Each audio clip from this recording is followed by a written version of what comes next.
going on, everybody? My name is C4. Welcome back to the channel, and today, very excited to bring to you guys our second ever Madden 25 20-year rebuild, where we start in the 2002 season, go all the way to present day, so it's technically 22 years, and try to not only reshape the history of the NFL, but fix a terrible team. Episode 1 was the Chicago Bears. It ended up being 4 hours long. It was the most difficult and biggest rebuild I've ever done in channel history. I hope with a little bit of refinement. You know, it was a pilot episode. Things have changed. One of the biggest issues in that video was we were using modified XP sliders as all part of like a Madden franchise mod, which is awesome, but I don't think it's perfect for something like a 20-year rebuild because we saw a lot of big name players that were going in draft classes just simply not develop. I think there's a fine balance between having good name, like clear Hall of Fame talents, play like Hall of Fame talents, and then also have the busts turn their career around. Because in that Bears first rebuild, there was a point in time where like 5 years in a row, Jamarcus Russell was winning like Offensive Player of the Year for the Tampa Bay Buccaneers. Jamarcus Russell, obviously known as one of the biggest busts of all time.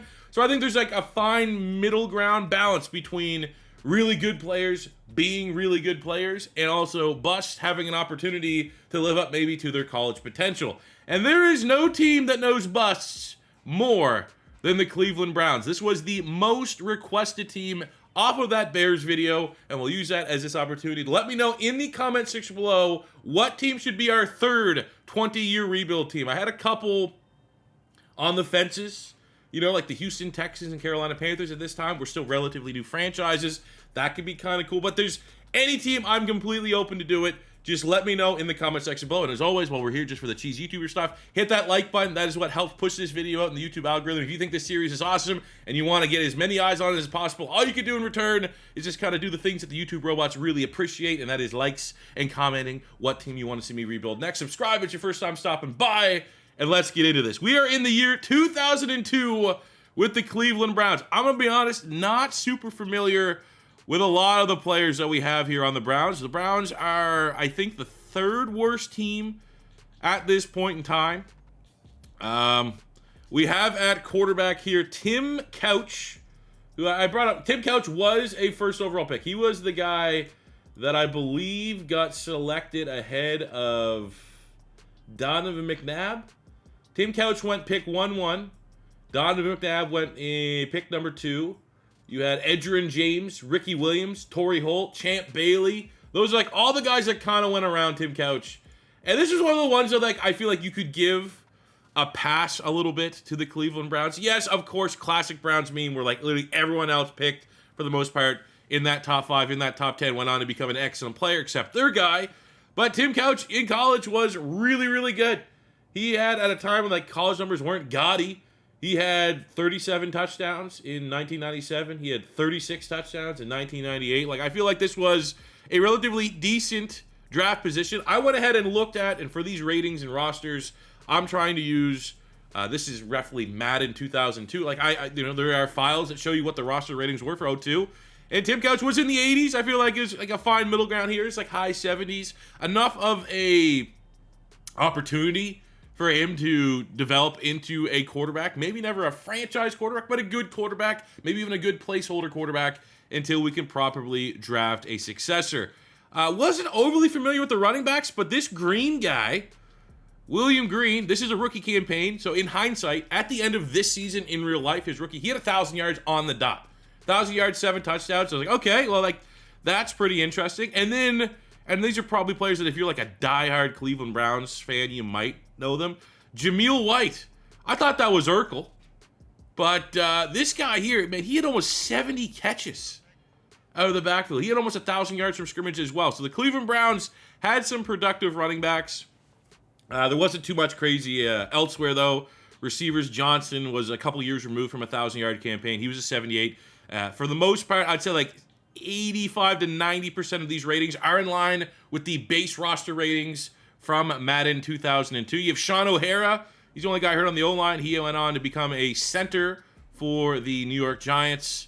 I believe he won a Super Bowl with them. Now he's on Good Morning Football every now and again on the NFL Network. He's the only guy that honestly, like, I kind of remember playing out of all these players. So how I kind of take it is for this Cleveland Browns offense, a lot of opportunities for us to kind of like rebuild and retool. There's not a lot of guys that we don't want to have to hold on to. because I'm not overly familiar. Same with the defense. They actually had some really good players on the defensive side of the ball statistically, like this Ward guy at D-tackle. You ever hear this guy, Mark Ward? No, I didn't, but he had 8 sacks for a defensive tackle. I was like, okay, that's really freaking good. You're probably making the Pro Bowl if you put up those time numbers. Never heard of that guy in my life. In the linebacking room, we have this guy, Dwayne Rudd. And did you guys know that in 1998, Dwayne Rudd was second-team All-Pro and was top 5 in Defensive Player of the Year voting while he was a member of the Minnesota Vikings? So this was his second contract, left the Vikings, ended up joining the Browns, and he pulled like a medium 80s type rating. So, I mean, there's a guy there for sure. So linebackers, where we got some nice depth here. Holmes at linebacker, he finished his career with 1,000 tackles. Very respectable. That's kind of like the benchmark for maybe not so much how good you were, but the longevity. Like, you're not a bad player to get 1,000 tackles. With Andre Davis from Florida, this is his rookie campaign, 71 with the startup. He went on to be an absolute beast, flirting with 200 total tackle seasons on some bad Browns defenses. So he's definitely one of the highest upside players that we have on this initial starting point roster. Our 2 safeties were ballers. We have Earl Little, who, again, never heard of this guy in my life, but around this point in time, this is the 0-2 season, he had 4, 5, and 6 picks in 3 straight seasons, so one of the better ball hawking safeties in the NFL. Highest rated player on this Browns 2002 Madden team was Robert Griffin at safety, 88. He's 32 years old, so he's an old head. He's a veteran at this point in time, but he was a tackle machine. He was he made All-Pro second team twice, made the Pro Bowl in 2000, and he was just like, you look at this, 130 tackles, 115 tackles, 104 tackles, 119 tackles. For a safety, this guy lived in the box. Ayo. Then have Courtney Brown, who is unfortunately in the Hall of Shame for Cleveland Brown first-round picks. He was selected 1-1, has a decent career, but for a guy that only finished with 19 total sacks in his career, pick 1-1 in the 2000 draft. So that means they selected Courtney Brown over LeVar Arrington, Pro Bowler. They selected him over Brian Urlacher when in that draft. There's, not a lot of crazy omissions. They could have screwed up and got Sebastian Janikowski. This was the year that the Raiders drafted a kicker in the first round.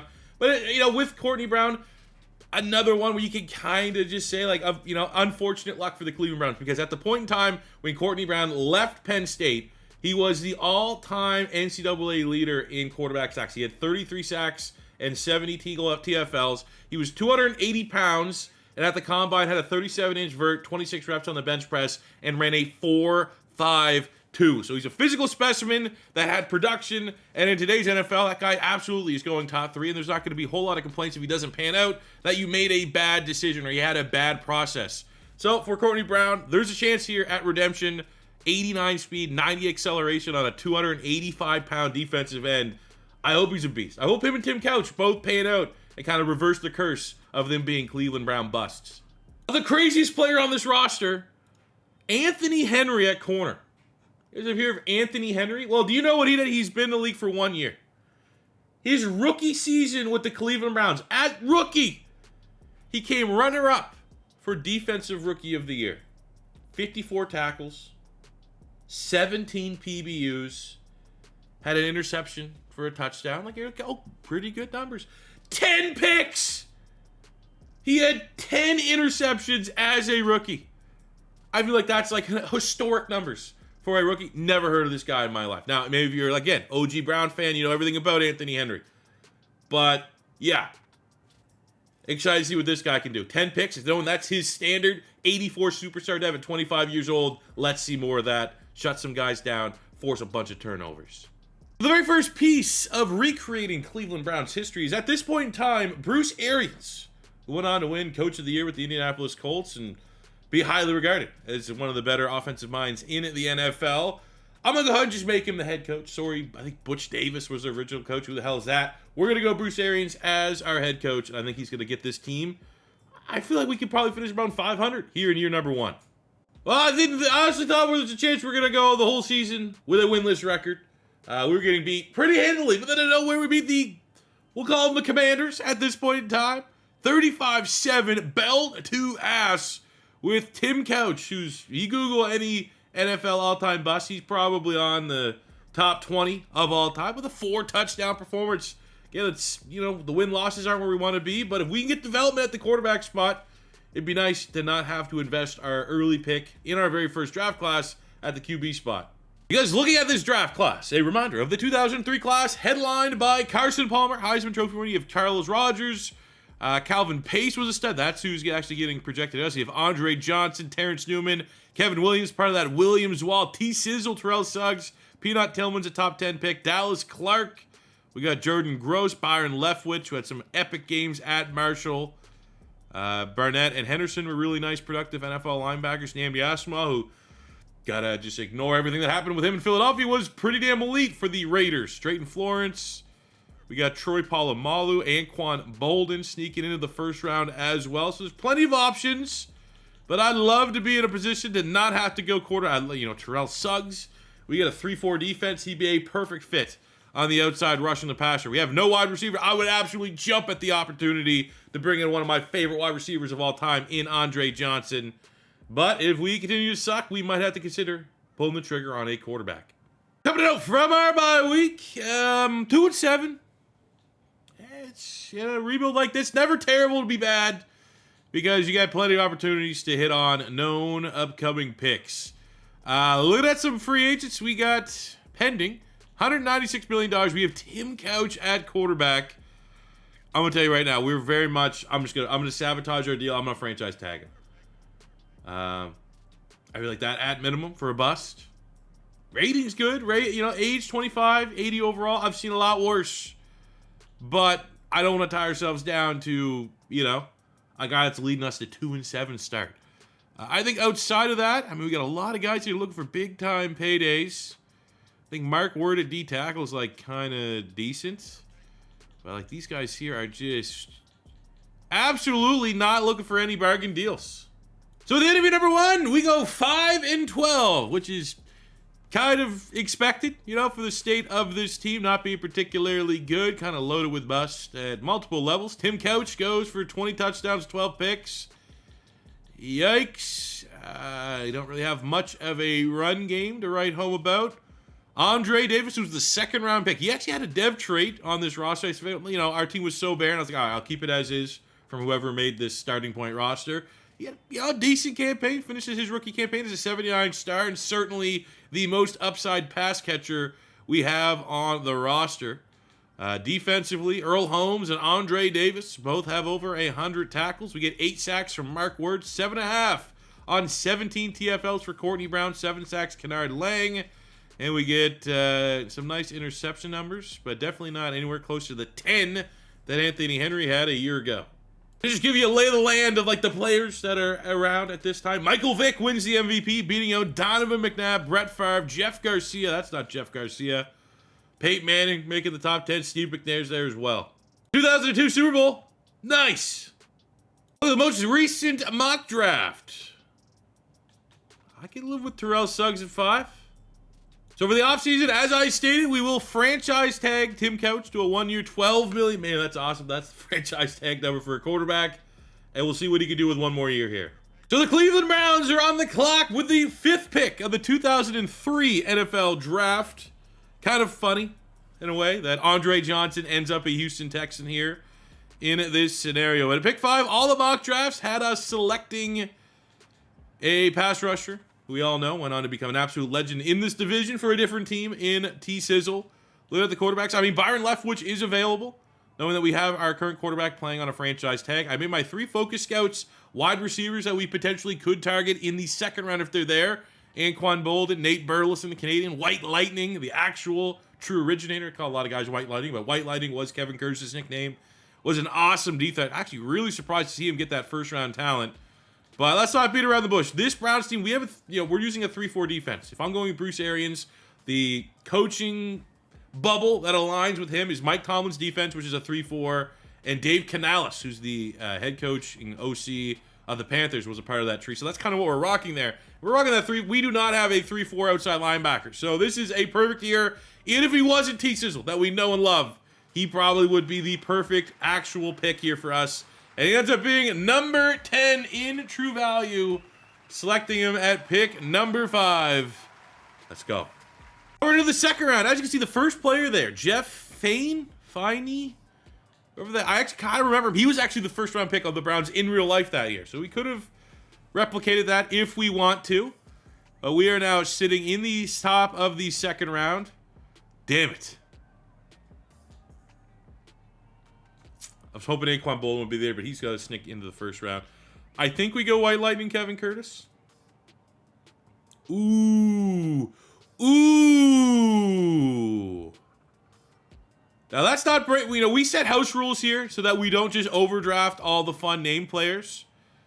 And I believe the house rule that we set in the last rebuild, which got fair feedback, was if a player was like a legendary pick of the team that we had. So if there's like a Browns pick, let's just say the 5th round was insane. I could pick them whenever I want.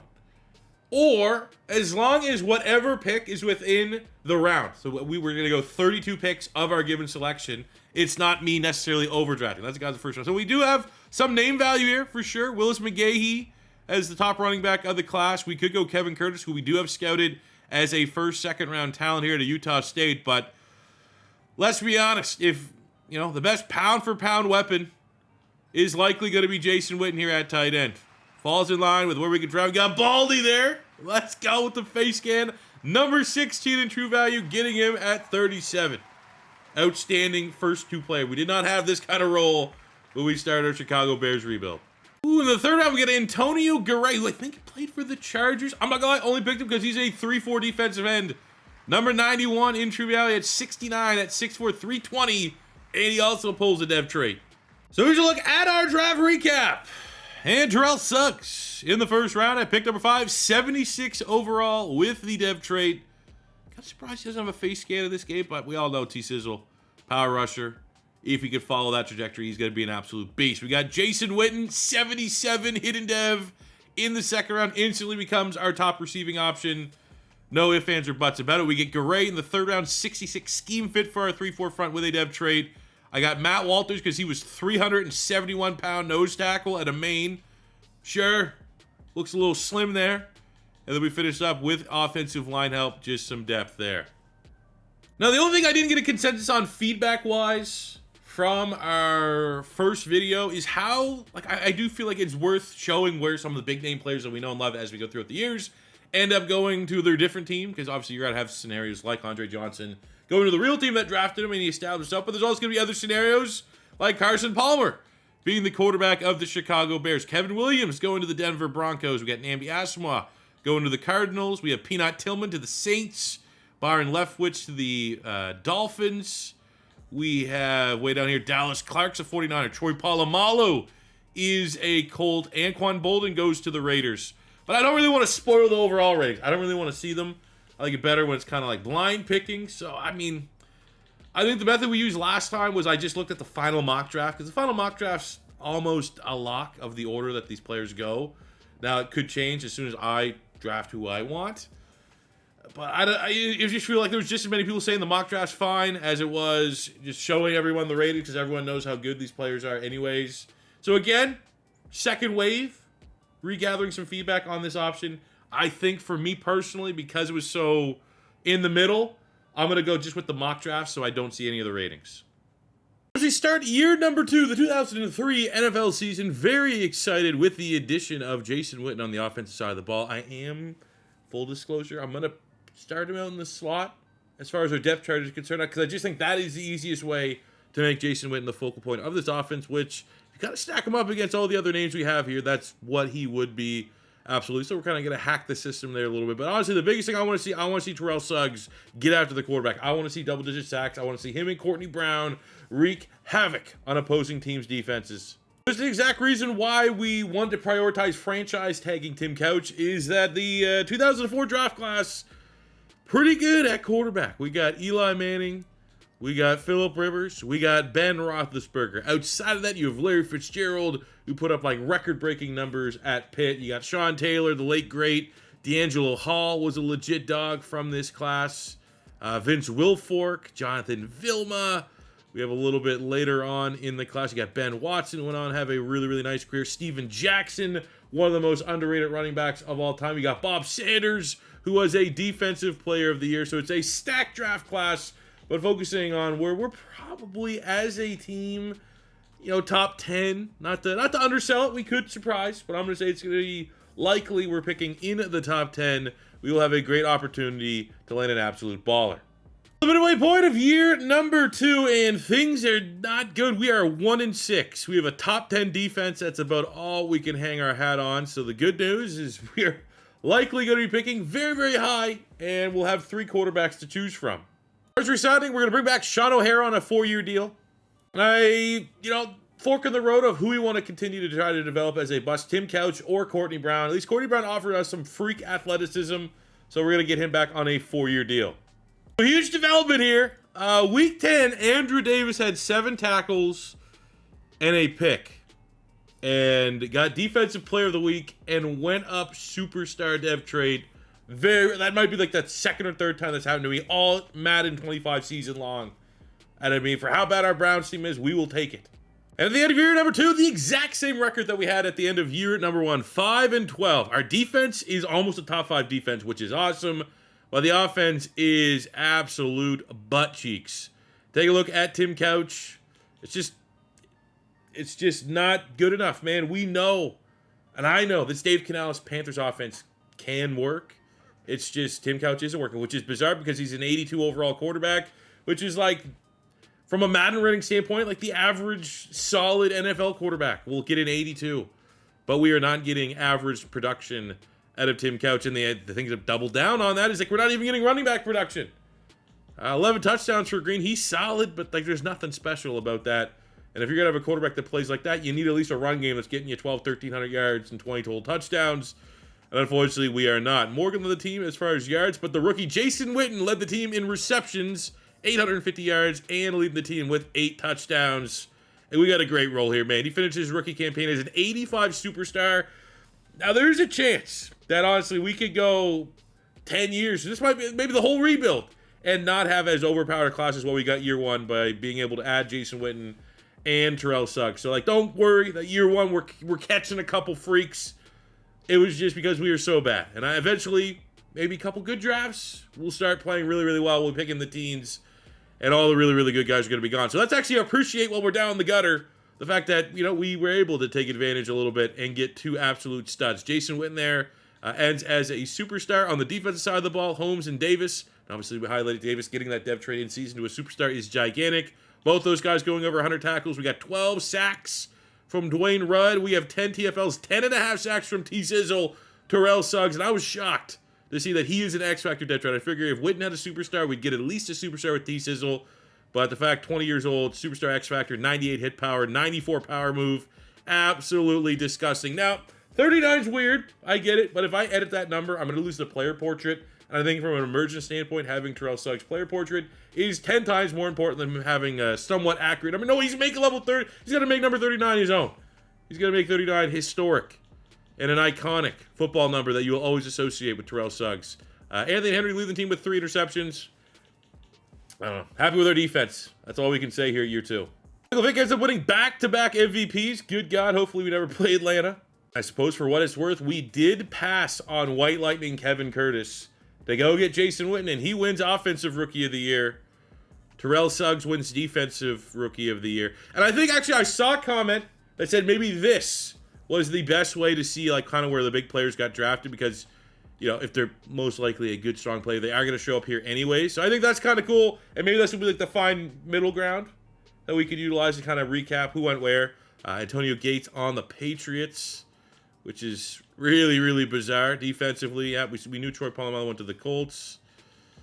Got Sante Samuel going to the Jags, Terrence Newman to the Pittsburgh Steelers. But I love the fact T-Sizzle getting that Rookie of the Year. Even though I don't really need it from a dev trade standpoint. Could be a nice little XP boost. At the end of the year, Jason Witten gets another dev trait up to an X Factor. We are spoiled. My answer to, again, like, did he fairly win it, unfairly? I can't modify it. Even if I was like, yeah, that's a little too overpowered. And with 2 X Factors, because again, we'll lose the player portrait, we'll lose the face scan. The game wants to make him an X Factor. How am I going to complain? So actually, as it relates to quarterback, we get our pick of the litter, it looks like. As this mock draft holds true, Sean Taylor, legitimate candidate to go first overall anyways off of talent. But we got Eli Manning at pick 4. We also, you got Larry Fitzgerald, Vince Wilfork, Phillip Rivers. You got Big Ben going to the Bengals, potentially. But I think, I mean, honestly, we might just have to trust our board. We clearly need a quarterback. Eli Manning to the Browns. And with the 4th overall pick, no drama. In real life, there was drama. Eli Manning refused to play for the Chargers, I think it was. Ended up getting traded. And, I mean, that's just trusting our board. As much as personally, like, if I'm ranking these quarterbacks who I'm fans of, it's Ben Roethlisberger easily. I have a Ben Roethlisberger jersey. You know, and then Eagle, but there's no Eagles to this. This is Browns rebuild. And needing a quarterback and having one quarterback clearly be the top 5 talent, I mean, it's gotta be the way you go with it. So the Cleveland Browns. Whoa!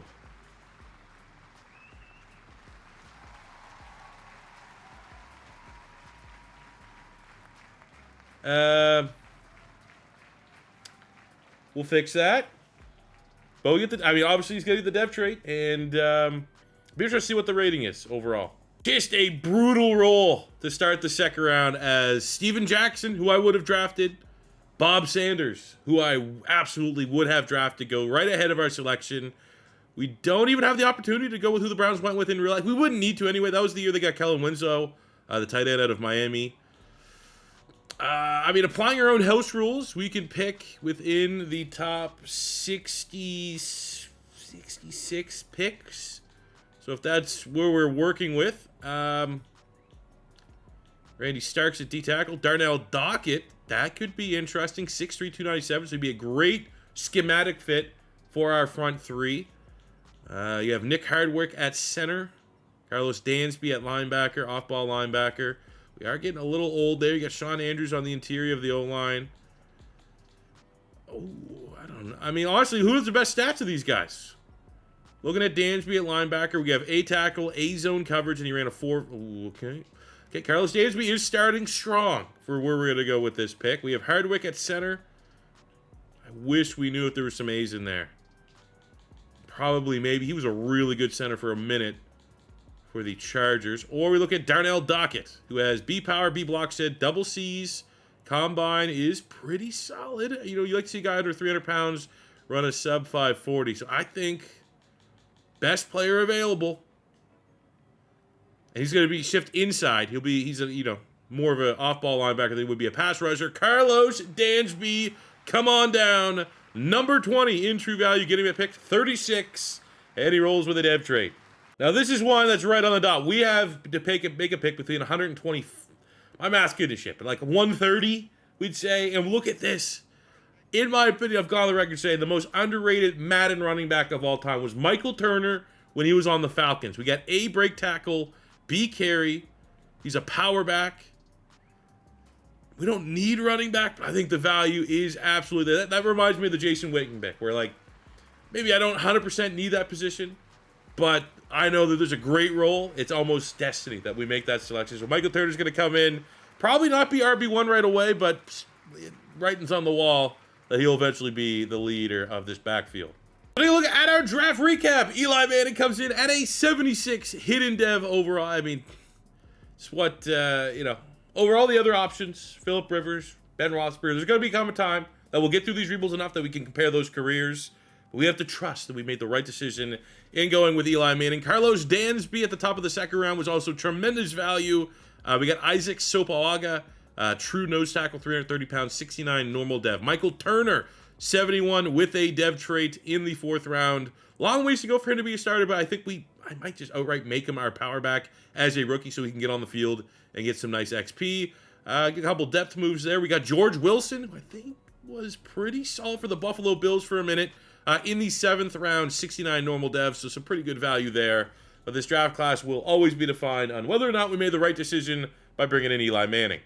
So after getting a new haircut, Eli Manning looks more Eli Manning-ish as we get ready to start one of the greatest quarterback rivalries without being like bitterly rival that we've seen in quite a long time with Eli Manning, Phillip Rivers, Ben Roethlisberger, where they landed, how good their careers go, who wins the Super Bowls, who gets the stats, anything in between.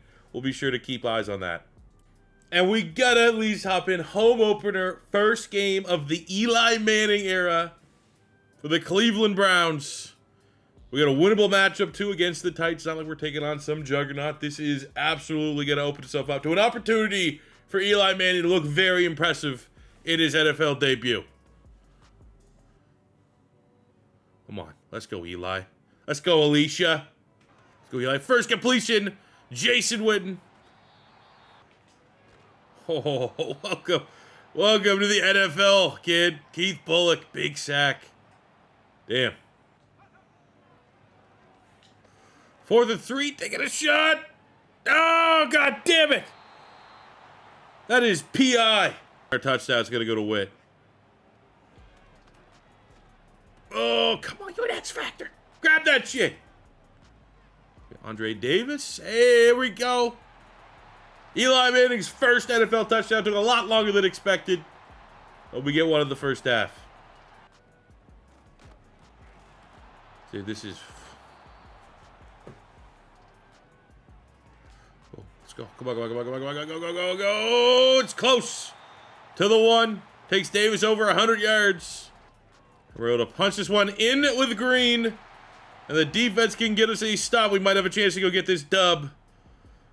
Instead, we have to try to play for overtime with less than a minute to go. Oh, come on, Eli. Fucking Eli Manning! No wonder he's never making the Hall of Fame. God damn it! So looking ahead at the 05 draft, this is a class that has, you know, Alex Smith. You have Aaron Rodgers at quarterback. But I just want to look right now. What are the wide receivers? We need playmakers. We got Braylon Edwards potentially going in the top 5. Troy Williamson. You got Mike Williams. You got Roddy White at pick 19. Vincent Jackson, 2nd, 3rd round. You got Roscoe Pears, big time speedster. And a little bit later on, there's... Is that the Chris Henry? Like Cincinnati Bengal Chris Henry? Be a couple guys that we talk about. Josh Ooh, there's a Browns legend that we could cash in. And I actually kind of thought, you know, maybe someone with Josh Cribbs too. Maybe you move in a running back. Always tried him at wide receivers, never really prolific there. But I bet you he has like he's a poor man's Devin Hester.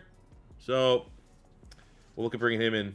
Have 2 outstanding divisional wins, getting a little bit of momentum. Eli Manning finding his footing, defeating the Ravens and the Pittsburgh Steelers. Bring us 2-3. Contracts, we're gonna have to figure it out, man. Like these guys are just, the contracts in these realistic old retro rebuilds are insane. The kind of money that they want. Like Gerald Warren, 26.82. He's looking for $80 million. Both those guys hit me with the not interested, so. We'll get 1 franchise tag out here, likely to Henry, and maybe have to dip our toes into free agency for the first time. In year number 3, I mean, the improvement of having a quarterback, very evident. We go 8-9, our best record by far of the rebuild. We almost have a top 10 passing offense. I'd like to think that's reflective of Eli Manning and Jason Witten. Our defense is top 10. We have a top 3 passing defense. Looking at the numbers here, Eli Manning over 4,000 yards, 26 touchdowns, 70 picks, and the picks are a little high. He's also Eli Manning, those picks. But that is, as far as like offensive output, better than what we've got so far. And it's a rookie campaign. We all know how those rookie Mannings are. Peyton, set the rec for most picks as a rookie. So I think if this is the floor, it's a good starting block. Running the ball, our best productive season out of William Green, maybe bringing in Michael Turner. Didn't feature as much as I would have liked. Got him to uptick his production there a little bit. Receiving, Jason Witten goes over 1,000 yards, 86 catches, 1,100 yards and 8 touchdowns. We get almost a 1,100 yards as well from Andre Davis. 7 total touchdowns, 9 and 6 from Quincy Morgan. So imagine when we actually get some like legit ballers at wide receiver in the building. What the potential of this offense could be. Davis leads the team, 96 tackles, 3 interceptions. We get 18 sacks from T-Sizzle, Terrell Suggs. Love seeing that. 11.5 from Kennard Lang. 7 from Gerald Warren, who's set to be a free agent. 4.5 on 14 TFLs for Courtney Brown. Not too bad. And our interception numbers are fine. I'm likely going to franchise tag Anthony Henry. Manning, unfortunately, runner-up for Offensive Rookie of the Year, losing out to Chris Cooley, who went to the Bills. We'll use this point in time to see where some of the big names went. Ben Roethlisberger is a Cincinnati Bengal, so he's within the division. Wes Welker going to the Bengals as well. Phillip Rivers goes to the Denver Broncos. Defensively, we got Tommy Harris. Let's see.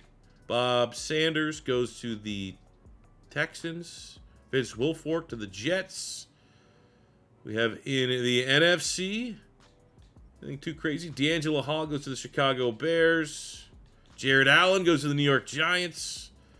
Larry Fitzgerald is a Detroit Lion. Steven Jackson to the Cardinals. All right. Cool. Only award winner, very much deservedly so, T. Sizzle, linebacker of the year. Our first notable starter to a retirement is Robert Griffith retires after 11 seasons. He started as an 88 overall, one of our highest rated players. Anthony Henry with the franchise tag, and then we're going to have to, I'm going to try anyways to bring back Warren in free agency. Of course, he gets a freaking dev trait. Actually, no, I'm not. Put in my top offer, be like, all right, let's see where this puts. We might not be first, but we'll be second or third. Don't even make the short list and what I'm willing to pay for him, so best of luck. Unfortunately, we didn't suck bad enough to have a real premier pick. We're at number 14, and look at who goes ahead. Pac-Man Jones, Sean Merriman, DeMarcus Ware, Aaron Rodgers, Roddy White, who'd probably be my dream pick. He's going almost top 5. Luckily, not luckily, I'd assume they'd scout Troy Williamson and know that's not a worthy pick of number 1, but we will see how the board kind of falls here.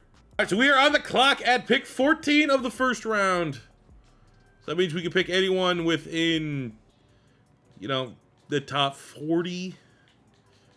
So we'll just kind of start. There's probably the easiest way. As far as needs, we could use a D tackle. We could use corner depth. We could use wide receiver. That's probably the biggest one that we need offensively. And if BPA is an offensive lineman, wouldn't be the worst decision. But looking at what we have here, Bear Rude was like a big-time tackle machine for the Bucks. Cadillac Williams for the Bucks. We got Michael Roos at right tackle. I think he was really nice for the Titans for a minute. Thomas Davis Sr. outside linebacker. Unfortunately, we are actually good at that position. Got Heath Miller at tight end. We're good. We have Logan Mankins at guard. Derek Johnson at linebacker, Antrell Roll at corner, Carlos Rogers at corner, and Alex Smith still on the board. Mankins is probably BPA, honestly, but we used him in our very first 20-year rebuild. He ended up being like an X factor or something. So I'm not going to cheese that one too much. We'll actually go here with Antrell Roll at corner. With the mock draft had us taking B-Man, B-Press, C-Zone, 4.42 elites as well for some of his athletic traits. And he ends up being number 25 in true value. Getting him at pick 14 should be a solid day 1 starter at rookie for us in the secondary. Boom. This is what we need. Couldn't have asked anything better. Second round. If we weren't going to get Roddy White in the first round, we need to pick someone that's within the top 80, I would assume, if that's kind of where we're going to start. I don't even really need to go down and entertain these guys because the number 1 target I had as soon as we go in the second round. Ooh, Richie Incognito there. News about Richie Incognito actually dropped today that he wasn't a bully. I have the Canadian OJ Atagwe. That's been a minute. You got Frank Gore there, but very obvious selection here for us. We need wide receiver help. We have Vincent Jackson, 6'5", 240, A release, A catch in traffic, ran a 4.49, has elite strength for the position. Probably the second or third best wide receiver from this entire class. In hindsight, I look at that. Number 15 in true value at 46. That is a gigantic need and box checked for the Browns this offseason. We got Eli Manning, a wide receiver 1. The 4th round, this is where we're going to reach to get a team legend, utility weapon, Josh Cribbs. Ends up being number 54 in true value. Does roll the dev track. But again, with those athletic traits and that size, I wonder if maybe running backs, how he can make the biggest impact for the team outside of special teams. But we'll keep it wide receiver for now. Ooh, I want a Ty Bigby. I honestly was tripping. I was like, man, was this guy in the CFL? Is that like, do I remember hearing some like TSN highlights? Like, didn't he play for the Packers? Pulls a dev trait. Probably the rating's going to suck, but dev trait, we need a starter at strong safety. Getting this in the 5th round is outstanding value. Look at our draft recap. Real happy with how things turned out. But like, got Big, exactly. Got the dev trait. Cool. 62 overall kind of sucks. I went Jim Leonard. The last time I talked about him, I was like, hey, can he be the Eagles' next defensive coordinator? A couple moons ago. He's 68. He actually might be I don't know. That's an interesting decision. Who we're going to start strong? So you got Lance Moore. I think it was like a good role player for the Saints back in the day. Josh Cribbs pulls a 70.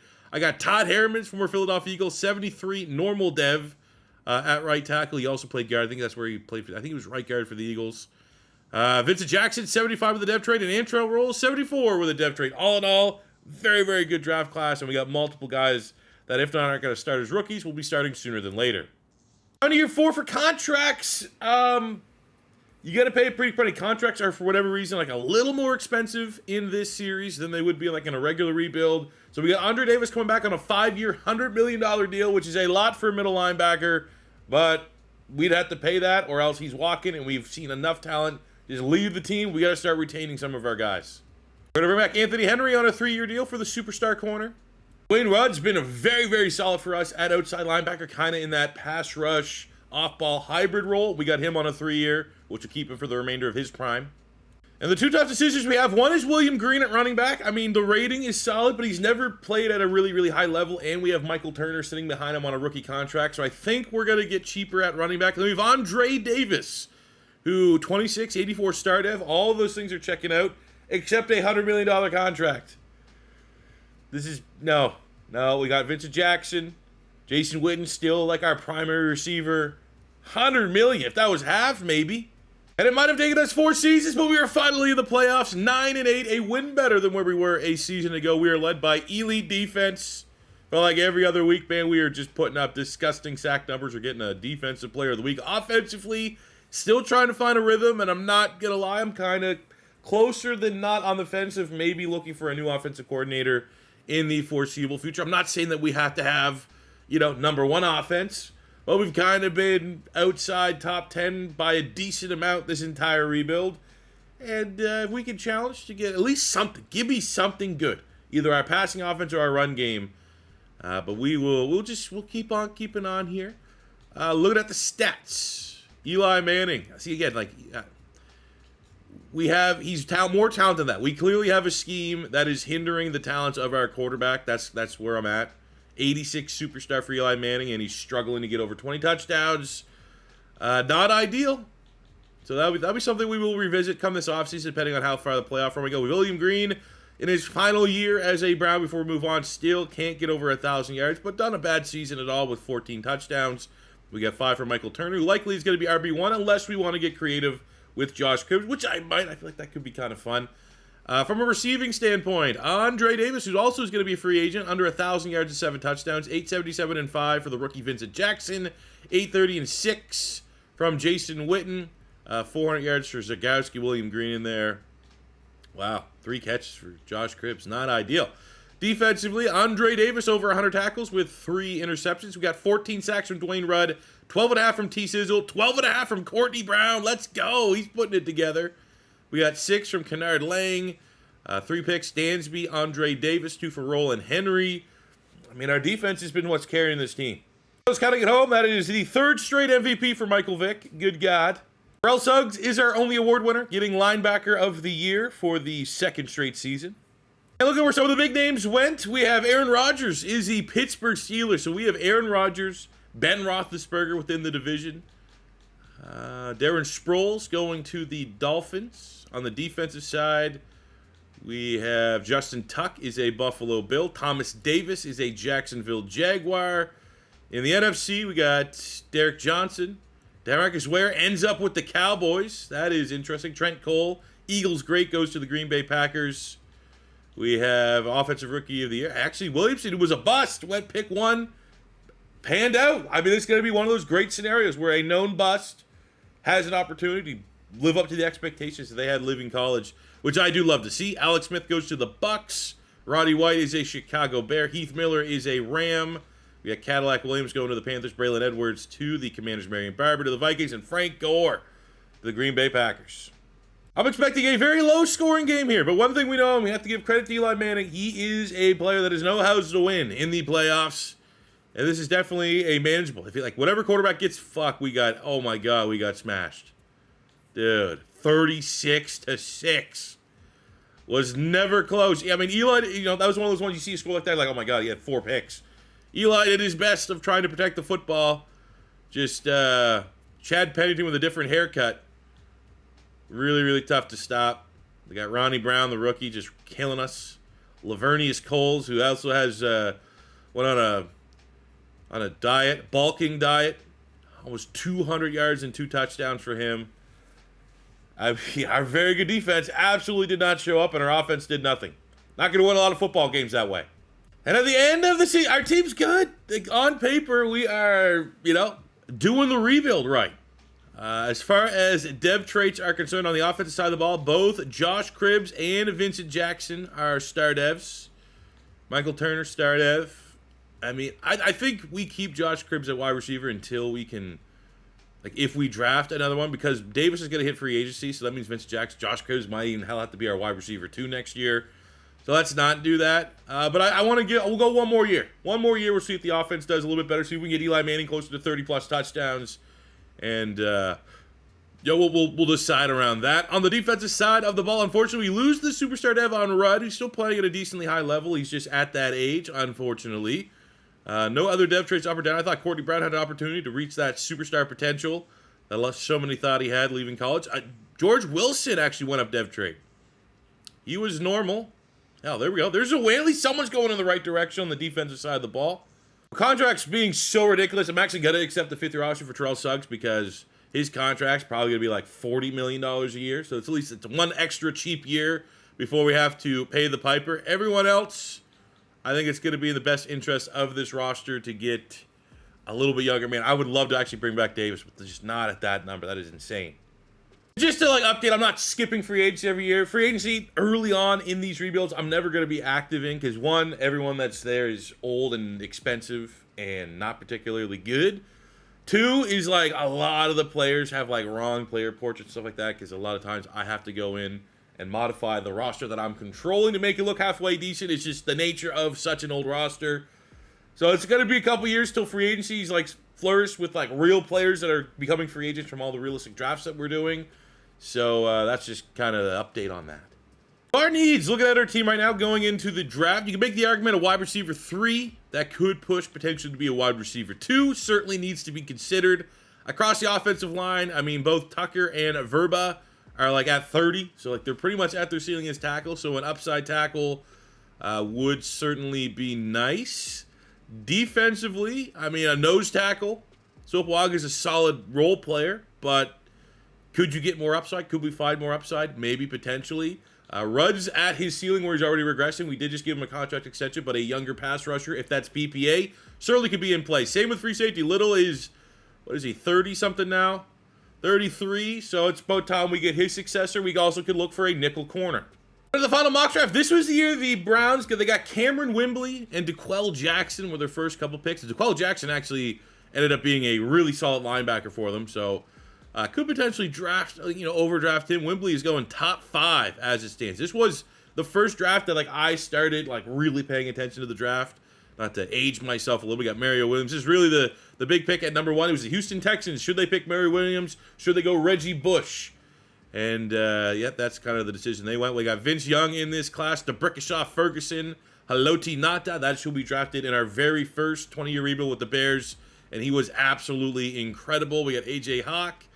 Greg Jennings, Reggie Bush falling all the way to 14 is kind of surprising. Vernon Davis had probably the greatest combine a tight end's ever had. Go look at that out if you've never seen the numbers. We're currently projected to get Jason Al. I'll tell you, that is not correct at all. D'Amico Ryans could still be on the board. DeQuell Jackson, if we want to run that one back. I think, for our needs, Antonio Holmes makes a lot of sense. Ohio State guy, keeping him in state. Nick Mangold at center. If he is BPA, 4 A's across the board. Maybe not a sexy pick, but we could always use an upgrade at center. You bet the dev trade's probably going to be pretty nice there. Another one, Andrew Whitworth at tackle. That might be the pick. So looking at the board here, I pretty much held true. You got Vince Young going to the Ravens. Actually, that's, I don't think was he supposed to go too? Holly's up there, Vernon Davis, but nothing too ridiculous from where we were sitting. The board still remains kind of true. We have Nick Mangold at center. Santonio Holmes at wide receiver. We got Whitworth down there. House rules, got to pick within 30, so we could pick anybody between 50 and under. That's Bernard Pollard's there. Jari Evans was a beast for the Saints back in the day. I definitely think it does come down to, I mean, Holmes at wide receiver is nice, but it does feel like Nick Mangold and Whitworth are easily sticking out as the top two. Mangold, 35 reps. Would love to see elite in the strength there, but look at all the A's. He very well might be the #1 player in the draft, but I think our need for tackle is a little bit more. Tackle's more of a premium position. A pass block, a run block on Andrew Whitworth. Has the elite strength. I think this is where we got to go. It's got the face scan. It's probably fair to say that Mangold might be the higher rated player at this point, but Whitworth at a more premium position, and we probably need tackle a little more because our center Fowler is like 77, but he's like 27, 28, where our tackles are in the 30s. So there we go. Welcome, Whit. Back around, we get someone in like the top 80-ish picks. Wide receiver, nickel corner, nose tackle. Got Lendale White for a power option. Brandon Marshall at wide receiver. Jason Hatcher's there. Devin Hester. Daryl Tapp. Anthony Fasano. I mean,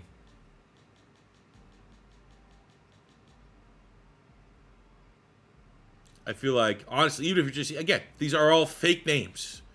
And we're like, well, we need wide receiver. And we have a guy here that is A release, B deep route running, elite strength, 4.4. We're gonna pull the trigger. You guys watch the Bears one. Again, in my head, it's like C4. Don't cheese it too much, buddy. Apply the house rules. We've got pretty decent rolls for the house rules so far. Wasn't the case with the Bears rebuilds. First time. I think we're in the money. We're in the pocket right now.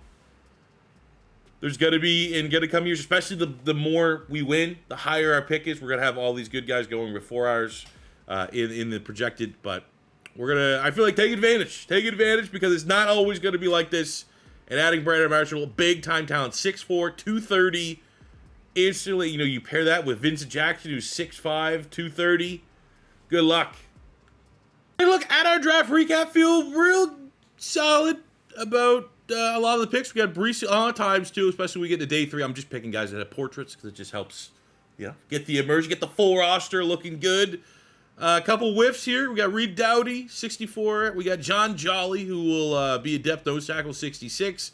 Will Blackman, 67 with the Noel. And our only 2 depth traits are obviously the 2 big hits of the draft. Brandon Marshall falling into our lap at pick 20 of the second round, 75 with a hidden dev. And then we get Andrew Whitworth here, 76 with a hidden dev.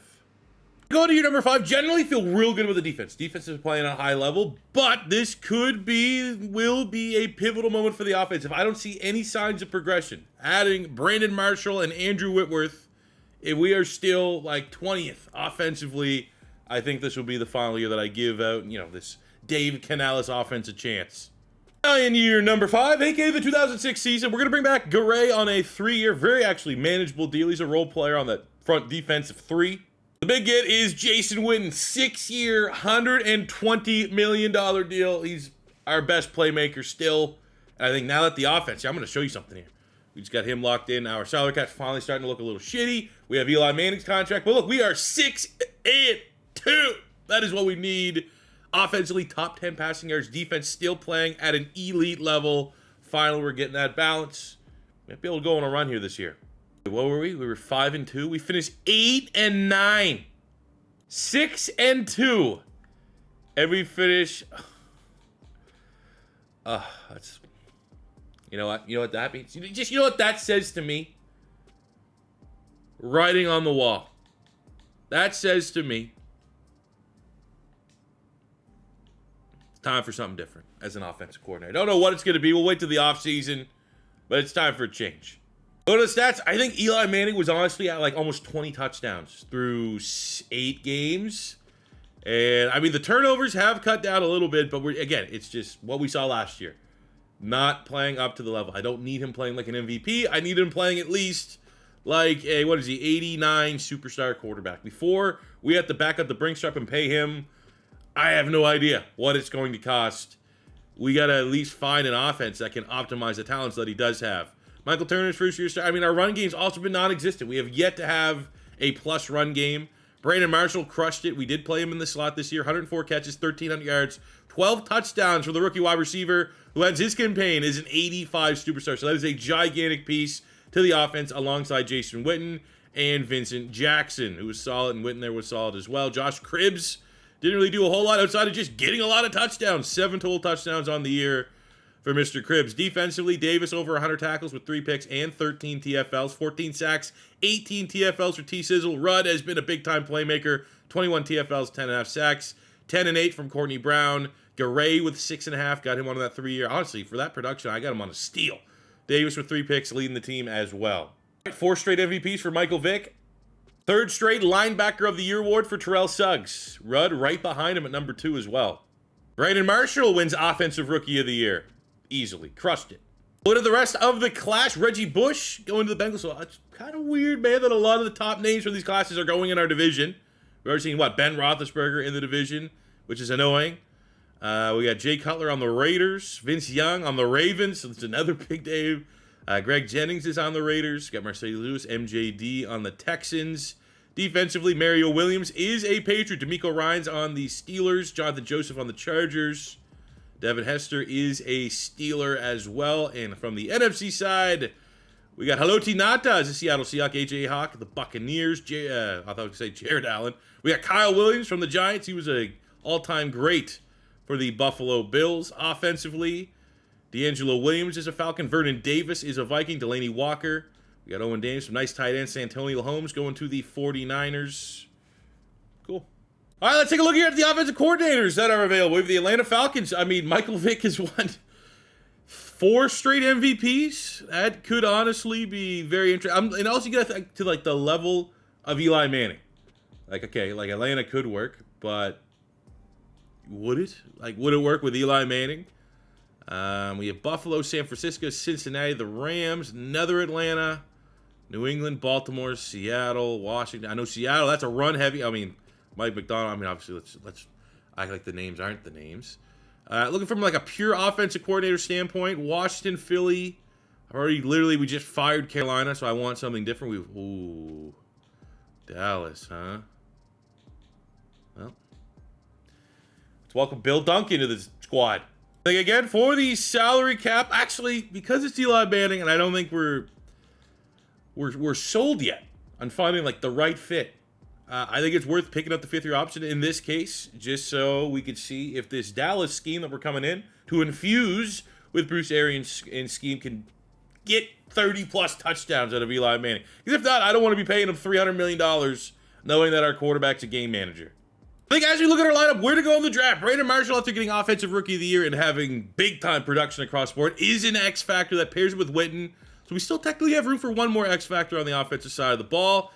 But I feel real solid now about our skill position players. Whitworth was a superstar dev, and his rookie campaign as an 81 superstar.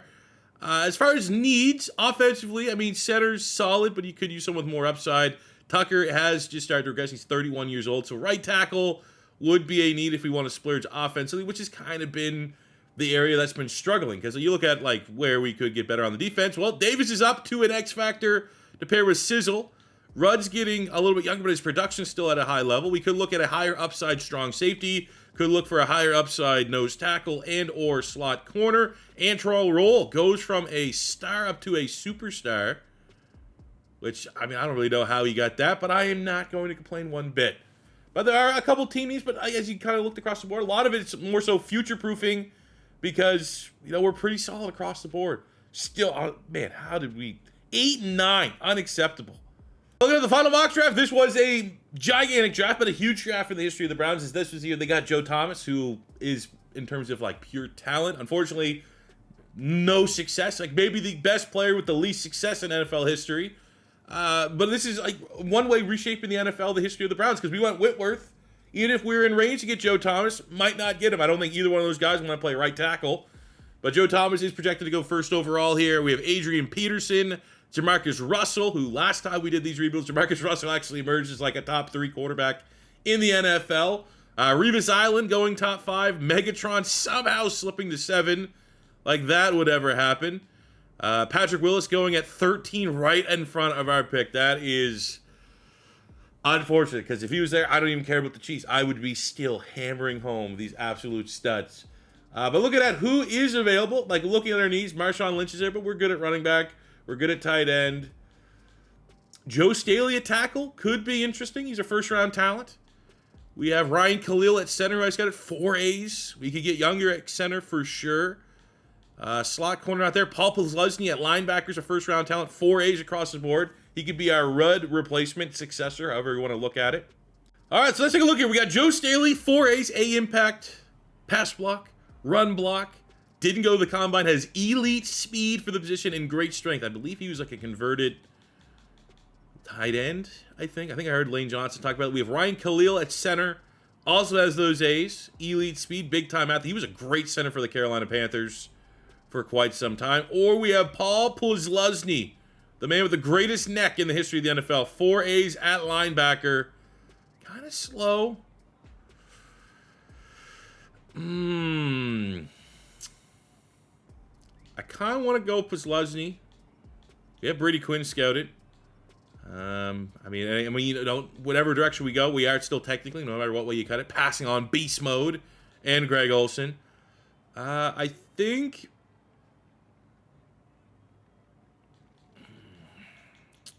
we'll go Posluszny. Just because, you know, even though it fits the house rules, Staley is projected to be outside the first round, and we have had some luxurious picks to start this. So let's at least go with someone that's available in range, and that would be Posluszny, who might not even play right away, and he needs a haircut. Paul Posluszny, yeah, definitely needs a haircut. But beast, man, tackle machine. Greatest neck of all time. There was about to be an awkward decision need to be made. Marshawn Lynch was falling as I was going through it, and Dwayne Bowe was also an interesting option there, and Satelli, 36. As we look, again, positions, center, tackle, nickel corner, nose tackle. We had Eric Weddle here, but that safety's not a gigantic need for us. We could technically, but we do have Jim Leonard, who's solid, and maybe we showed a little bit of restraint there, but we're looking for anybody in the top, 70 picks. We'll say 75 in that range. Marshall Yanda is there on the offensive line at tackle. He'd be an absolute beast. We have Mebane, could be a nose tackle for us. I believe he played nose tackle. I think he bulked up a little bit. Jacoby Jones is there as well. Let's go with Mebane here, D tackle. Get someone that can plug the inside. That's our biggest need on the available board. 29 in true value, and we get a dev tray. That's a nice pick. Look at our draft recap. Ends up, we got Pierre Thomas late, just depth running back, 69 overall. Pretty nice. A couple guys I've never heard of that were just scheme fit positionally. We only had one running back on the roster, so I wanted to grab a couple. We got Corey Graham, 69 normal dev in the third round. Mebane, 71 with the dev trait. But Paul Posluszny is the big get at the 14th overall pick, 75 with a hidden dev trait. And we'll make sure he gets his haircut before we start year number 6. We're in year 6, the 2007 regular season. We're 4-3. Our team, talent-wise, is, I like to think we're probably now a top 10 team in the league. With our new offense, is good for Eli Manning. We got top 10 in passing yards. However, points are a little bit low. Our defense still playing at a relatively high level. Optimistic that we won't, shit the bed and hopefully get 10 wins. Looking for our first year in 6 years to try to get above 10 wins. So look at our contracts. First things first, we have a gigantic offer for Terrell Suggs. We're going to hit him on a 7-year, $200 million. Oh my God, he needs more than $230 million. Get Carlos Dansby back on a 5-year deal. He's 25, 85. Definitely has 90-plus potential in this defense. We're developing George Wilson. Went up dev trade. He's 79, 25 years old. We'll lock him in for a 5-year deal. I don't want to say how much. Terrell Suggs is locked in for another 6 years. The downside of paying what it costs to get Terrell Suggs to side is our salary cap's taking a hit. Michael Turner, Courtney Brown, Sopoaga is a good role player. We don't have the money. We're getting a little thin. And, production-wise, Michael Turner has been, again, our running backs have had good ratings. They just haven't produced. We're not a run-first team. So that means we should always just have a cheap, affordable running back. Courtney Brown's developed nicely, turned his career around from known bust to a really solid role player. But that's just too much money at this price point for a 29-year-old. It might take us 6 years, but we finally get our first double-digit win season, 11-6. Still not good enough to get our first divisional title as the Steelers went 13-4. Baltimore was also really good this year, but look at the rankings. The change offensively has success. Top 5 in points, almost top 5 passing offense. Not much run game again. That's why we're not paying Michael Turner. And our defense is still playing at a very, very high level. Looking at the stats, now it would be cool to have Eli get 30 touchdowns. Again, we're going to have a dilemma because he's going to want to get paid. Our salary cap's already kind of going to shit, which is an inverse of how well we've been drafting, right? Terrell Suggs just paid him I don't even want to say, it was almost $300 million because he's the best defensive player in the league, arguably. We got Jason Witten who's going to get paid. Like all these drafts that we've been able to get good players at whenever our pick is up, great. But if you're not winning, and we haven't been winning, there's going to come a time we got to pay all these guys that are so great and all these picks that hit, and we're not going to be able to afford them. So now we're at a spot where our roster is very expensive, and I don't know if Eli Manning is going to be worth the price of an extension. Michael Turner with 12 touchdowns. We had Brandon Marshall, 1,200 yards, 8 touchdowns, 11-7 for Vincent Jackson, almost 900 yards and 6 touchdowns for Josh Cribbs. Jason Witten's production stopped. It slowed down a little bit. There will be an interesting discussion. Defensively, Dansby and Davis over 100 tackles. Dansby also had 4 interceptions, so more than justifying that contract extension that he got. 15.5 sacks on 15 TLs for Terrell Suggs. 10.5 sacks for Courtney Brown in his final year as a Brown, going out on top, man. Complete career redemption for him, which is awesome. But with him leaving and like Rudd's getting old, we definitely have to find a secondary pass rusher soon to be the yin to Terrell Suggs yang. Anthony Henry with 5 picks, 4 from Dansby. But I need to reiterate just how good Terrell Suggs is. When I say, I mean, let's just show the contract here, okay? Contract is 8 years. A lot, dude. Look at the cap hits, like $50 million. But when you look at the stats, you can make an argument he's the best defensive player. He's 99 power rusher, will eventually be a 99 speed rusher. He's only 24. We locked him until he's 30, so we have him locked in for the rest of his prime. Like, hell, even from like a pass coverage standpoint, by the end of that contract, he's going to be well into the 90s on all these categories. And you know what? I think with the contract extension, he's had more than enough to earn the C on his chest. How about his beat Michael Vick finally? As Donovan McNabb wins the MVP, Michael Vick still a runner-up. Only award winner is Terrell Suggs getting his 4th straight Linebacker of the Year award. Look at that, where some of the big dogs went. Calvin Johnson, Megatron, found his way to Miami. Interesting. Greg Olsen, Denver Bronco. Nothing too crazy. Defensively, Lamar Woodley goes to the Jets. Patrick Willis is a New England Patriot. Eric Weddle is a Kansas City Chief. Mebane making the short list. On the NFC side of things, we got Michael Griffin going to the Vikings. Leon Hall's a Cardinal. LaRon Landry's a Packer. AP is a Commander. Marshawn Lynch to the Tampa Bay Buccaneers. Dwayne Bowe to the Green Bay Packers as well. And Packers have been drafting well. We have a great opportunity here. Not only our first season, double-digit wins, our first chance to get a playoff win. It's our second ever playoff appearance in 6 years. Very winnable match. I mean, just look at the tail of the tape. Now, credit where credit's due. That Tennessee Titans defense, 88 overall, is no joke. But we are a better roster, and we should get our first playoff win of the rebuild. 37-10 over the Tennessee Titans. Eli Manning, 300 yards, 2 touchdowns. Gets himself a Player of the Week performance. And that puts us into the division round and gets a bitter rival, the 13-4 Pittsburgh Steelers, who have an elite defense, and they're led by Aaron Rodgers. If we can start winning, that'd be the way to justify the contract for Eli Manning. If he could be very much like Eli Manning in real life. Like Eli Manning, played like 15 years in the NFL. How many years were like good? Maybe 3? He had like 3 years where he's like a lock to be a top 10 quarterback. Outside of that, Eli's reputation, he can win. You get in the playoffs, you win, you pay for wins. Well, if we can go on a little bit of a run here, maybe when it comes time to contract extension, I think of all the wins Eli Manning has. And no, what I'm thinking is our number 5 offense in the biggest moment of the year, the biggest moment of the rebuild, we put up 7 points and lose 10-7 in the divisional round. That is brutal. Our defense did everything. They barely let Aaron Rodgers go over 100 yards. Eli Manning with a pick. Jason Witten had a big game defensively. Damn, man, that's brutal. So as we close the door on year number 6, we're at that point in time, man, that cutoff where it's can't keep everybody. We're going to be losing our 87 running back. Getting to replace that this offseason. We're going to be losing our right tackle, which we need to replace that. Defensively, the good news is Dansby and Wilson, who just got new contracts, are the only 2 players that goes up dev trait this whole year, which is an absolute dub. But we still need to be, searching for, Paul Leslie is kind of miscast. And the whole reality of making Paul Leslie was like, if Dansby wasn't going to develop any, we're going to let him walk, and we have a successor in Paul Leslie. Now, we're at a spot where, like, maybe we need to explore trading Leslie or Dansby.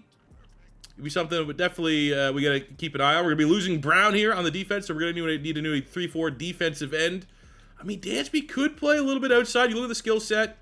If we move him, he's 6'4", 250. We can make him kind of like a hybrid guy. It's more believable for him to be the hybrid guy than it would be Leslie, who's always been like, off-ball middle linebacker. But when we move Dansby to the outside, 78 power rusher. Still not a great scheme fit, but he gives you a little bit there for sure. I think we make that move and kick Leslie in the inside. It's probably going to be the best combination for this linebacking core going forward. Look at the final mock draft of the 2008 NFL Draft. We got Chris Long, Darren McFadden. It's a good unit in a running back. I'll say that. I don't love the idea of investing a first-round pick in a running back, but we got Darren McFadden, run DMC. He's going to be gone. Matt Ryan's there. Dorsey, we're have yet to pick like a redemption guy yet. Dorsey was a high-round pick. Like, we need a 3-4 defensive end. I would absolutely still take one. We need tackle help. Ryan Clady's going to be off the board. You got DRC. Dwayne Brown at tackle. Deshaun Jackson going at 19. Aqib Talib at 20. CJ2K at 20. I'm not going to lie. I thought he was going to be the guy that might fall into our lap. Unfortunately, he looks like he will be gone. As we are picking at 26. Currently projected to get Chris Williams. I can promise you that will not be the case. You got Jordy Nelson there. But there's other running backs. I'm a little bummed out, though. I hope that this is not how it goes. I'd love to get Chris Johnson. Dude. Chris Johnson might still be there.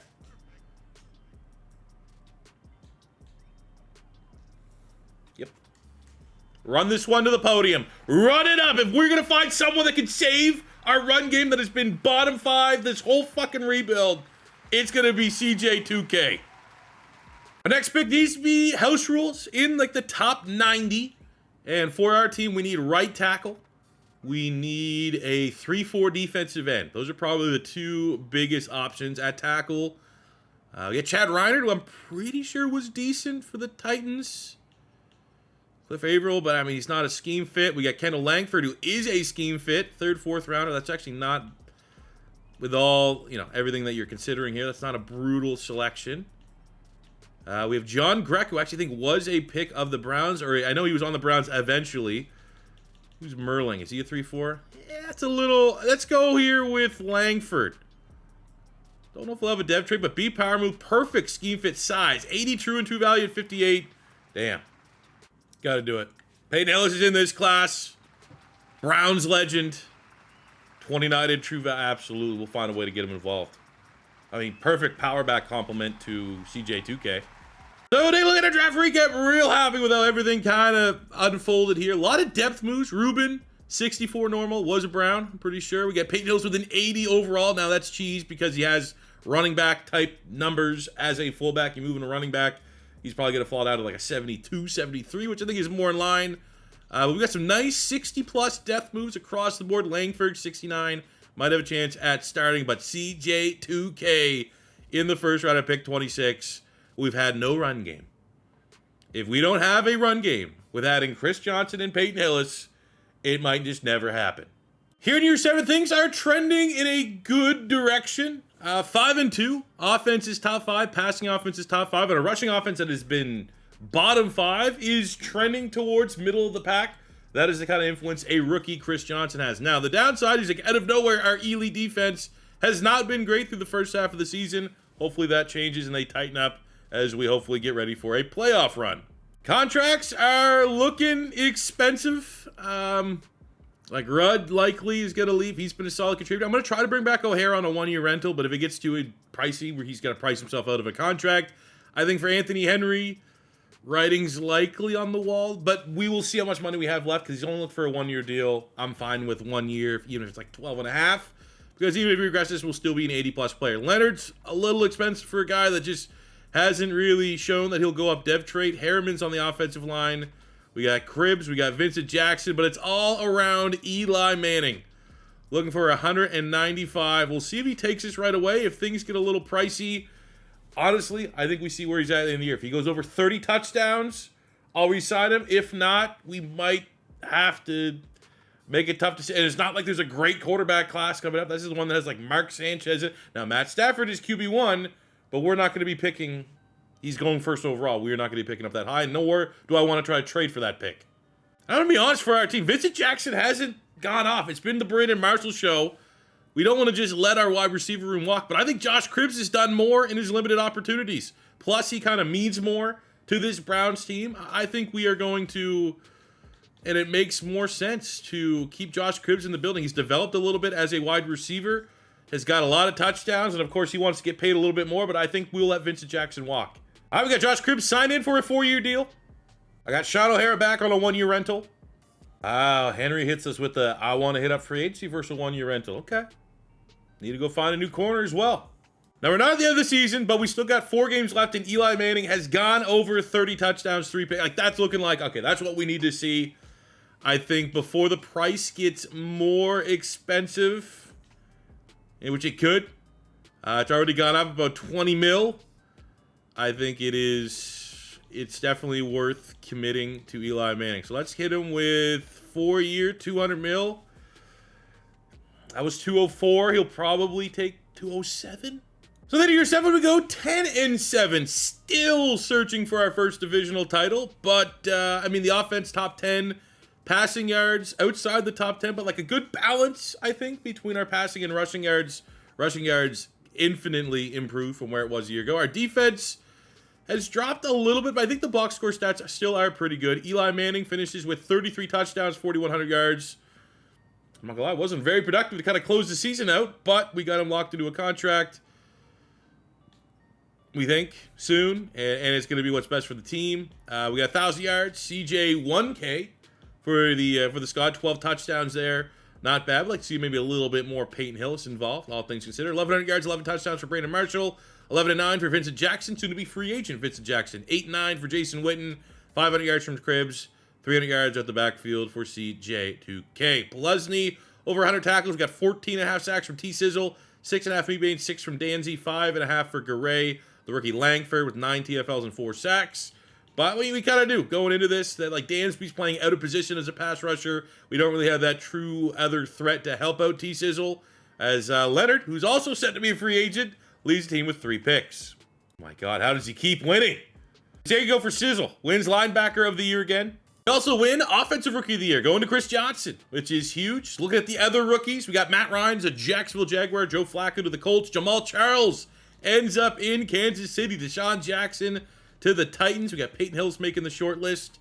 From a defensive standpoint, DRC to the Buffalo Bills. Aqib Talib ends up as a Bronco. I don't think he was drafted by the Broncos. I feel like he was drafted by the Bucks, but he played some of his best prime years with the Denver Broncos. From an NFC standpoint, let's see. We got Gerard Mayo goes to the Panthers. Chris Long to the Cardinals. Nothing else too crazy there. Offensively, Jordy Nelson is a Philadelphia Eagle. Jerome Simpson, the man with that insane highlight reel, like he jumps forward roll. He gets it. Martellus Bennett is a Packer. We got Darren McFadden on the Cowboys. That's where he went after he finished his time with the Raiders. He was a Raiders pick. Matt Forte goes in the NFC North, but not to the Bears, but to the Vikings. That's interesting. Jonathan Stewart, a Detroit Lion. Let's see it, man. We got great balance. I think we can be a problem for any team in the AFC. We can run the ball. We can pass the ball. We defeat the Bills 26-14 with an Eli Manning 3-touchdown performance. Hell yeah. And with that, we are into a road game in the divisional round against the Houston Texans, who have a top 10 passing offense, top 5 defense overall. Andre Johnson. They got David Carr still doing that. I think we're a better team. But for whatever goddamn reason, man, our team cannot get over the hump. 1-1 in the playoffs, lose 27-21 in overtime. David Carr needs a haircut. Eli Manning, 300 yards, touchdown, and a pick. They got MJD outduels Chris Johnson. Jason Witten and Vincent Jackson have stellar games. Vincent Jackson is heading towards free agency with a lot of momentum. Defensively, Jim Leonard leads the team in tackle. I mean, he has a lot of momentum as well. But 3-1 in the sacks department. We have the only turnover. Kind of easy to see why this game didn't go our way. To clear the lockers, what do we got? Well, Chris Johnson was a superstar, did not get a dev trade increase for winning offensive rookie of the year. So that's kind of that. And the cool thing about Peyton Hillis is like he can kind of play everything. So he's going to be our backup power back. He's going to be our fullback, backup tight end. He has decent receiving. But we are about to lose Vincent Jackson to free agency. So that kind of makes wide receiver 2 a potential need for the squad. We need a right tackle pretty badly. 72. We've one of the lowest rating starting right tackles in the NFL. That certainly did not help us this season. Still have to get that contract with Eli Manning. We have one last opportunity to negotiate it, but definitely worth the price of admission. On the defense, I mean, the front 3 is solid. All kind of role players. The linebacking core is really, really good, even though we don't really have a true pass rusher on the other side of Terrell Suggs. Leonard's about to hit free agency. Just goes up dev trait. Can't afford to pay him. The bummer is Wilson loses his superstar, which kind of sucks. We're about to lose Henry to free agency, so that's going to be our corner 2, because Rolls really took over that role as corner 1, and Blackman's serviceable as that nickel. But we're going to be going into the offseason here. We're going to need a corner 2. We're going to need a strong safety 1. Could look if BPA is a true pass rusher, and then we might have to look at offloading one of our linebackers. Actually, Andre Davis, I think he just double regressed. Yes, he did. Lost his X Factor, lost superstar. God damn, he's 30. I'm 30-ish. Am I losing my dev traits? All right, we're going to go 212. Our last offer for Eli Manning, 203, was declined. I'm going to go 212, and then obviously if things don't go our way here, oh, congratulations. You are. It doesn't solve our trouble, but we're going to franchise tag him, and the plan will be to get him locked in long term. We have Whitworth. Honestly, I think we got to decline. He's an older, 27 at the end of that contract. But we'll see if we can get him to a longer extension. But we can't afford Vincent Jackson. He's gone. Can't afford... Can we? At least offer Jim Leonard this. Hey, there we go. All right, cool. One less position we have to worry about in the draft. Look at the most recent mock draft. We got Matt Stafford going first overall to the Seattle Seahawks. Interesting moves. Jerry Maclin going top 10. This was the draft. Actually, a good draft for the Browns. They got Alex Mack at center, and he developed into a really, really good player. Arakpo and Matthews would be dream picks for us. Looking for that other pass rush. They're going to be long gone. Cushing would be... I mean, we're pretty much stacked. We have too many linebackers. Look at the tackle. We got Mike. We got the blind side. Alex Mack is also there. Britton. I mean, Mack might actually be the best pick straight up. All those A's. Even though we need a tackle, you got Jenkins there as well, but we might have to just go with a tackle because we need a tackle more than we need a center. So with the 26th pick in the 2009 NFL Draft, your Cleveland Browns. We need wide receiver help. Percy Harvin is there. But he's like a gadget player. I don't know how badly we need a gadget player. We need a tackle. Alex Mack is there. That's the actual Browns pick. That'd be a great selection. That's probably best player available on the board. But we need tackle help. We have scouted Britton, Lodehelt, Vollmer. Vollmer is within 30 picks. We could get him, the German. He's actually a first-round talent. Not much there as far as pass rush help. That's kind of the other option that we're looking at. Corner 2, we got Ladarius Webb. He's more of a nickel than like an outside player. It doesn't actually look like a particularly strong corner class. So I think for us, tackle is probably going to be the best fit. Vollmer is the best player that we have scouted here. The 6'8", 320-pound German machine.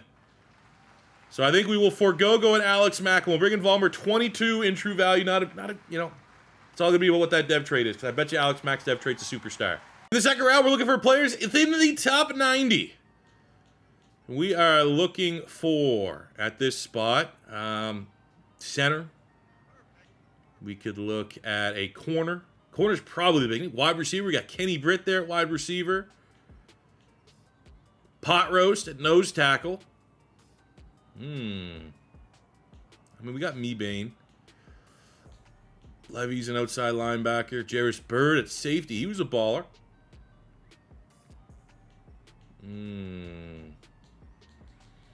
Interesting. I think we go Kenny Britt. I know he was serviceable. I don't know if he's going to pull a dev trade. He does not, unfortunately. Damn. So take a look at our draft recap. Got some solid depth down the stretch. 71 for Graham Gano to be our kicker. Again, just kind of, not gonna lie, pretty much 4th, 5th round beyond. I'm looking for guys with portraits just to help with the immersion a little bit. Helps that they have decent ratings. But the big get, Kenny Britt, 71. I feel like Kenny Britt was like a reliable 800 yards and like 5-6 touchdowns. And like that's all we need to be our wide receiver 3. Not brutal. But definitely, in comparison to the last couple drafts, not our most overpowered draft. We get Vollmer at pick 26. 73 of the dev trade. Will be a day 1 starter. Happy with that. But no real gems found this season, unfortunately. So the midway point of year number 8, the 2009 season. Kind of wish we had Eli Manning signed to a long-term contract extension. We are undefeated 7-0, and look at all that green for our rankings. Top 5 offense, number 1 defense. Yes, sir. 6-year, $400 million. 6-year, $400 million for Eli Manning. Oh, my God. 4 years, $60 million for the superstar corner, Antrell Roll. Easily the best corner on this team. Can't let him go. Now we're in that Jamar Chase, Penei Sewell debate that the Bengals had in real life. Do we pay the wide receiver or do we pay the offensive tackle? Because I don't think we're going to be able to pay both. 5-year, $207 for Brandon Marshall. He's been so good that, the downside of drafting as well as we have. Now, this would be no sweat off our back if we've already had a Super Bowl win or if we've already gone to an AFC Championship game. But the reality is we have 2 playoff wins in 8 years.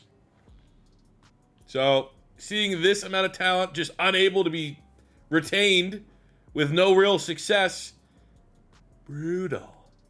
7-0 start, we were like first in everything. We go 11-6. I don't know why my team gets so freaking cold. At least we finished the year number 3 offense, number 1 defense. I sound like ho-hum. We are pretty still elite, but no divisional title. 11-6. Pittsburgh Steelers at 13-4.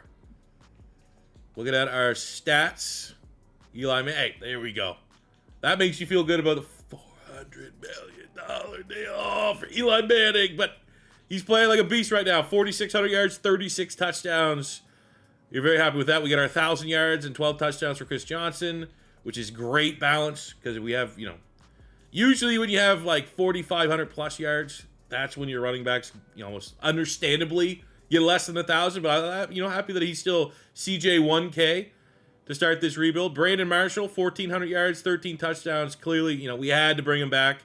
1,006 for Josh Cribbs. Love seeing that. Love him kind of completely evolve his game from what we know in real life, where he was just a special team merchant. But very good at that. Just under 1,000 yards for Jason Witten. And Kenny Britt, the rookie, 700 yards, but 13 touchdowns. I was wondering why he finished as an 80 overall. I was like, oh, well, that makes sense. 13 touchdowns as a rookie. Probably puts him in discussion for Offensive Rookie of the Year. And he's on that normal dev, which would be a very nice star dev trade increase. Paul Posluszny was a tackle machine. Also had 3 picks. 19.5 sacks from Terrell Suggs. And look at that. Carlos Dansby, the hybrid, finally putting it all together for a pass rusher. 9.5 for Mebane, 9.5 for Garay. Really, really happy with those sack numbers. Interceptions are decent for the most part. Bogovic has won MVP 7 out of 8 years. Okay, just greatest player of all time. 6th straight linebacker of the year for T-Sizzle. Dansby right with him at number 2. Offensive Rookie of the Year, Mark Sanchez defeats Kenny Britt. He had a hell of a year to beat 13 touchdowns. Jerry Maclin ended up to the Colts. Percy Harvin on the Patriots. On the defensive side, Brian Orakpo to the Chiefs. Vontae Davis to the Bengals. Clay Matthews to the Chargers. B.J. Raji to the Patriots. Patriots had a hell of a draft. Brian Cushing is a Cowboy. We got Malcolm Jenkins going to the Saints like he did in real life. That's kind of crazy. Pot roast there on the Bears. Michael Crabtree is a Ram. Julian Edelman on the Cardinals. So Sean McCoy going to the Eagles. That's sick. Mike Wallace on the Vikings. I feel like he went to the Vikings kind of once he was washed in his career. Matt Stafford to the Seahawks. Arian Foster to the Buccaneers. So far, as good as our team is, we got to go and run the gauntlet. Not only run the gauntlet, but run it on the road as we travel to Buffalo to take on the 10-7 Bills that have a top 5 offense in the number 1 passing Look at that. Nate Burleson, the Canadian, with 1,500 yards. So we need our secondary to be on point here. And they are. 38-24. Player of the week performance, Eli Manning and Davis. Love seeing that. Eli with 5 touchdowns. And now we get a chance to beat the team that's been a complete pain in our ass from a divisional standpoint, and really the reason why we've yet to win a divisional title, the 13-4 Aaron Rodgers-led Pittsburgh Steelers. They have almost a top 5 offense, the #1 rushing offense, a top 5 defense across the board. They got DeMeco Ryans, Joey Porter. Sick and tired, man. We always lose to them. Can we finally feature in an AFC Championship game? Low scoring, but we are able to. 17-9. Go on the assumption we did not give up a touchdown. We did not. 2 touchdowns for Eli Manning. That's where Michael Turner left. Okay. They shut down Chris Johnson. Kenny Britt continues his ridiculous rookie season. And on the defensive side of the ball, you know, it was competitive. An ugly, classic AFC North battle. And with the Super Bowl on the line, we have the 10-7 Jacksonville Jaguars. They got John Henderson, Asante Samuel. Not really a good offense, but they're carried by their defense. Their top 5 defense, very, very stingy. I mean, it is what it is. If Eli Manning shows up, we'll win. If not, their defense will take this game over. We got it. Eli Manning, player of the week. T-Sizzle, defensive player of the week. And the Super Bowl has been achieved. Only took us 8 seasons and having the best team by far in the NFL. It looks to be best on best as the 12-5 Buccaneers. Top 10 in everything. That's a lot of green. Top 10. They're the #2 defense. Get a little peek at the roster. I'm curious. Alex Smith is a 99 overall quarterback. He got beast mode. Marshawn Lynch, Derek Hagan. Weird. They got A.J. Hawk, Bryant Johnson, Andy Lee, Josh Sitton, Ike Taylor, Bernard Pollard. I mean, you know, they got guys. It's pretty insane 1-2 punch in their backfield. Imagine an Arian Foster, Marshawn Lynch run. Fill our gaps. Gap integrity. There we go. Eli Manning, Alex Smith. First Browns Super Bowl. And there's one thing that I have to give credit to Eli Manning. He's definitely on like the top 5 shortlist of like if you had to pick a quarterback in their prime off the street in a Super Bowl, you're probably putting Eli Manning on whatever magic that he has. Unfortunately, a safety is what separates these teams. We gotta come in once. Let me come in for not necessarily a drive. Let's get a nice little shot play here. Get some vibes about where the Browns are at right now. You got Chris Johnson, Kenny Brandon Marshall, Josh Cribbs deep, Witten at the sticks. And we're gonna go deep to Josh Cribbs. Who else? 98 speed to the house. An absolute rope from Eli Manning, splitting the safeties. And that should do it.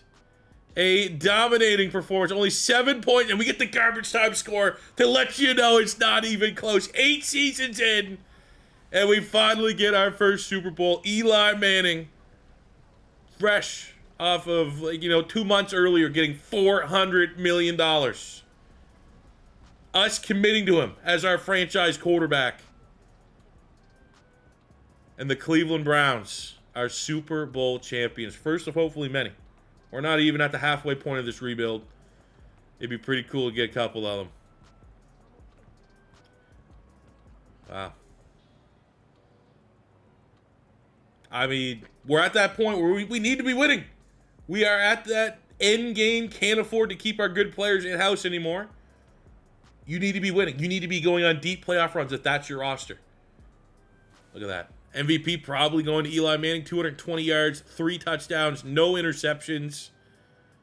Run game not great. Josh Cribbs, 2 tutties. Brandon Marshall with a touchdown. We get 2.5 sacks from Meebane. Sack and a half from T-Sizzle. I'm giving that to Eli Manning. Super Bowl MVP. Browns are Super Bowl champions. So end of the season, we're going to give Will Blackman a 3-year contract extension. He went up dev trade. He's now an 81 star dev corner. We picked up the 5th-year option on Paul Posluszny. And unfortunately, there's just zero amount of funds to pay Andrew Whitworth. So we're going to be going in the draft, likely trying to prioritize left tackle. We're slowly, I mean, we can't spend, but we're slowly now getting to a spot where the free agents are getting populated with like big time real players. So once we get a little bit of salary cap room, maybe we'll be able to make our first big splash on the open market. But it's going to be about 10 straight years of building solely through the draft for the Browns. And it's worked so far, got a Super Bowl. With the mock draft for the 2010 NFL draft, our needs, left tackle, center, 3-4 defensive end. This year, you got Sam Bradford, you got Sue going to the Rams, Eric Berry to the Jets, Demaryius Thomas, the late great, to the Chargers. JPP could potentially end up going to the Giants like he did in real life. Joe Hayden, BG's there. Des Bryant, Trent Williams to the Eagles. Gerald McCoy, man, Gronk going 18 is an absolute crime. Unfortunately, though, we're going to have to wait all the way to the last pick where I could absolutely live with Marquise Pouncey. So the final pick of the 2010 NFL Draft, pick 32, the Browns needing tackle, center. Oh, should I just do it? Look at the tackles that are available. We have Charles Brown, Jared Velda here. I mean, that's out of the reach of our house rules. Pouncey's looking like a pretty good selection. 3-4 defensive end, Jared Odrick.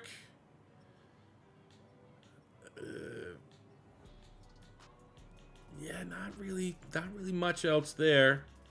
So I think we go with the unsexy selection, but likely best player available. One of the best linemen I've ever seen in college football, Marquise Pouncey. Number 5 in true value at 32. Got the face scan, looking good. So for our next pick, with our house rules, we have to pick within the top 94, which is brutal because Geno Atkins at 99 would be a perfect get. Absolute stud home run for our 3-4 defensive end spot. But we need tackle or 3-4 defensive end. We have Bruce Campbell out of Maryland, who's actually kind of a bust, unfortunately. Everson Griffin, but he's just not a scheme fit. Emmanuel Sanders is there at wide receiver. Got Navarro Bowman at linebacker, just not a scheme fit. Like, that's one of the rare. Earl Mitchell. Got Corey Peters out of Kentucky. Damn. I mean, there's good players, just not at positions of need. So I guess we'll go Corey Peters. Here his B finesse move. Not bad, 80 in true value. We just grabbed Bruce Campbell at tackle because I thought the athletic profile would be too much to pass out. 230 in true value at 96. He has 90 acceleration and 82 speed, 92 strength. Maybe we can develop him into something. Elite traits. Look at the name that just went right before us. Antonio Brown, 5th round of the Bucks. Yep, that's cool. So looking at a draft here, thought Walter Thurman actually would pull a little bit better rating. He was a solid depth get for my Eagles back in the day. Bruce Campbell, freak of nature athlete, 60 overall. Not good. Corey Peters, 67. At least we got Pouncey. 77 hidden dev, one of the best players in the class. And getting that at pick 32, very, very nice. Especially because we needed a starter there. We look to defend our title here in the 2010 season. Off to a pretty hot start. 8-2 for our 89 overall squad. And we have the number 1 offense and a top 3 defense led by the number 1 rushing defense in the league. Now, the all right news, I suppose, is that it's not a big free agency period of guys leaving the building. Brandon Mebane, obviously, has been a really solid defensive tackle for us.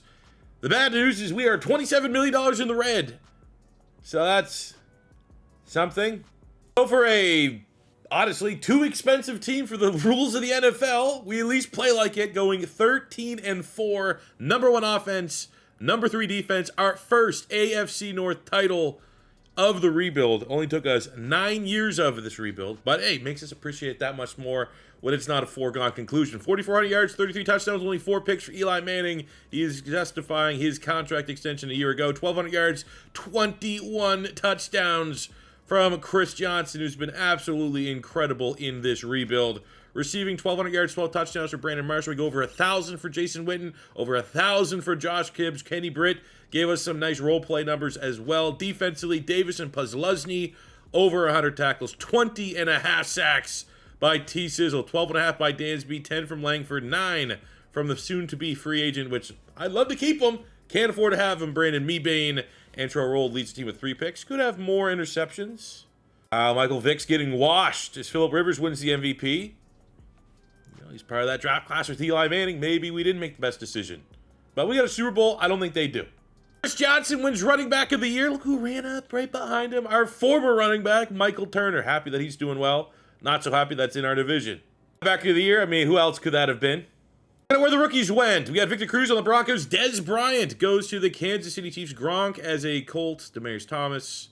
We saw that from the draft recap. Carlos Dunlap, Defensive Rookie of the Year for the Denver Broncos. Eric Berry's a New York Jet. Brandon Spikes is a New York Jet. In the NFC, Navarro Bowman on the Detroit Lions. We got Cam Chancellor on the Rams. Everson Griffin on the Panthers. Ndamukong Suh on the Rams, as we saw from the early recap. Devin McCourty to the Bucks. JPP ends up on the Giants.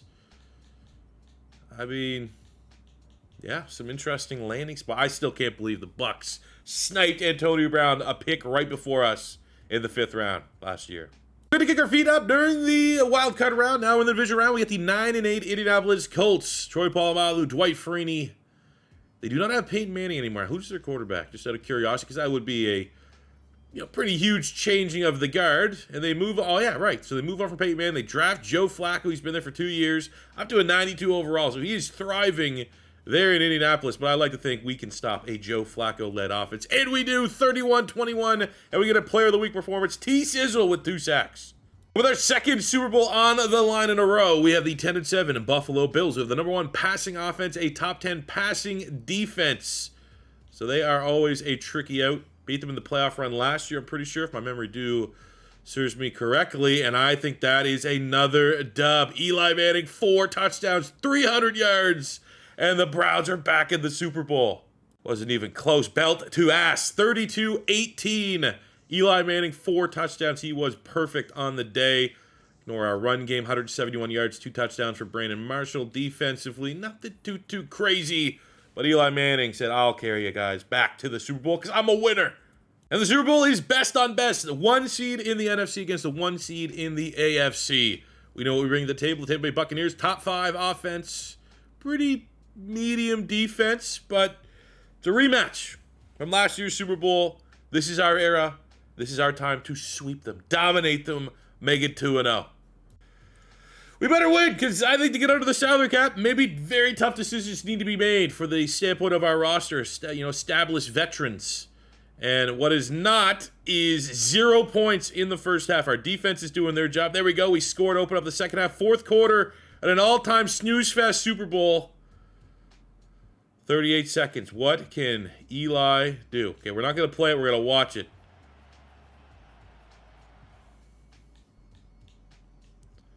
First play, we go check down. All right. Second play. There we go. Moving it down. 23 yards, Brandon Marshall. 14 yards, Jason Witten. How about Eli? Yeah, damn it. Well, hopefully Tampa Bay's salary cap situation is as dire as ours is. Because if not, and they're going to stay on top, I think we're going to be just a little bit less than where we were this year. I'm going to be the 5th-year option of Chris Johnson, just because I think that might be the only way we can afford to pay him. Bad news is we're losing Mebane and Graham, who are 2 very solid starters for us. Good news, instead of being 27 in the red, we're only 9 and change. 12, 13, 14, 15, 16. So I have 17 players that are taking up like $1 million cap hits. Once I get rid of all these ones, we will be in the green. Doesn't really change. Maybe if I would have done this, I could have been able to keep maybe Corey Graham. But even then, probably a stretch. But at least it's going to get us out of the red, getting rid of some of these very, very expensive, lazy contract depth players. So our team needs going into the draft. I mean, for the state of our salary cap, like solid mid-70s on the O-line, mid-70s starting. Not that big of a deal. On the defensive side, we need a nose tackle. We need a 3-4 defensive end and an outside corner, as Blackman is our nickel. They don't really grow on trees, especially where we're going to be picking in the playoffs, but we'll see what's available. I know it's a good year for 3-4 defensive ends. You got J.J. Watt and Cam Jordan, etc.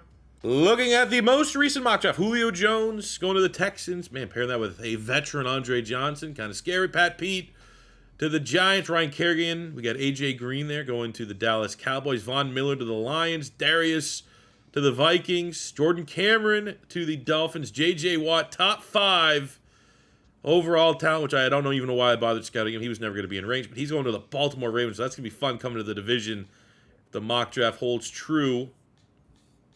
Cam Hayward was a guy actually I thought could potentially be available. He's going to Seattle at 18, potentially. Obviously, all these are potentially. Phil Taylor was the actual pick of the Browns this year. Was a bust. Honestly, I would, if he's there, I consider it. That is probably the best nose tackle in the draft if it didn't pan out. Cam Newton falls all the way to 26 to Carolina. How is that? That's just so fitting. That's unreal. Mike Pouncey to the Eagles, and we are currently mocked to get. No, I'm not. No. Spoiler. No. Wow, the Panthers don't actually get Cam Newton. He's on the board at 31. I mean, I know we can't. I know we can't, but Eli's not getting younger. And it's probably a discussion we need to have before too late. For the interior, I suppose you want to go BPA. Rodney Hudson's probably going to pull a pretty decent rating. We can always get better there. 3-4 defensive ends. You know, again, following our house, even, you know, non-following our house rules, but following our house rules within 30 picks. Nothing is really there at all. Even at nose tackle, you got Paella, who I think broke the bench press record at the combine. You had, you know, later on, maybe we, I scouted Ellis just because he's 350 pounds and a scheme fit. He actually would be a nice selection there. Corner, is that where we go? Gilchrist. I mean, anyone in the top 60. This is terrible. We might have to just straight up draft BPA. 61 and under. Whoever is a top 61 player, I'm probably going to select him. And it might be, we got DeMarco Murray there. Torrey Smith. Colin Kaepernick. You know, we're definitely not going to take a quarterback. I think it's going to be Rodney Hudson. Or we just say screw and go Cam Newton. But we won't disrespect. We're not going to invite a quarterback controversy scenario. We'll go with best available on the offensive line. Build them trenches. And we get Rodney Hudson, number 12 in true value at a pick 31. And he can play guard and or center. Within the ballpark of our house rules here, we do have Kendrick Ellis at nose tackle. We also, though, have Nick Fairley, who is supposed to be like the next big thing in college football coming to the NFL. Like, he came out like he was kind of like mini Ndamukong Suh. He was a terror for Auburn. We also have Randall Cobb as an option. I think I want to do that. I know the nose tackle's there, but what if Nick Fairley was a guy that was destined, like I was a blue chip player when he was coming out. And he had a good career in the NFL, but never to the elite level that I personally thought he was going to have. Look, number 10 in true value in the class. Let's go. Sick. Third round also, we're going to be able to kind of clean our board here. We got Kendrick Ellis, the nose tackle, who's solid value, legit, should be in this range. Look at that, almost perfect. 96 in true value, get him at 95. Having a little fun with this one because he technically, arguably had his most success with the Browns. Kind of. Not really, but kind of. Terrell Pryor at backup quarterback. 209 in true value, but he does pull a dev trait and brings elite versatility. Overall with the draft, pretty solid for the guys that we felt decent about. Terrell Pryor, 65 with the dev trait. We get Cedric Thornton, who's an underrated Philadelphia Eagle. 67 overall. We get Ellis, 66. With a big get, we got Fairley and Rodney Hudson. And in Fairley's case, he is going to play defensive end. I wonder if that's going to shift his rating up or down. You'd figure because of his play style, it'd go up. Damn, goes down 175, but 275 hidden devs. Considering in that first round, too, we panic bought because all the top positions and all the top prospects were absolutely gone.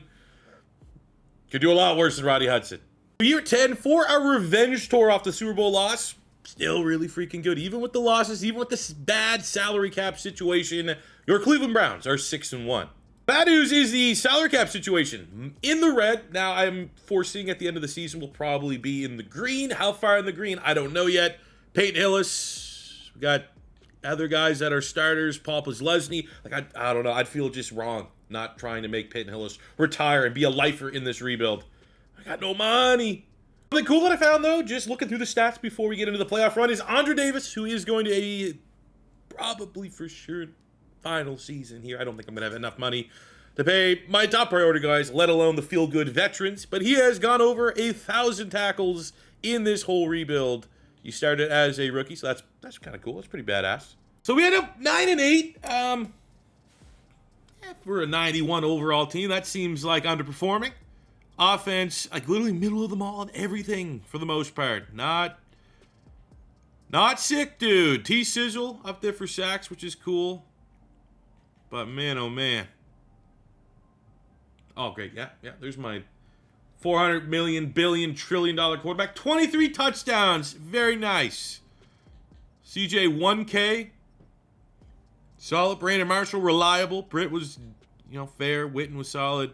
Cribbs production dipping just a little bit there, but it's Josh Cribbs. We shouldn't have to rely on him to make plays non-special teams. Plus Lesney over 100 tackles, 19.5 sacks from T. Sizzle, who, if we showed the 1,000 total tackles by the linebacker, I think the way he's playing, if he plays long enough, T. Sizzle's looking at that sack record potentially. 5.5 sacks for the rookie Nick Fairley, 4.5 from Dansby, so big regression there from him, and our interception numbers just aren't good enough. He finally's done it. T. Sizzle wins the Defensive Player of the Year award. He's won Defensive Rookie of the Year. He's won Linebacker of the Year like 10 straight times. Finally gets his first Defensive Player of the Year, and he's obviously also the Linebacker of the Year.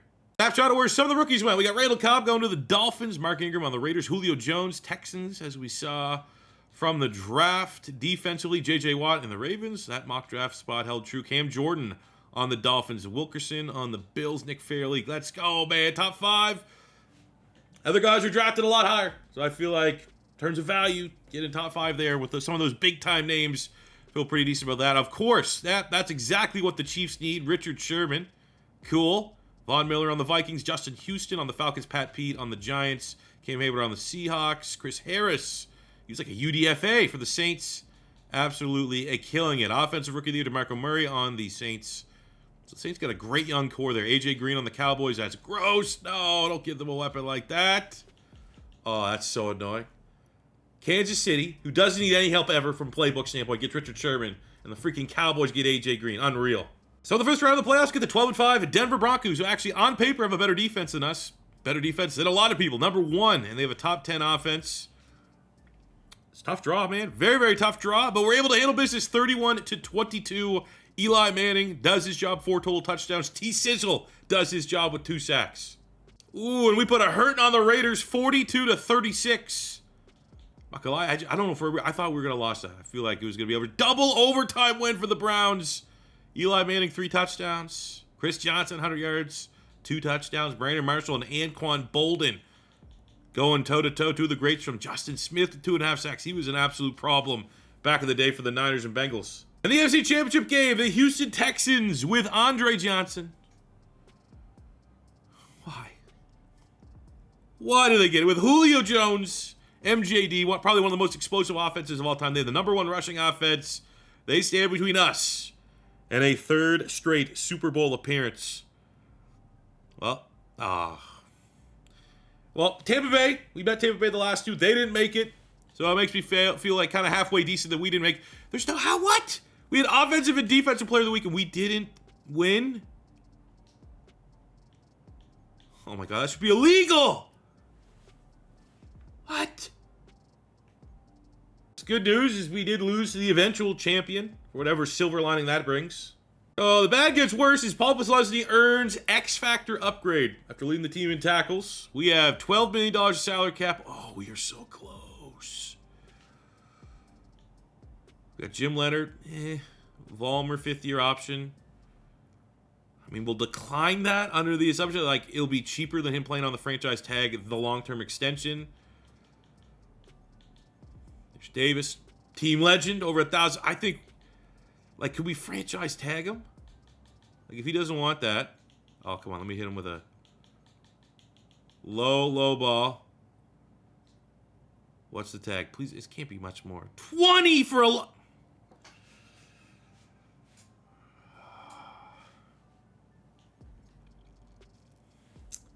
figure it out. We'll figure it out. All right, no. As soon as we get the offseason, we get the added salary cap increase up to $16.9 million. But doesn't really help us. Not enough to re-sign any of our big-name players that walked.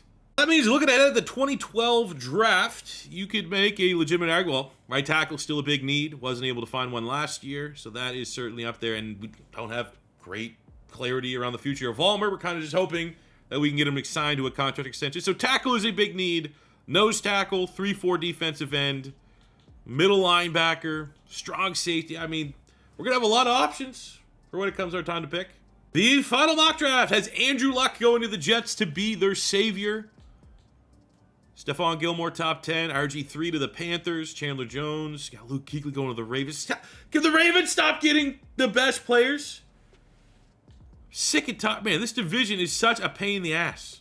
Fletcher Cox to the Lions is a good gift for them. Hightower. I'm looking at some of these linebackers, and they're going early. He's going to the Dolphins, potentially. We are projected to get... I didn't even scout him. I'd be all right with that. I'll tell you that right now. So we know our team needs. We can pick within really like the top 50 players. Offensive tackle, Riley Reef, meh. Nothing there at right tackle. 3-4 defensive end. What do we have here? Absolutely nothing on one side and absolutely nothing. I mean, Mike Daniels, maybe. He was pretty solid for the Packers. A couple Pro Bowls in there. Keem Hicks, he's a beast coming up from up here in Canada. But what we need is off-ball linebackers. We have Demario Davis scouted. Unfortunately, within the house rules, Levante David, a little too pricey. 62, I'd say the top 62 are players that we could be looking for. Not gonna lie, it's looking pretty obvious. Ooh, Harrison. Ooh, I actually scouted him. That is an incredibly tough decision. I'd almost say comment right now, who would you pick between Harrison Smith and Bobby Wagner? Comment it now. And we'll see what I do. And then who's right in the end. I mean, they're both going to be good picks. But Harrison Smith, okay. Now, I'm going to treat this like a Madden draft. I don't know these players. There's no name attached to them. That's what Harrison Smith looks like. Bobby Wagner, A-zone coverage. We'd be picking Bobby Wagner 10 times out of 10. In that scenario, number 3 in true value at pick 29. I mean, it's Bobby freaking Wagner. So we look at players at the top 90, give or take. Looking for these positions. Tremaine Johnson, he was a baller for the Rams for a couple seasons. He's probably going to be pretty tough to beat. 74th on the big board. Oh, we still got the Mario Davis. But I mean, if we don't go Davis, like someone like Nigel Bradham, Brandon Marshall, like there's some decent linebackers here if we want to add another name to the mix. Ooh. Ooh. Bears fan knows what's up. Bears fans know what's up. Akeem Hicks, underrated. 36 at 60. Okay, maybe not. I thought he would have been a first-round talent, but look at that hoss. 330 pounds, 94 strength. Yes, sir. Ooh, another sneaky BPA. George Aloka, 6'4" out of Boise State. He was really, really solid for the Cincinnati Bengals for a minute. That's good value. 89 true value at 93, and we roll another dev trait. He was one of those weird ones, though, because you look at 6'4", 225, and you think, like, Cam Chancellor, this guy's an absolute menace. He was, like, weirdly, like, a cover guy. Lanky cover guy. Not a great run defender with that frame. It was weird, but he was really legit for, I don't know, 4 or 5. He was like a guy that would be like a high 80s in Madden for a couple years. I was saving this one. This is the finale of this draft. The big reveal at the end. We could draft, house rules, any player that was regarded as a Brown from that class. I got that with Terrell Pryor. We got that with Peyton Hillis. Got that with Josh Cribbs. And then we have, in my opinion, I don't think it's talked about enough, the what if that is Josh Gordon. Now, I think we know my opinion on some of the things that he was getting kicked out of the league for. Absolutely ridiculous. I think there was more severe addiction issues than it was he just loved eating his salads, which, it happens. It's not the first, not the last time that you'll hear a player like that has a career like that. But there's that what if, man, that if Josh Gordon just, if he was playing in today's NFL, where the rules and stuff like that's a little bit laxer, probably would have got suspended less. What Josh Gordon on the field, fully committed to football, would do, dude, that 1,400-yard season, what did he have, like 7, 8 games? It was absurd, and he was unstoppable. Like, he has that George Pickens in him. Maybe not. No, that's not fair to say in more ways than one, because Pickens is a diva. Josh Gordon had issues. But George Pickens, on any given play, any given snap, could be the most talented wide receiver in the NFL. On any given rep. He could just do things that no other player in the league can do. feel like that's the same thing with Josh Gordon. If he would have had more opportunities in his prime, he was built differently. And to finish up, we actually do need a punter, and I didn't cheese because Johnny Hecker's there. And, Johnny Hecker's probably, like an 85 superstar. I went with the second best option, Marquette King, who's definitely not going to be that highly rated, but anytime you get a dev trade with a special teamer, it's pretty cool. So look at our draft recap. Ooh, King I thought it'd be a little bit better than 65, but okay. Then I got Emmanuel Ocho, just to see if I get, Joy Taylor around the building. We got Josh Gordon, 71 hidden dev. Boykin, he had a huge interception against the Cowboys for the Eagles. I'm not gonna lie, I just know he was a nickel. I need a nickel corner. 69, not a bad rating. George Aloka, 72 with a dev trade. Akeem Hicks, 75 with a dev trade. And Bobby Wagner, 80 overall. That is... he's going to be our highest rated player we've drafted so far. Like, looking back at it, Eli Manning wasn't that high. Terrell Suggs wasn't. Yeah, our best pick to date. Let's go.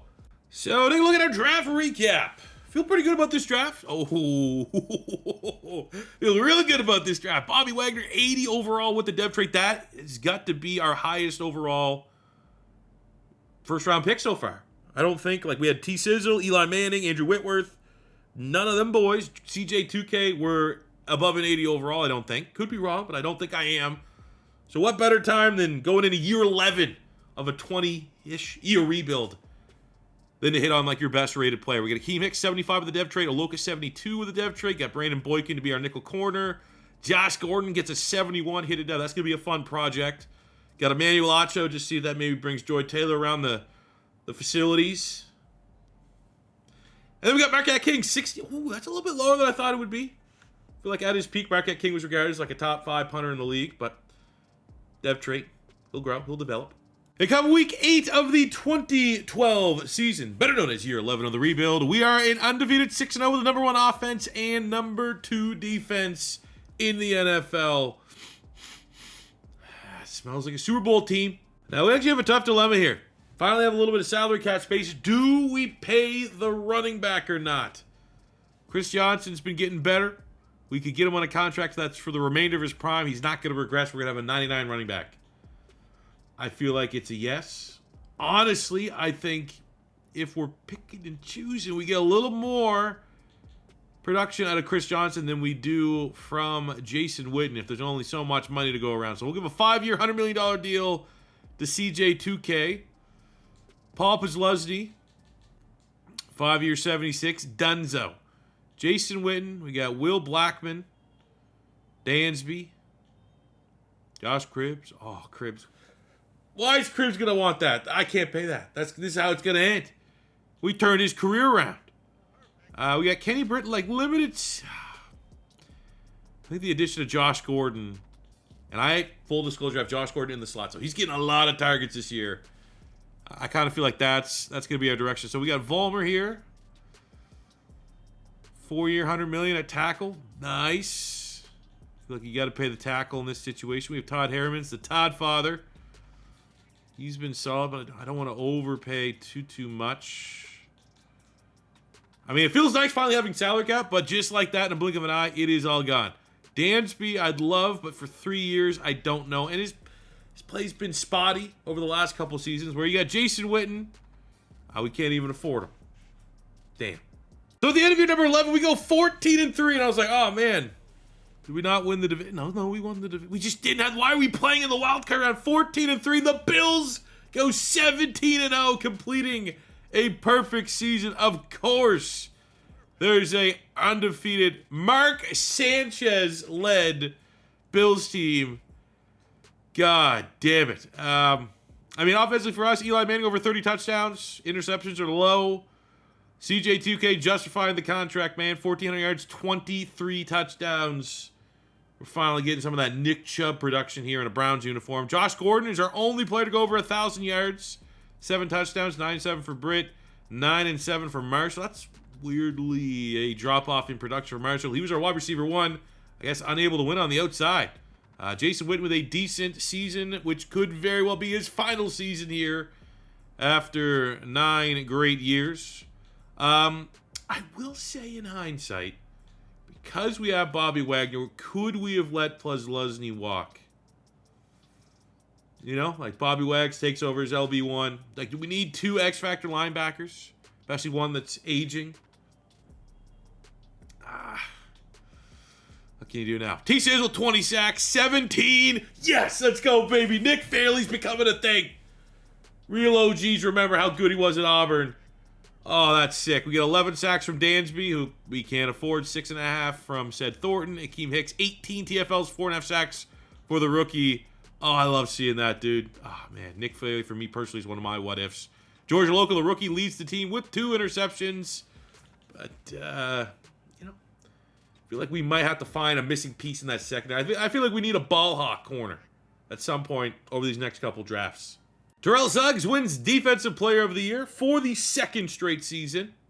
Chris Johnson wins Running Back of the Year. T-Sizzle Linebacker of the Year, obviously. It's a tough draw as Josh Gordon loses out on Offensive Rookie of the Year honors to Andrew Luck of the Jets. We have Justin Blackman going to the Steelers. Be interested to see if his career can catch on. Doug Martin. Oh, the muscle hamster. Remember the muscle hamster?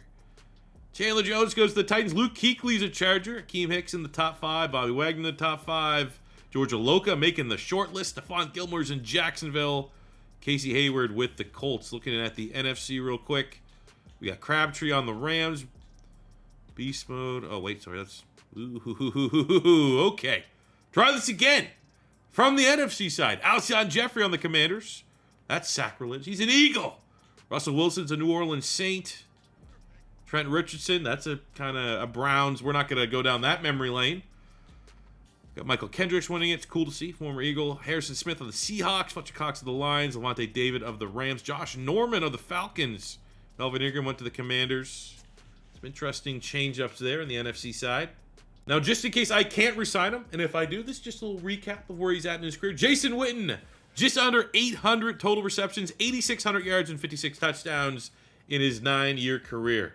Same can be said for Josh Cribbs. I'm probably not going to pay $100 million for him, but he carved out a real nice career as a receiver for the Browns this time around. For the first round of the playoffs, we handled the Indianapolis Colts 31-6. No player of the week performance, but stellar showing from Mr. Eli Manning. Josh Johnson there. Hey, Josh Gordon, there's how you make your playoff debut, kid. In the division round, we get the divisional rival Pittsburgh Steelers, who are not really popping off with Aaron Rodgers at quarterback. It's been a minute since he's been there. I'm going to disrespect them, too, by not auto-upgrading my team, because I don't need to. We beat them. Oh, no, look what's awaiting us. I think that's worth at least watching. I kind of want to watch the sim play out there. Can we be the one in 17-1 of the Buffalo Bills in the AFC Championship game, or do the Bills have a chance at immortality and completing a perfect season? If they can beat us, go on and seal the deal. I want front row seats to this one. Not gonna lie, I'm also considering hopping in on this one because I don't want to be on that side of history. But we'll see. Opening drive. I mean, all the pressure's on them. And we've won the Super Bowl recently. We have a bunch of winners here. So it'll be interesting to see. And we strike first. Low scoring. I don't see an undefeated team.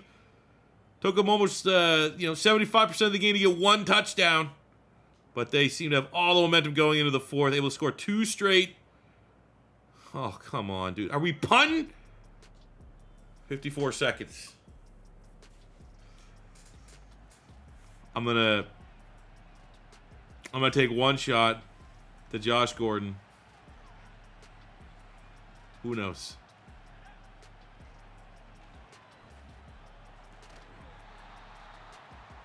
It's a suicide ball, hospital ball, whatever you want to call it. Try it again, Josh Gordon. Come on, Josh.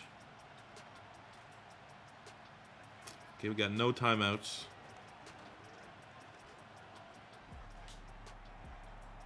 No! Let's go! Suck it! I mean, there's still time. But we might have just been able to at least do enough to send it to overtime. I'll let it roll out in overtime. But I had to give our team just a fighting chance. Come on, baby. We get the ball first. We score. It's over. Okay, I'm just going to play by play. Okay. Eli Manning, Jason Witten, touchdown wins this. No. Why are we running it there? Settle for a field goal. We let it in the hands of our defense.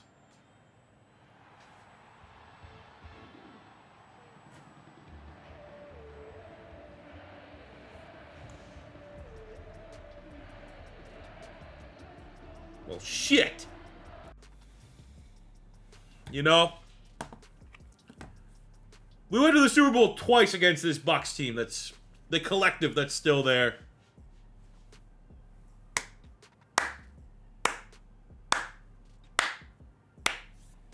Good on ya. Not going undefeated on my ass. I'm not being a part of history. As far as depth rates are concerned, on the end of the year, we have Josh Gordon, just a star dev. I thought there might be a chance, maybe a chance that he'd be a superstar, but that's going to be on us to go out and earn that one. On the defensive side of the ball, Bobby Wagner was an X factor out the gate. We lose the superstar dev on Dansby.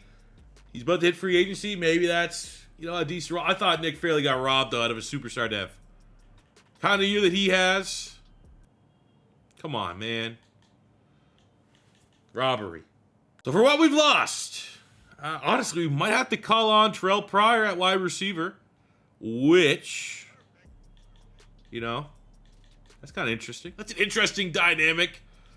But the big tight end. Tight end now becomes a premier need because we still feature a tight end. Tight end might not ever be the number one wide receiver here, but I mean, we've seen Jason Witten get 900 yards, flirt with double-digit touchdowns, so it's a vital part of the offense because there are some schemes that the tight end's a role player, and will never be much more than that. But I think we should try to chase after a tight end this year if a right tackle shows up.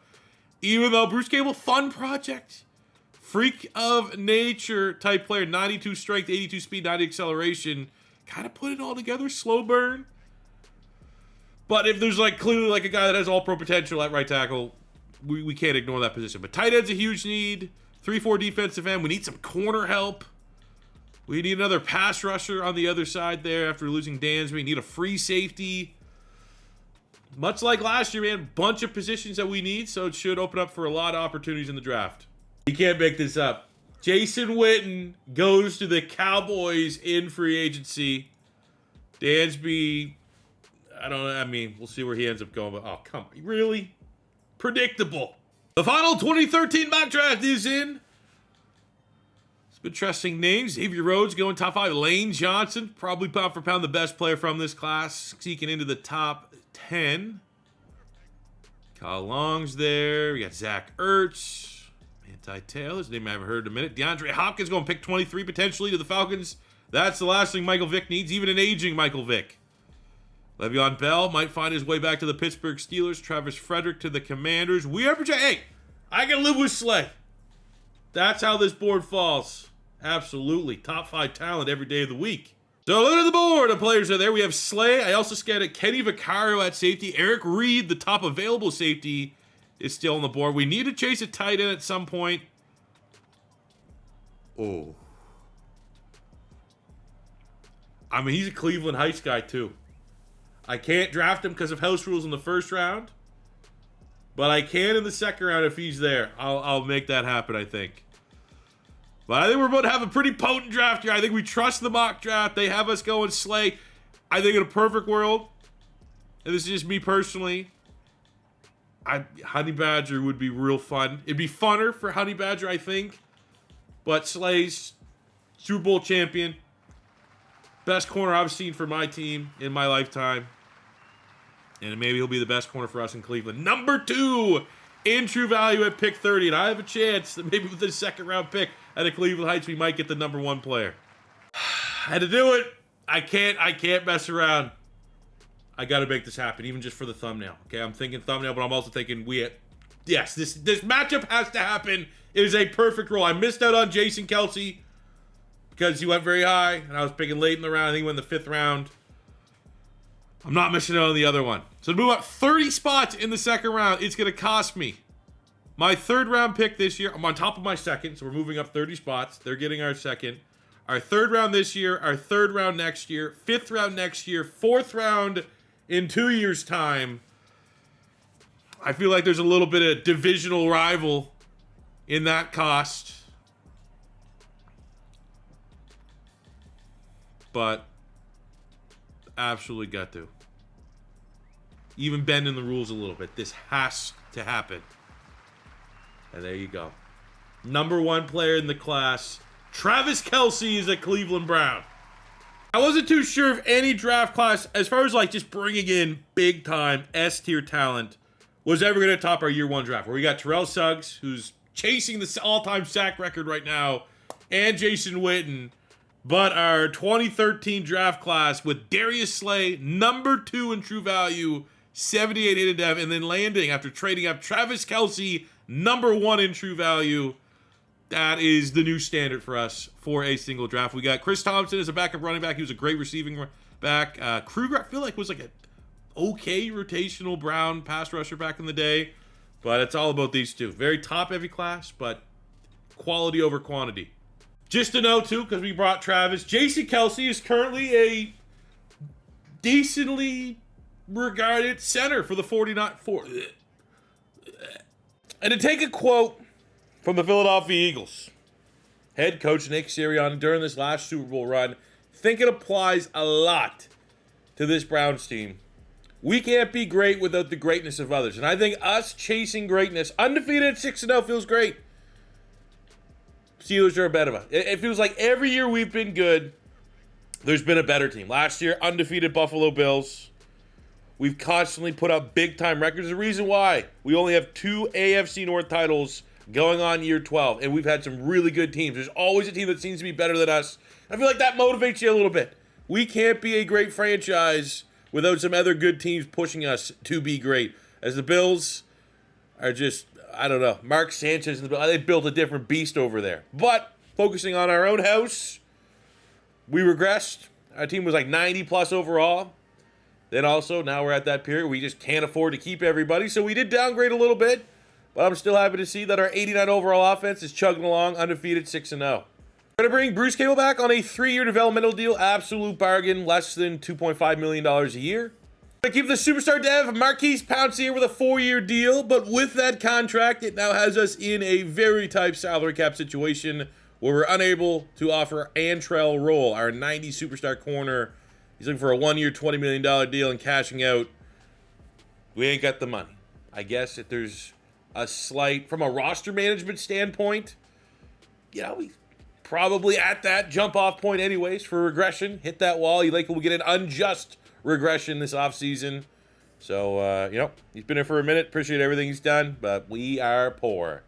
At the end of year number 12, we go 13-4, and it's another 13-4 that doesn't get us a first-round bye, doesn't even get us a divisional title as the Steelers have the tiebreaker as the one. It's just, man, I don't know. I don't know if I've ever seen the NFL this competitive for a rebuild surrounding one team.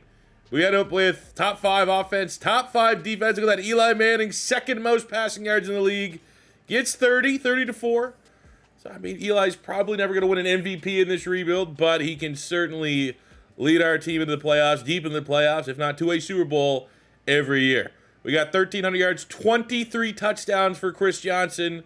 Might be in that Offensive Player of the Year conversation. Receiving, we get 90 catches, 1,400 yards, 15 touchdowns from Travis Kelce, the rookie. Now, I did put him in the slot because I think you bring him into the building, he's probably going to be your wide receiver 1. He is a superstar X Factor, which, Mr. Cleveland, we're going to force feed him. Josh Gordon has a very nice campaign, almost 1,300 yards and 9 touchdowns. 855-5 from Brandon Marshall, who is, he has just not thrived, in the slot. He is a slot archetype by trade, but we paid him a lot of money, and I really think we have the talent anyways to have 3 1,000-yard receivers. Defensively, Wagner and Puzlesny over 100 tackles each. We get 23.5 sacks for Terrell Suggs, breaking the NFL record fairly with 15, 10.5 from Akeem Hicks. Our interceptions aren't great. Would like to see maybe someone like Slay, who is a superstar. To have the rookie, he's going to take over Roll as our top corner, as we can't afford to pay Antrell Roll. So it's good that we at least have a successor there. But interception numbers could be a lot better. But something I think is worth checking out is, where does Sizzle, Mr. T Sizzle, stand for all-time sacks? Terrell Suggs is at 188 career sacks. He's going to shatter the record next year. However, 23.5 is the old record. Somehow, someway, the great Julius Peppers got 27 sacks for the Carolina Panthers. Huh. Uncle Vic gets like his 7th MVP of the video. Terrell Suggs wins his 3rd straight Defensive Player of the Year award. Travis Kelce runs away with Offensive Rookie of the Year. Keenan Allen ends up going to the Bengals. That's great, going to the division. Le'Veon Bell finds his way to the Pittsburgh Steelers. Desmond Trufant wins Defensive Rookie of the Year for the Titans. Slay runner-up here for us. We got Kawan Short going to the Dolphins. Xavier Rhodes to the Bengals.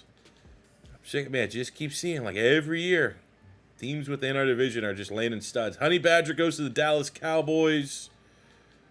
We have offensively DeAndre Hopkins is a Chicago Bear. Zach Ertz is an Atlanta Falcon. Adam Thielen's a Seahawk. Chris Johnson wins running back of the year. We get our first O-lineman of the year award going to Rodney Hudson at right guard. Might as well just name the linebacker of the year award the Terrell Suggs Award, as he wins it for literally every year of the rebuild that he's been a goddamn player on our team. In the first round of the playoffs, like the worst opponent, a below 500 but very good team that actually has a better roster than us, led by, they got Dwight Freeney, they got Rob Gronkowski, Geno Atkins, and the Indianapolis Colts. We have Joe Flacco at quarterback. We knock him down 24-15. That would have been an embarrassing loss. And it sets us up with an opportunity to avenge last year's playoff loss to the then undefeated Buffalo Bills. They go 13-4 this season. Truly a battle of some of the best teams in the NFL here in the divisional round, and we don't get our get back. We fall 21-18, even with a Brandon Boykin Player of the Week performance. It's just not enough points scored. You know, you score 18 points. Yeah. Mark Sanchez just a little more production. Our run game was non-existent, and defensively, just didn't make enough plays, I guess. And at the end of the year, we have some changes for sure on the offensive side of the ball. I have outright moved Terrell Pryor down to wide receiver. I think the reason is he's like almost an 80 overall quarterback. Good backup quarterback, good emergency if something happens to Eli Manning. But I think come time to re-sign him, it would be a lot more affordable to re-sign him as a wide receiver. And then we always just kind of have that weapon on the roster. We lose the superstar on Brandon Marshall, but we gain one on Josh Gordon. Travis Kelce was always an X factor. Rodney Hudson is up from star to superstar after winning Lineman of the Year. And this offense is going to be able to run it back. We are not losing anybody. It's been a minute since we've not lost anybody on the offensive side of the ball, so that's going to be nice. Defensively, well, we definitely need another pass rusher. We don't necessarily need one. We need one from a depth chart standpoint, but as long as Terrell Suggs is getting 20-plus sacks a year, we're good on that front. But we're going to be losing Antrell Roll, who lost his superstar dev. So we are definitely getting out when the regression is starting. Slay is going to take over as our corner one. I think Boykin at 77 is more than serviceable at the nickel spot, but we probably are going to make the argument that corner two will be our biggest need going into the offseason and draft.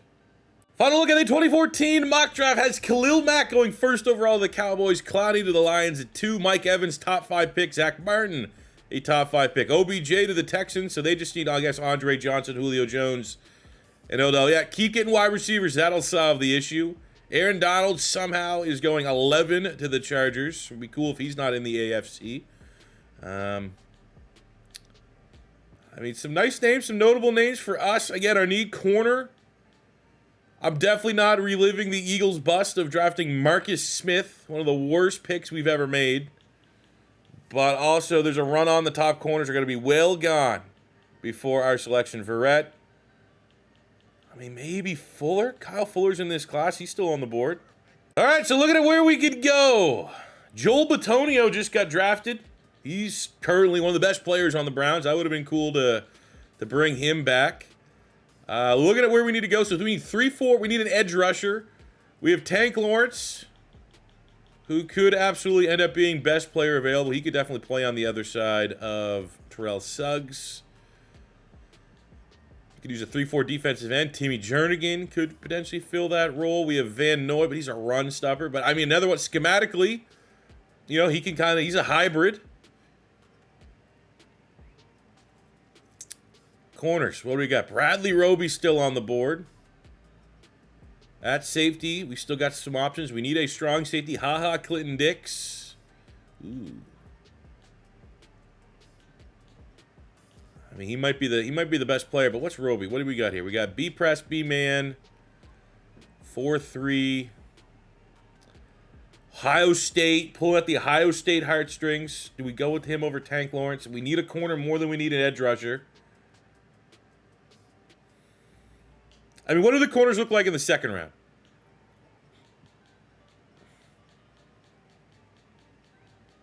Terrible. What do the pass rushers look like if we get into the second round? Are there any value pass rushers in this year's class? Preston Brown might not be too bad. Ugh. I mean, they all kind of suck. There's no win-win here. But I think the fact of the matter is we will go maybe with the least sexy, but I think corner 2, getting an outside corner, plus tying at the Ohio State heartstrings. Number 15, a true value for Bradley Roby. Pulls a dev trade as well. Not bad. I thought, honestly, it might be a little bit worse. And we get an opportunity here to turn around a career of a bust. We need a strong safety.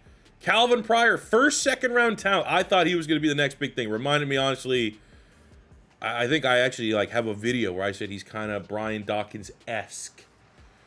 Which at that time was more so like box safety that could just lay the lumber. And that's what we get. Top 50 player here in Pryor. No dev trait, but should be a potential start, especially with that grade, to maybe start for us as a rookie at strong safety. I'm actually kind of looking at 2014. Interesting. Like, well, it's an all-time draft for the Browns because this is the draft that they had 2 first-round picks. They got Justin Gilbert, bust. Johnny Manziel, bust. But in the second round, they got Joel Bitonio, who in this draft went first round. They also got Christian Kirksey in the third round at linebacker, who was a really, really solid linebacker. So there was a good mix of good and bad. Like, if you switch those, and you said they got Joel Bitonio in the first round, Christian Kirksey, I mean, that's a stretch to say he'd be good in the first round. And then you got, Gilbert in the second, Manziel in the second, Manziel in the third. You feel a little bit different about that class in hindsight.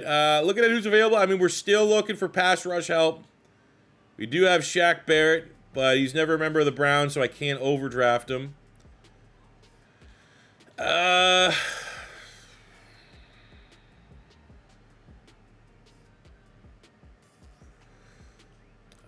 guess nose tackle depth, Daquan Jones. Not bad. And we get a depth trade. Overall, for a draft recap, not our strongest draft, all things considered. Couple 50s, which are absolute whiffs. But Daquan Jones, 65 hidden dev is nice value. Calvin Pryor, an opportunity to turn around a bust. Unfortunately, he was more highly regarded than how his career panned out. I think he was with the Jets. But Bradley Roby's a good get. 74 hidden dev will be challenging for a starting outside spot as a rookie. Now into the 2014 regular season, 5-2. We're off to a decent start. Our passing defense is not great, but everything else is top 10. So can't be too upset. We're coming off a loss. First round pick Bradley Roby gets a Defensive Player of the Week performance, so that's good for his confidence. The good news is we have $134 million of salary cap. The bad news is we got Harriman, Thornton, Pryor, Suggs, Marshall, Fairley, and Hudson all looking to get re-signed. Love the redemption story, so we're going to give Nick Fairley a 4-year deal to keep him here for the remainder of his prime. Terrell Pryor on a 5-year deal. Love that versatility. He's pretty much olden days Taysom Hill. We got Terrell Suggs locked in for a 3-year deal. Pretty much he's got to retire, as this year likely will surpass the all-time career sacks record. I know he's old, but I'm going to get the Todd father, Todd Harriman's, locked in for a 2-year deal. Even with regression, he'll still be probably mid-80s when it's time to retire. Get reigning lineman of the year, Rodney Hudson, locked into a 5-year deal. Now, we've been throwing around a lot of money. I think the plan is to move on from Brandon Marshall, which I never thought I'd say about a 98 overall wide receiver, but he's been a slot merchant. When he's been not in the slot, we've asked him to be wide receiver 1 on the outside. He has not performed. And with the addition of Travis Kelce and Josh Gordon on this offense, it's the rare time that he's only going to start regressing. He's already lost his dev trait. Yes, he's 98. He'll probably get hit with like a -6 this offseason. I think it's, if there was a discount, maybe $144 million is absolutely not a discount. Let him hit the open market. And at the end of year 13 of this rebuild, the 2014 regular season, the Browns are back in the playoffs, 11-6. Our offense is very good. Our defense, surprisingly not. Taking a look at the stats, Eli Manning, 3rd in yards, 6th in touchdowns, so he's playing like a top 5 quarterback. We got Chris Johnson playing like running back of the year. He's won it 2 years in a row. Looking to make it number 3 with almost 1,400 yards and 17 touchdowns.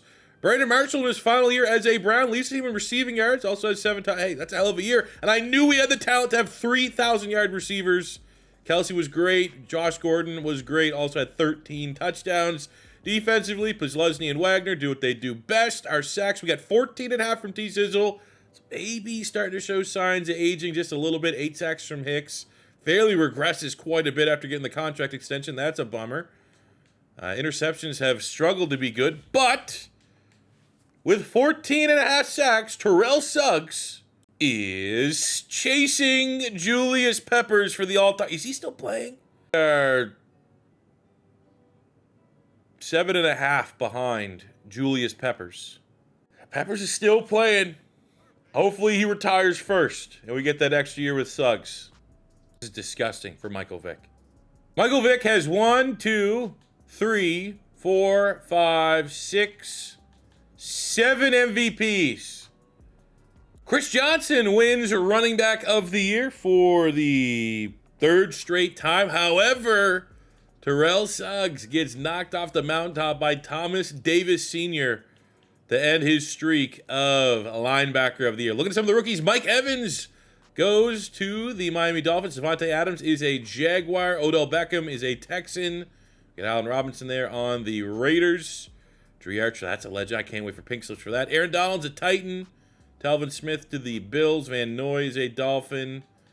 Nothing too crazy there. And the NFC side of things, Khalil Mack as a Cowboy. Shazier goes to the Packers. Jadeveon Clowney and HaHa Clinton Dix are Detroit line. That's big gets for them. That's a huge rookie class. Manziel wins Offensive Rookie of the Year for the Giants. It'd be cool to see if he can kind of turn around his career and ends up being a stud. We've seen it before. The last rebuild that we did 20 years with the Bears. Go check that out if you haven't already. Jamarcus Russell was a legend for the Tampa Bay Buccaneers, which was absolutely crazy. So the first round of the playoffs, we get the 11-6 New England Patriots. Percy Harvin. We got Patrick Willis with the Beast, the number 2 passing offense. Now, do they still have Mr. Tommy Brady? Wow, Geno Smith is his successor. Okay. Oh, we lost to Geno Smith. No! Come on, Eli. That's not good enough. Essentially, he's been in his whole career. Brandon Marshall is going to finish with just under 750 catches, 10,000 yards, and 85 touchdowns in his 9-year Cleveland Brown career. Appreciate it, dog. You're a beast. I keep forgetting that, like, in the records, they actually can break it down by team. I should have done it with the Bears. We'll make sure we stay on top of it as records get broken here with the Browns. Is Eli Manning. We have the passing yards and touchdowns already in hand. CJ2K has the rush touchdown record, and he has his sights set on Jim Brown all-time.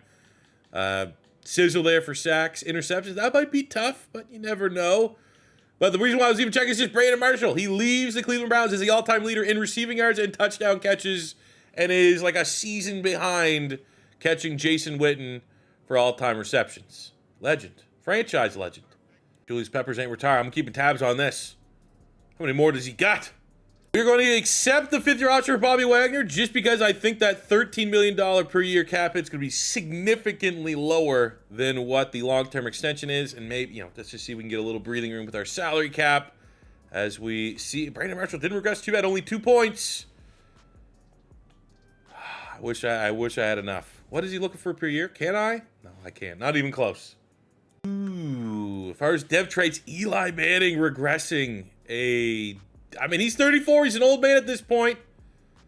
But double dev trait regression. Look, he gained an X factor and then loses star and superstar. Now, that is very harsh, but again, I'm at a spot that if I edit him, he's going to lose the player portrait, which you don't want to do, and we'll just have to take these ups and downs as they come, and it's the nature of a 34-year-old quarterback. And I'm almost worried, like, is it time? Do we just continue to develop Terrell Pryor?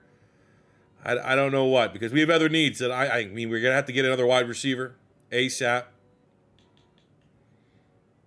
Defensively, need a 3-4 defense, so I can't have Acho's ass out there. Posluszny lost his X Factor. We did gain a star dev on Pryor, who was a normal dev, which is nice. Bradley Roby was a hidden dev, our first round pick as a star. But yeah, definitely going into this offseason, need some edge rush, be it on the 3-4 or as a stand-up pass rusher. Need a wide receiver, and quarterback's a question mark. The final 2015 mock draft, Jameis Winston is going first overall to the Chicago Bears. Mariota to the Cowboys. For our needs, remember, we need edge rush, wide receiver. So seeing any of the edges, like Leonard Williams, would be a perfect fit, but he's going way, way, way out of our price range. Eric Armstead, I actually thought could be in, that bubble, and he's going top 10. Of course, that's annoying. Danny Shelton, who actually was the Browns' first-round pick this year, he's going to be out of range. Don't really need him. Todd Gurley going to the Vikings. I mean, with where we're at, I'm not going to do that to myself. Even though Nelson Aguilar kind of redeemed himself for an Eagle fan after that Super Bowl run, I just can't in good conscience do that. Looking who else is going to be available. This might be a light. I mean, honestly, might even. Is this year to try to trade up? I feel like I really don't want to, but damn. All right, so with the 21st pick in the 2015 NFL Draft, we could select anyone within the top 50 within house rules. I'm just honestly, I'm not even going to look. I'm going to go to 50 and work my way up. What the hell can we get? Edge, we got Eric Kendricks at linebacker. Don't need him, though. Mario Edwards, kind of a scheme fit. You got Ronald Darby at corner. Randy Gregory as a pass rusher, but I mean, he had off-field issues at this point in time. Got Shaq Thompson, beast. And I mean, Paul Posluszny's probably, if I'm looking at like the next guy that I kind of want to get off the books, it would be Posluszny, because we got Bobby Wagner. Landon Collins at strong safety. Aguilar. I mean, if we want to go running back, there are really, really good running backs with a CJ2K in his prime. I mean, it's just, you look at the wide receivers. Kevin White's there. We did scout Tyler Lockett, but he's without, outside. But I think if we get to the second round, Tyler Lockett's still there. That could be interesting. Stephon Diggs is like the value pick. Jameson Crowder wouldn't be too bad. If I want to take a reclamation product, it might be Dorial Greenbecker. Remember him? I just don't know, man, if we can go Kevin White.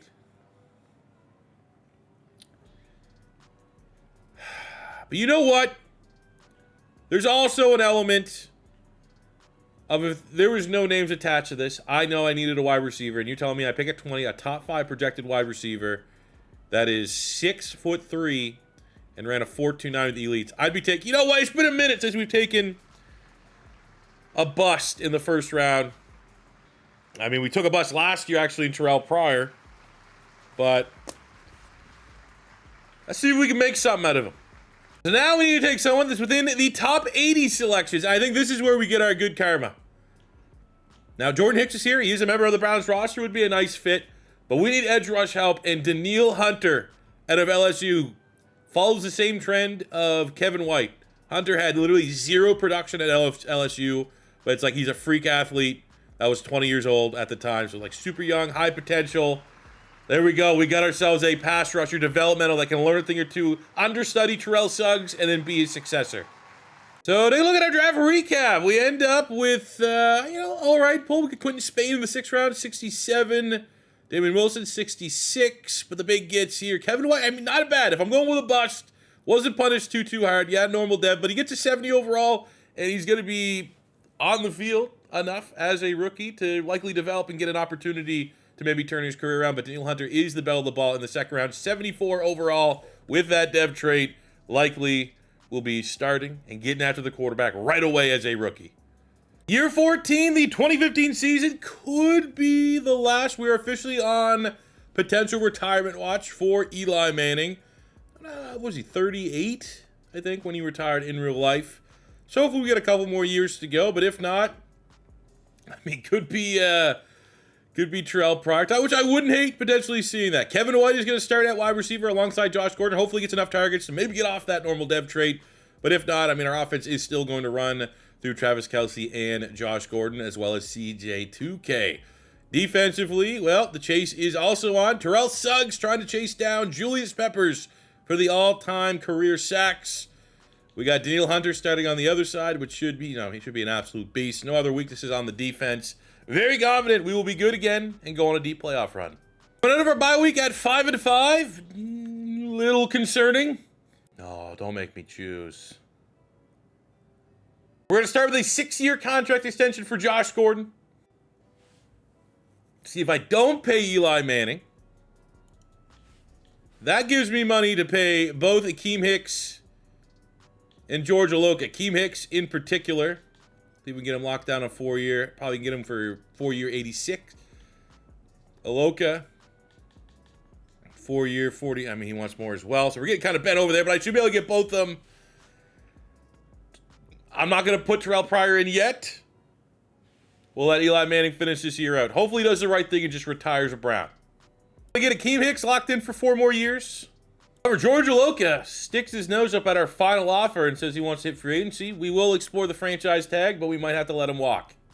And at the end of year 14, we don't even make the playoffs. We go 9-8 in what feels like going to be a transitionary year, man. I think we're going to have a shakeup at quarterback, which is no easy decision. But I mean, Eli Manning has not been playing well the last 2 playoffs. He's regressing. He's 35. It's not a brutal year, but like I think, could be time. Could be time for something different, just to see. CJ2K also starting to slow down. I mean, he's at that wall as well. Still a 96 X factor, but he is 29, and I think we need to be prepared for some pretty harsh regression this coming off season. Maybe it won't be too bad, but need to be prepared for it. On a receiving standpoint, both Josh Gordon and Travis Kelce go over 1,000 yards. We get 10 touchdowns on 850 yards from the rookie Kevin White. Does not look like a bust to me, but happy that both these guys get over 1,000. At least probably maintain their dev traits. Defensively, Posluszny and Wagner are our tackle beasts. Sacks are back up for Fairley, 17.5. 16 for T. Sizzle, 15.5 for Akeem Hicks, 7 for the rookie Daniil Hunter.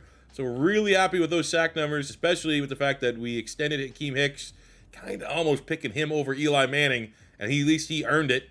And Bobby Wagner leads the team with 4 interceptions, still struggling with Roby, especially for Darius Slay, getting those interception numbers up. Our only award winner is Terrell Suggs, getting his 11th Linebacker of the Year award. I thought we had a chance here for Kevin White getting Offensive Rookie of the Year. He comes runner up to Todd Gurley on the Colts. Melvin Gordon is a Denver Bronco. David Johnson, how he's not washed as part of that trade, ends up on the Texans. We have for defensive, Daniil Hunter, runner-up as well. Close, but no cigars. Leonard Williams is a Charger. Marcus Peters is a Dolphin. Byron Jones is a Bronco. On the other side, I got Landon Collins going to the Cardinals. And else too crazy there offensively. Tyler Lockett is a Viking. Amari Cooper is a Cardinal. Jay Jai is a Viking. Darren Waller is a Chicago Bear.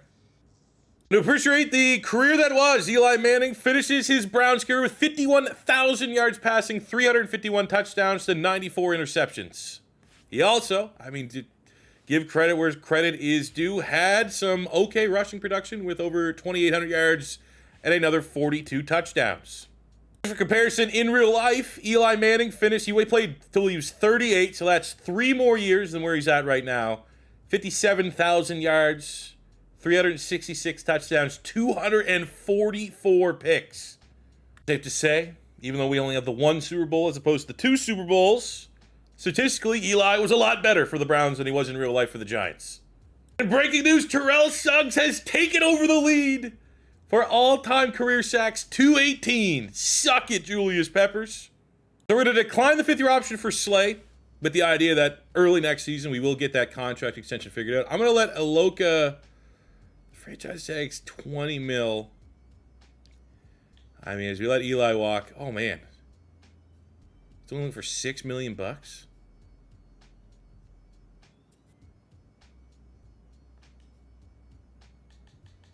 If he takes that, okay. I would say if he take that, I'd have him be the mentor. He has a mentorship tag to get extra XP for Terrell Pryor.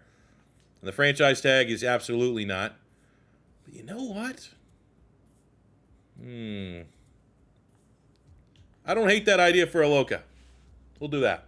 Looking at our squad, we are going to be going into year 15 with a 27-year-old, zero career start, Terrell Pryor at quarterback. Ohio State legend. See what the kid can do. It could be bad. It could be awesome. As far as the rest of the dev traits are concerned, I thought Kevin White may be robbed of a potential dev trait increase. On the rest of the offense, everything remained the same. On the defensive side of the ball, again, I think Hicks and Fairley have been getting robbed of dev trait increases. We have X Factor lost on Terrell Suggs, strictly an age thing, which is unbelievably dumb.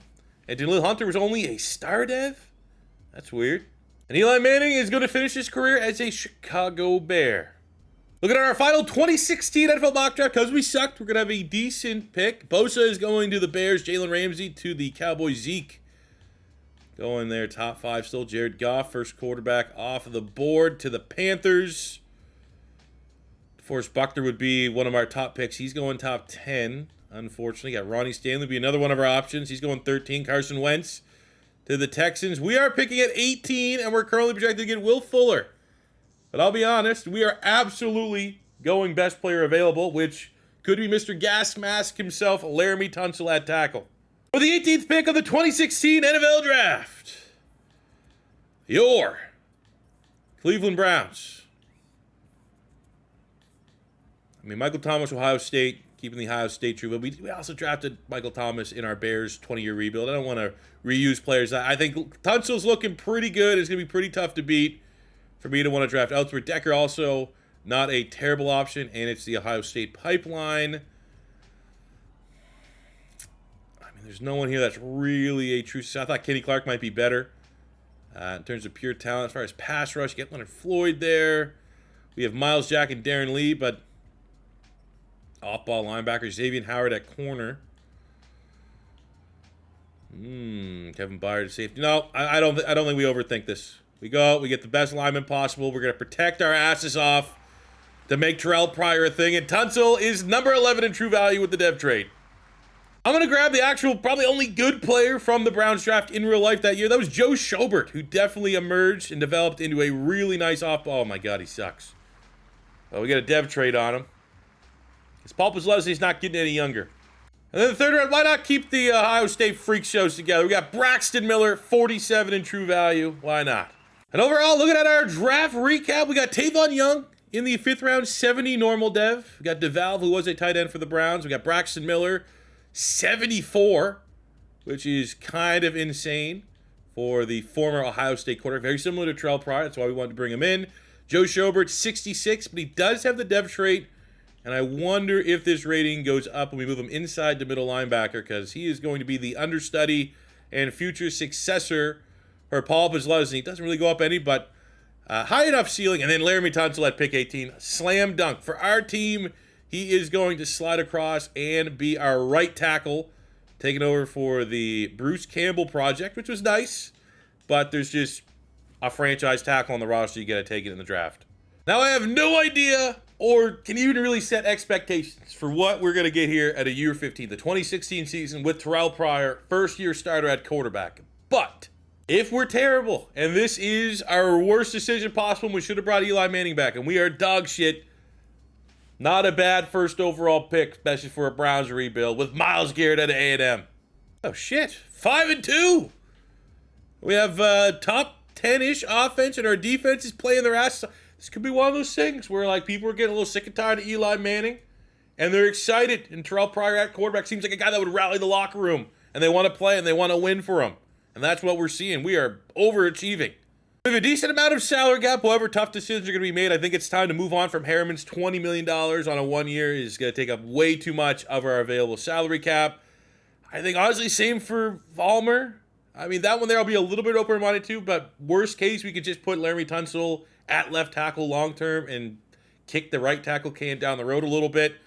Then you got Bruce Campbell, who also wants to look to get paid. So, I mean, I think we're going to have some shuffling around the offensive line. Aloka's price went up gigantically. He's looking for 92. I think that's a little too expensive. Oh, my God, so much. All right, let me see what we can do. We got to divvy this up. So, we're going to prioritize Kelsey. We got him signed into a 6-year, $140 million deal.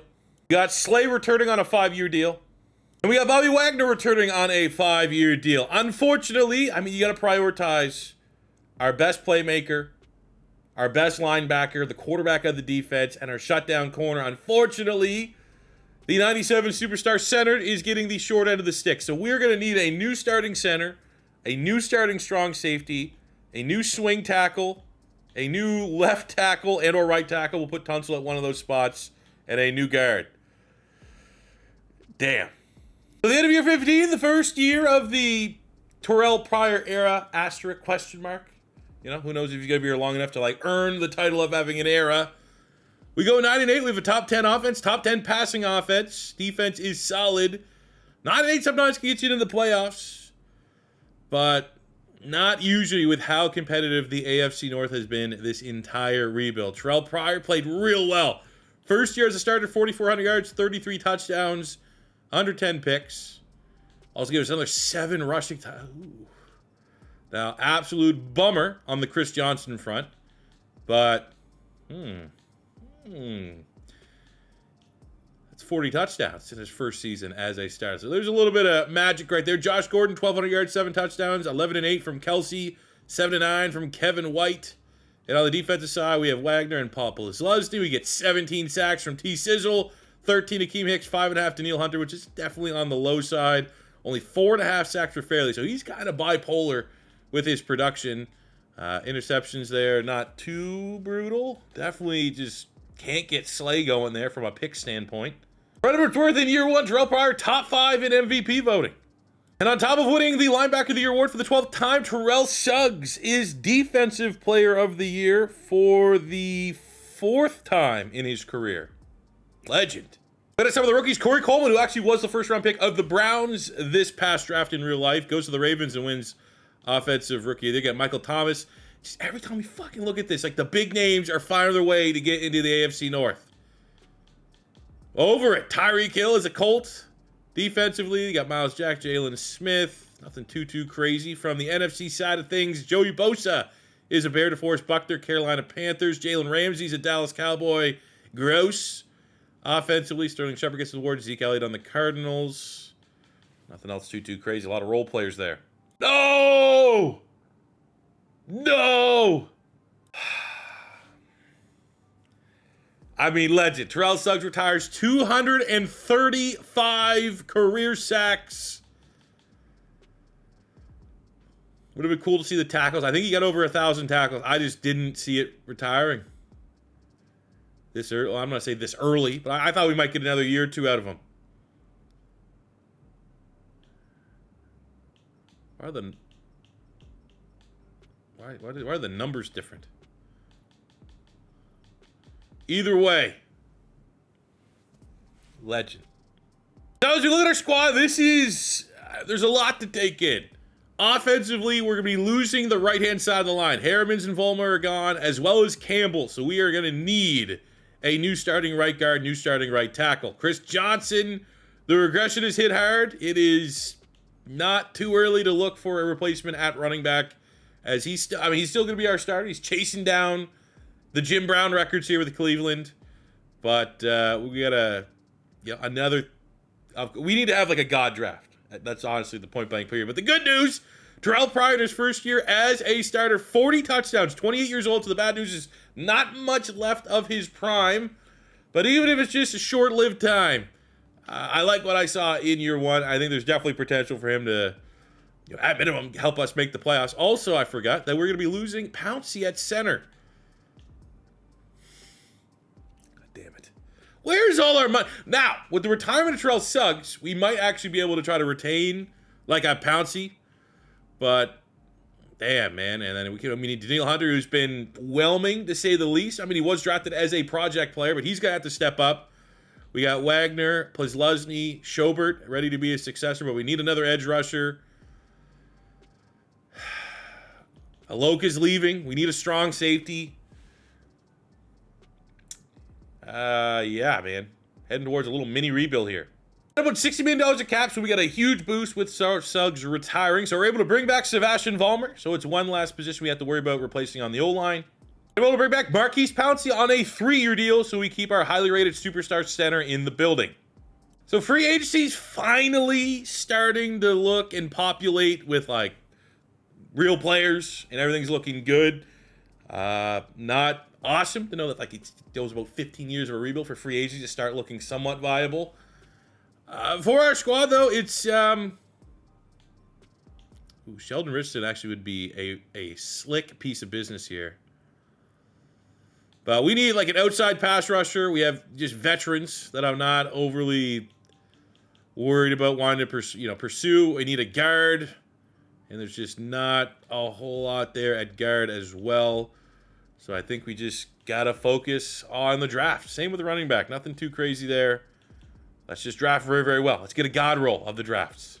Looking at the most recent update of the mock draft for 2017. Myles Garrett's actually going second overall to the 49ers.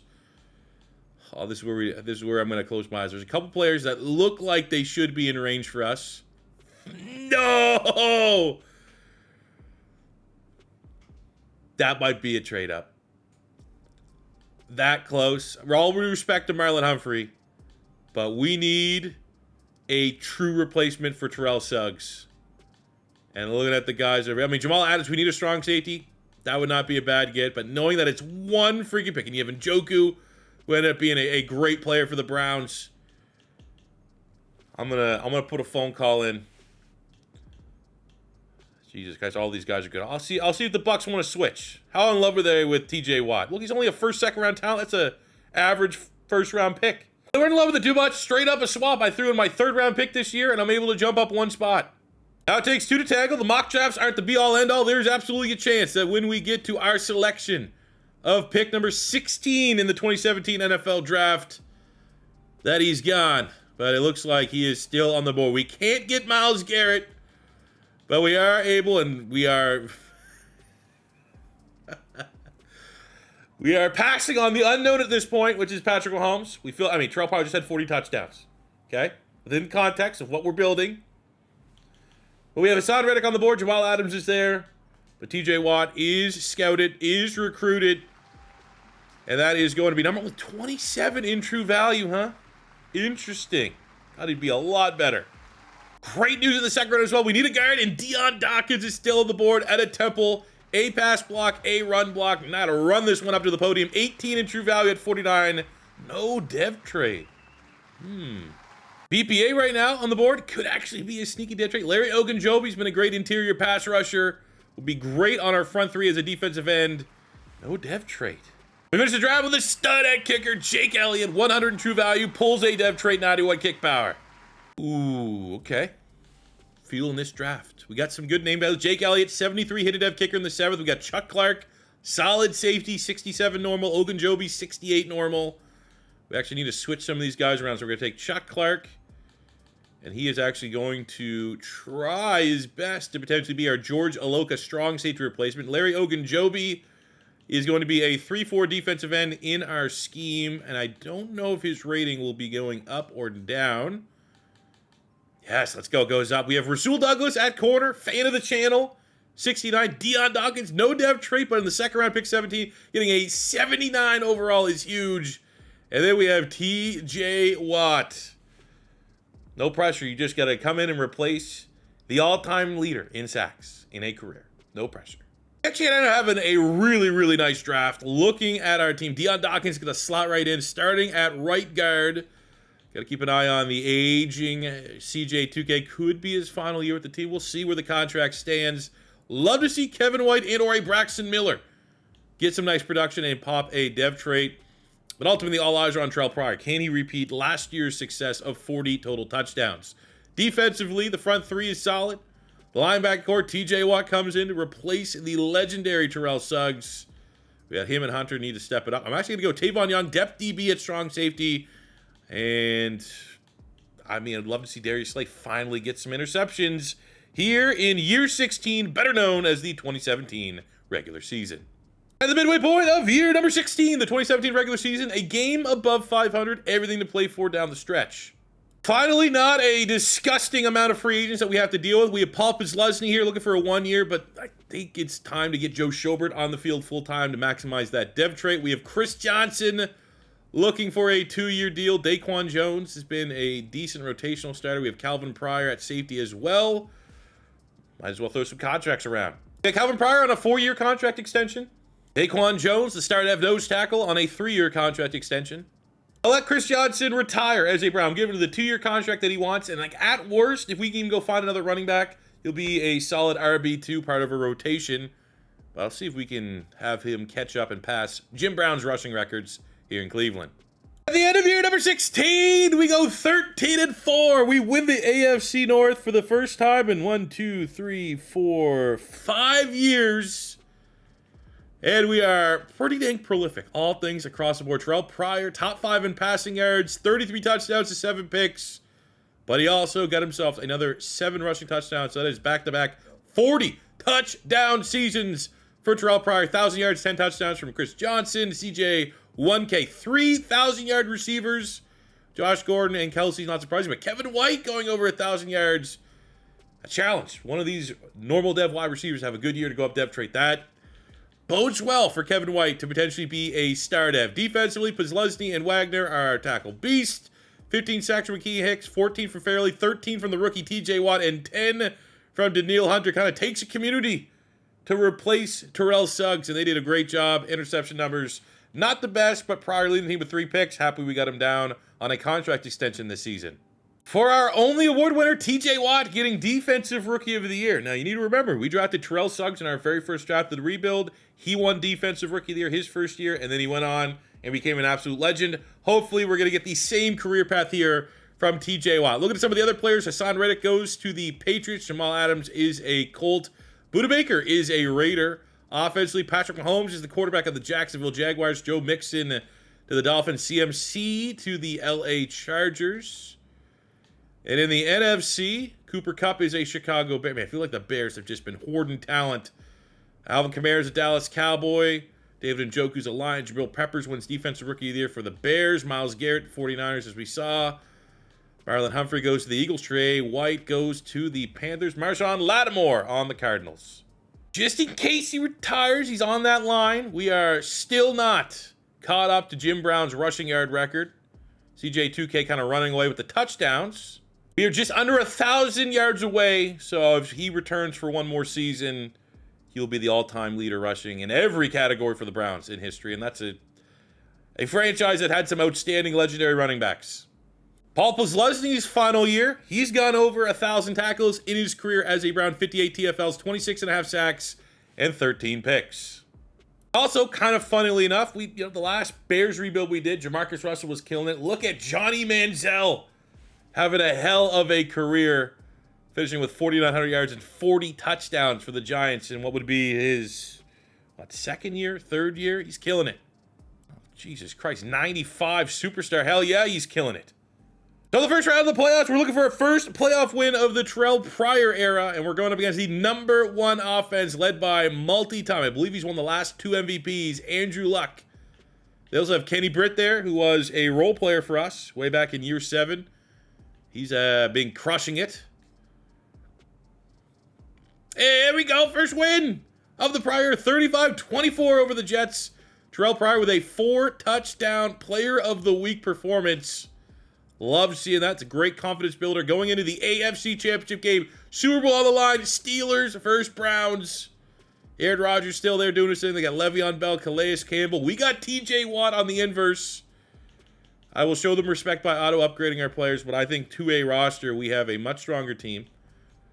Hunter and Tunsil both getting upgrades. 2 starters should be playing their best football of the season at home. Super Bowl on the line.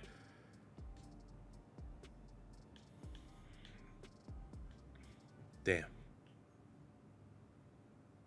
I mean, Terrell, wasn't his fault he outdueled Aaron Rodgers. Run game was underwhelming. Defense was, in relation. I mean, it's one of those ones where, I don't know. I kind of felt like from the box score, we were the better team. Didn't win, though. In closing for the season. Okay. A lot to process here. Josh Gordon loses his superstar. Chris Johnson loses his star. But Terrell Pryor, at 29 years old, is now a superstar X Factor, and probably his last offseason without any form of regression. So it almost kind of feels like we got to win that Super Bowl next year if we're going to win one with him as our quarterback. Defensively, Nick Fairley makes the jump from star up to a superstar. TJ Watt was hinted at. Obviously, expectations were very high that he would be a superstar or X Factor. He is a superstar. Schobert is going to be our starter next year, taking over for Pleslasny. So that's how our linebackers are going to look. Pryor, who just gave a contract extension, makes the jump from star up to a superstar. So that is a big win. Start the offseason for contracts. We're going to decline the fifth-year option from Kevin White, give him another prove-it type deal next season, see what you can do. Do you want to earn yourself a contract extension? You go for 1,000 yards, I'll pay you. You're looking for free agency. I need running back and safety via the draft or free agency. Looking at the available free agents. I mean, some interesting names, but the big names are all kind of over the hill, unfortunately. Looking at who could play safety for us. Also not really a good role. So we'll look towards the draft. Go to the final 2018 mock draft. Baker Mayfield. We all know how that kind of worked out. He's going to the Green Bay Packers. Saquon going second overall to the Texans. Roquan to the Titans. Quentin Nelson to the Seahawks. Jair to the Commanders. Vita Vea to the Falcons. Minka to the Patriots. Denzel Ward, another really, really good player, going to the Colts. Just out of our draft range, unfortunately. As we work our way down, we got Lamar Jackson. Hey, at least he's hopefully going out of the division. Derwin James, we need a safety. Going a couple picks before we pick is painful. But I don't know. I can't trade up back-to-back years. That feels a little too cheap for me. We're going to take the board as it is. But I will say there is a running back Brown fans know and love that will be available at pick 30.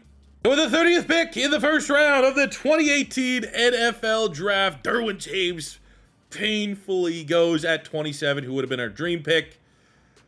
But look at, okay, well, again, we're good at quarterback as much as last year with Mahomes on the board. We had 80 touchdowns last year for Terrell Pryor. It's not time. We need a running back. Nick Chubb on the board. Let's make this reuniting happen. Number 21 in true value at pick 30. Let's go. So in the second round with our house rules, we got to pick a player within the top 90. Looking for best safety available. We got Ronnie Harrison, who spent time in Cleveland. He's got Brian O'Neill as a tackle. That would be a pretty solid pick. Sam Hubbard was a nice pass rusher. We got Mike Gesicki at tight end. We got Tracy Walker. We have Jesse Bates. And we have Justin Reed and Terrell Edmonds. Okay. I think we trust our scouting on this one. Go with Jesse Bates, who's 52. What? That is underwhelming. Third round, we grab the top wide receiver on the board, which is MVS, who is an all-time height, weight, speed wide receiver over the last couple Maddens.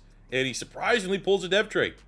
If you look at our draft recap, feel pretty good about how things all broke down. Especially we got White, exciting White here in Troy Apke. MVS 67, so not a crazy rating, but pops to the dev trait, so a good developmental wide receiver. Jesse Bates, I think, severely underwhelmed, but the dev trait is maybe better than a star. All will equal out in the end, but maybe there's a chance he was underrated in this draft class. 71 with a hidden dev, and the big get is Nick Chubb. Now, the question is, do we let Nick Chubb start? Do we let Chris Johnson start this year to try and break Jim Brown's record, or do we do the honorable thing and let Jim Brown keep a record? Decisions. You know what? Chris Johnson broke Jim Brown's rushing touchdown record. Let's let Jim Brown keep the yards. We'll go Nick Chubb as our starter. And hey, and if he breaks it as RB2, which he will get involved this year, so be it. My point of year number 17, the 2018 regular season is below 500. That's been a while since that's been where we're at through halfway through the season. Contracts, decent amount of salary cap space, likely with the final year of Vollmer, who's had a very nice career. We have Brandon Boykin in the slot. I actually don't hate bringing him back on a one-year deal. Kevin White, let's see where he's at the end of the season. Nick Fairley's been a beast. Roby's been solid. Daniil Hunter has been solid, but the fact of a rebuild, how we got to treat this is you got to perform. $138 million for Daniil Hunter. He only has 1 year over double-digit sacks. So I think wait and see, and if maybe we can afford it, we will. Start by bringing back Bradley Roby on a 4-year deal. Him and Slay have a pretty solid partnership in our secondary, even though the interceptions haven't really been there. They're locking guys down. They're getting PBUs, low scores. Nick Fairley coming back on a 3-year deal. And Brandon Boykin back on a 1-year deal. End of year 17. Weird, just weird. 8-9, below 500. But we had a top 10 passing offense. Our rush offense was okay. Our defense was elite. We just couldn't score points. Settling for field goals, turnover on downs. I feel like Terrell Pryor's played well. Like he got player of the week, week 18. Player of the week, week 14. I think he had another one in week 10.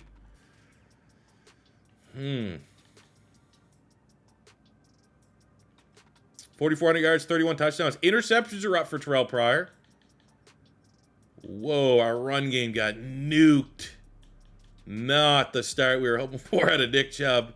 And Pryor, I mean, even Pryor regressed a little bit. Yards are up, but touchdowns are about halved from what he's got. And Chris Johnson, we did completely sabotage his yards record. Sorry.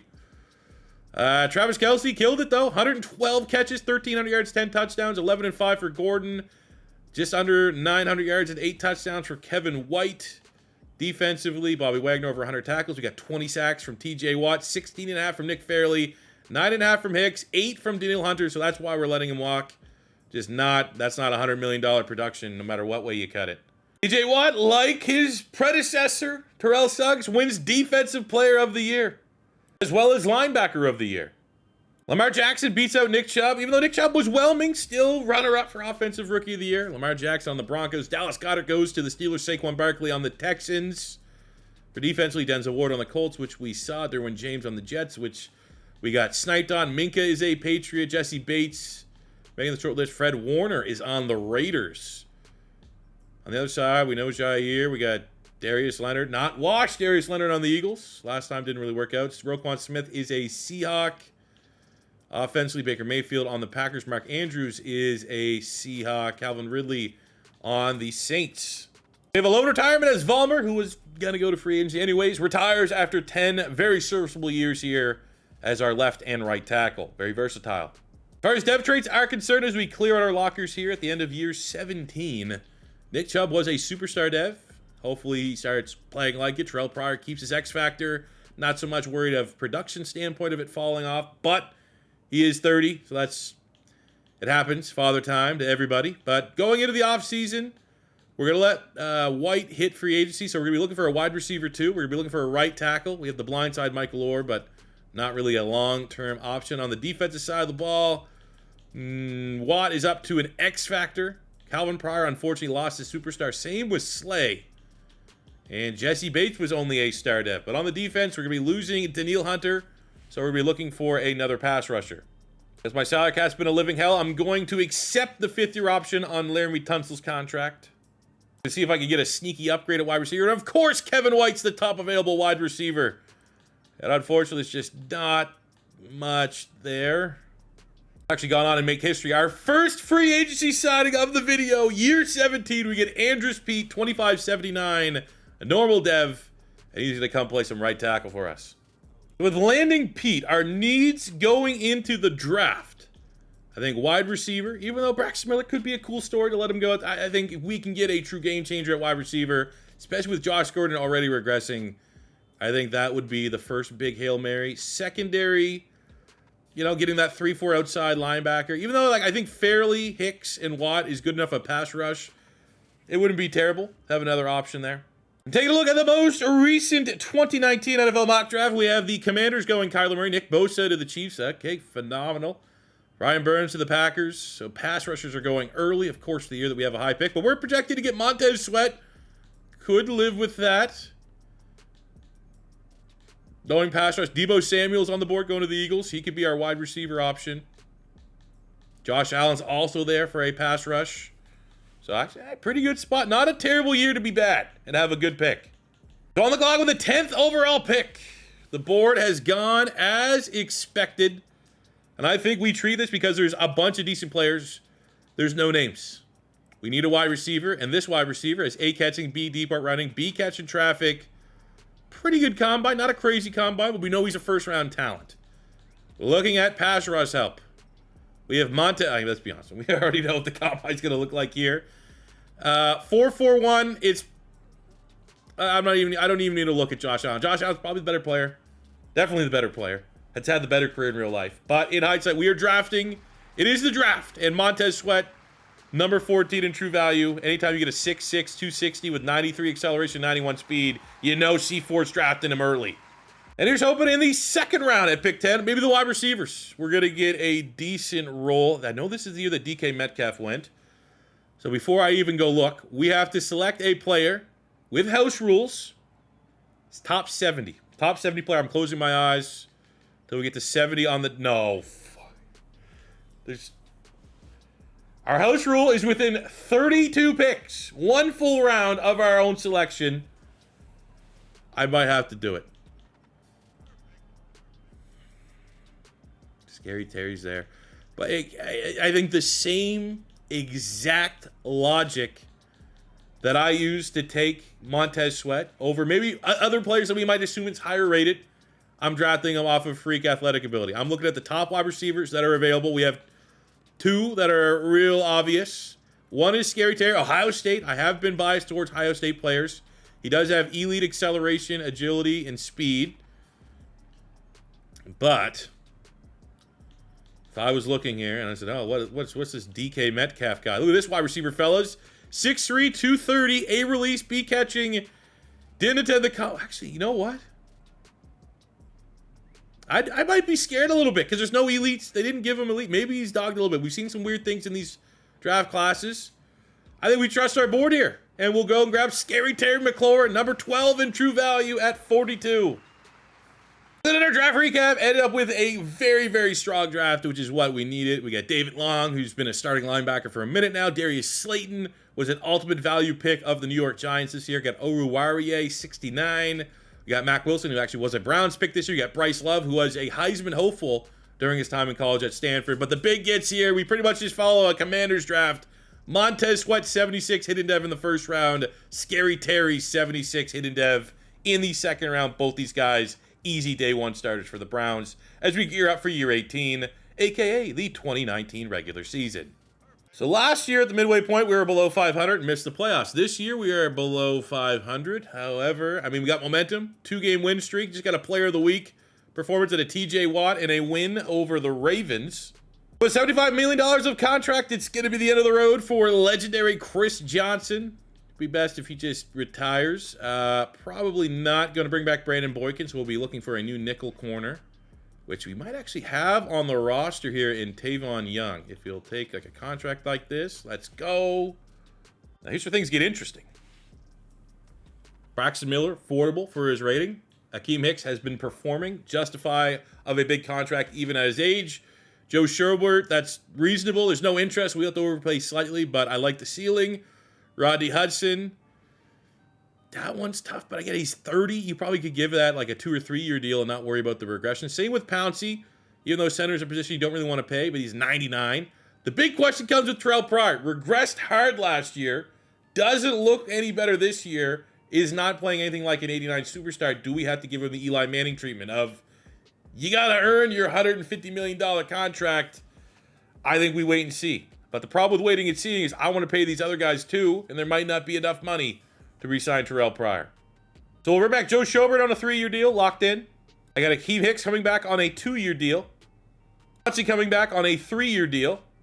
With all that, we don't have money to pay Terrell Pryor, which honestly might be protecting ourselves from ourselves.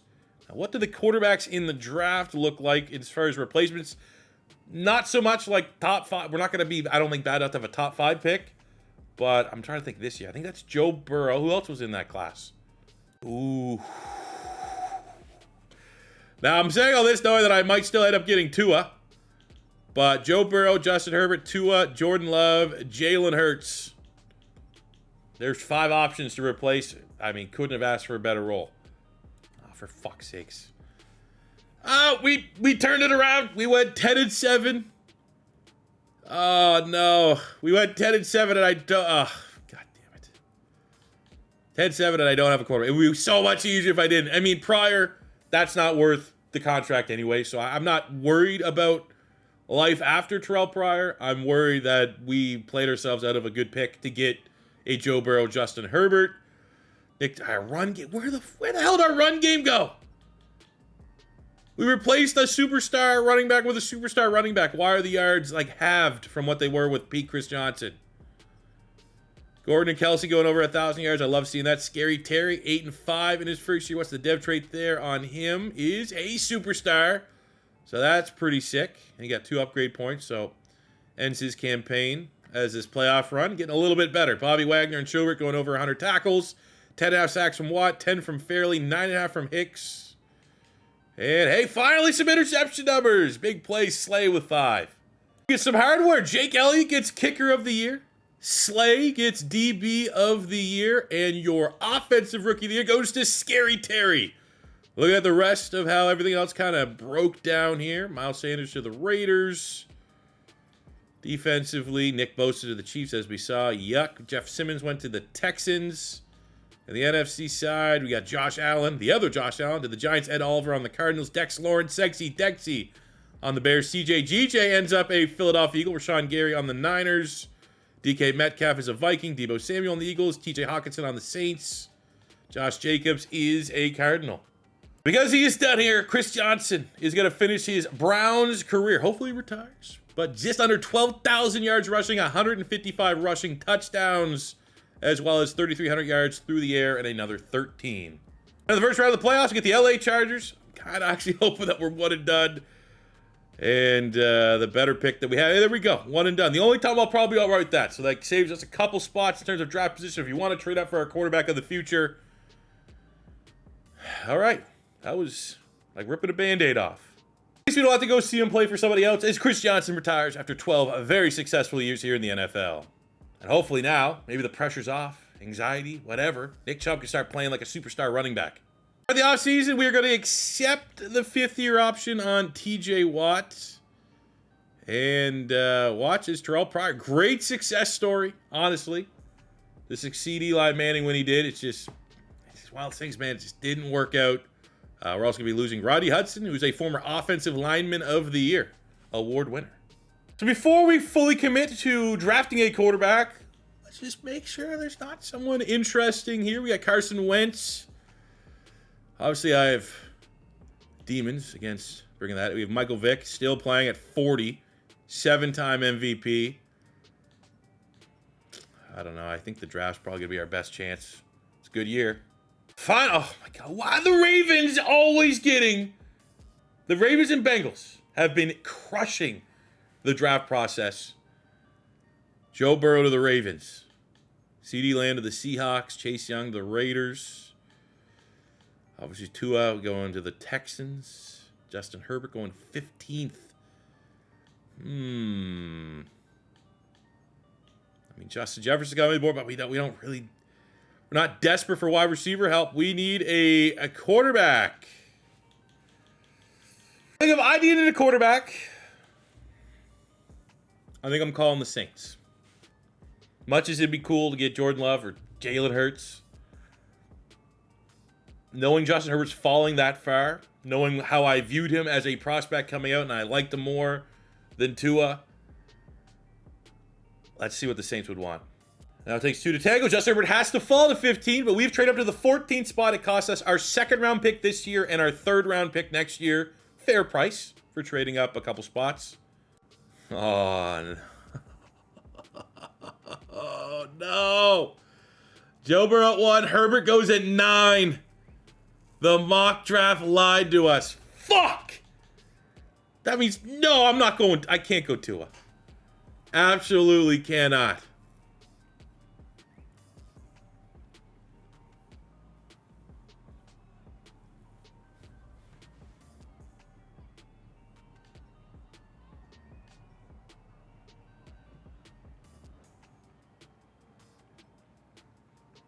Deal with it. I'm dealing with it. Are you kidding me? He's a winner. And we have the apparent super team that Jalen Hurts needs to have around him to win the Super Bowl. We have a super team built right here. We're going to continue to trust our board. Best player available is T. Higgins at wide receiver. Now, do we need a T. Higgins? Is kind of the question. Feel like Combine not the best. We also need to replace on the interior of the offensive line. Oh, they're all gone. I mean, T. Higgins honestly might be BPA. And after whiffing on Jalen Hurts and trading the amount of picks that we didn't have a second-round selection. We almost need to hit, like, who's the big home run? And of the given board, it definitely appears to be T. Higgins. Hopefully, he is legit. 45 in true value at 83. No dev trait. That's harsh. Looking at our draft recap. Harrison Bryant actually was a pick of... Was he a pick of the Browns? He was a Mackey winner. He was the best, most statistically best tight end coming out of college.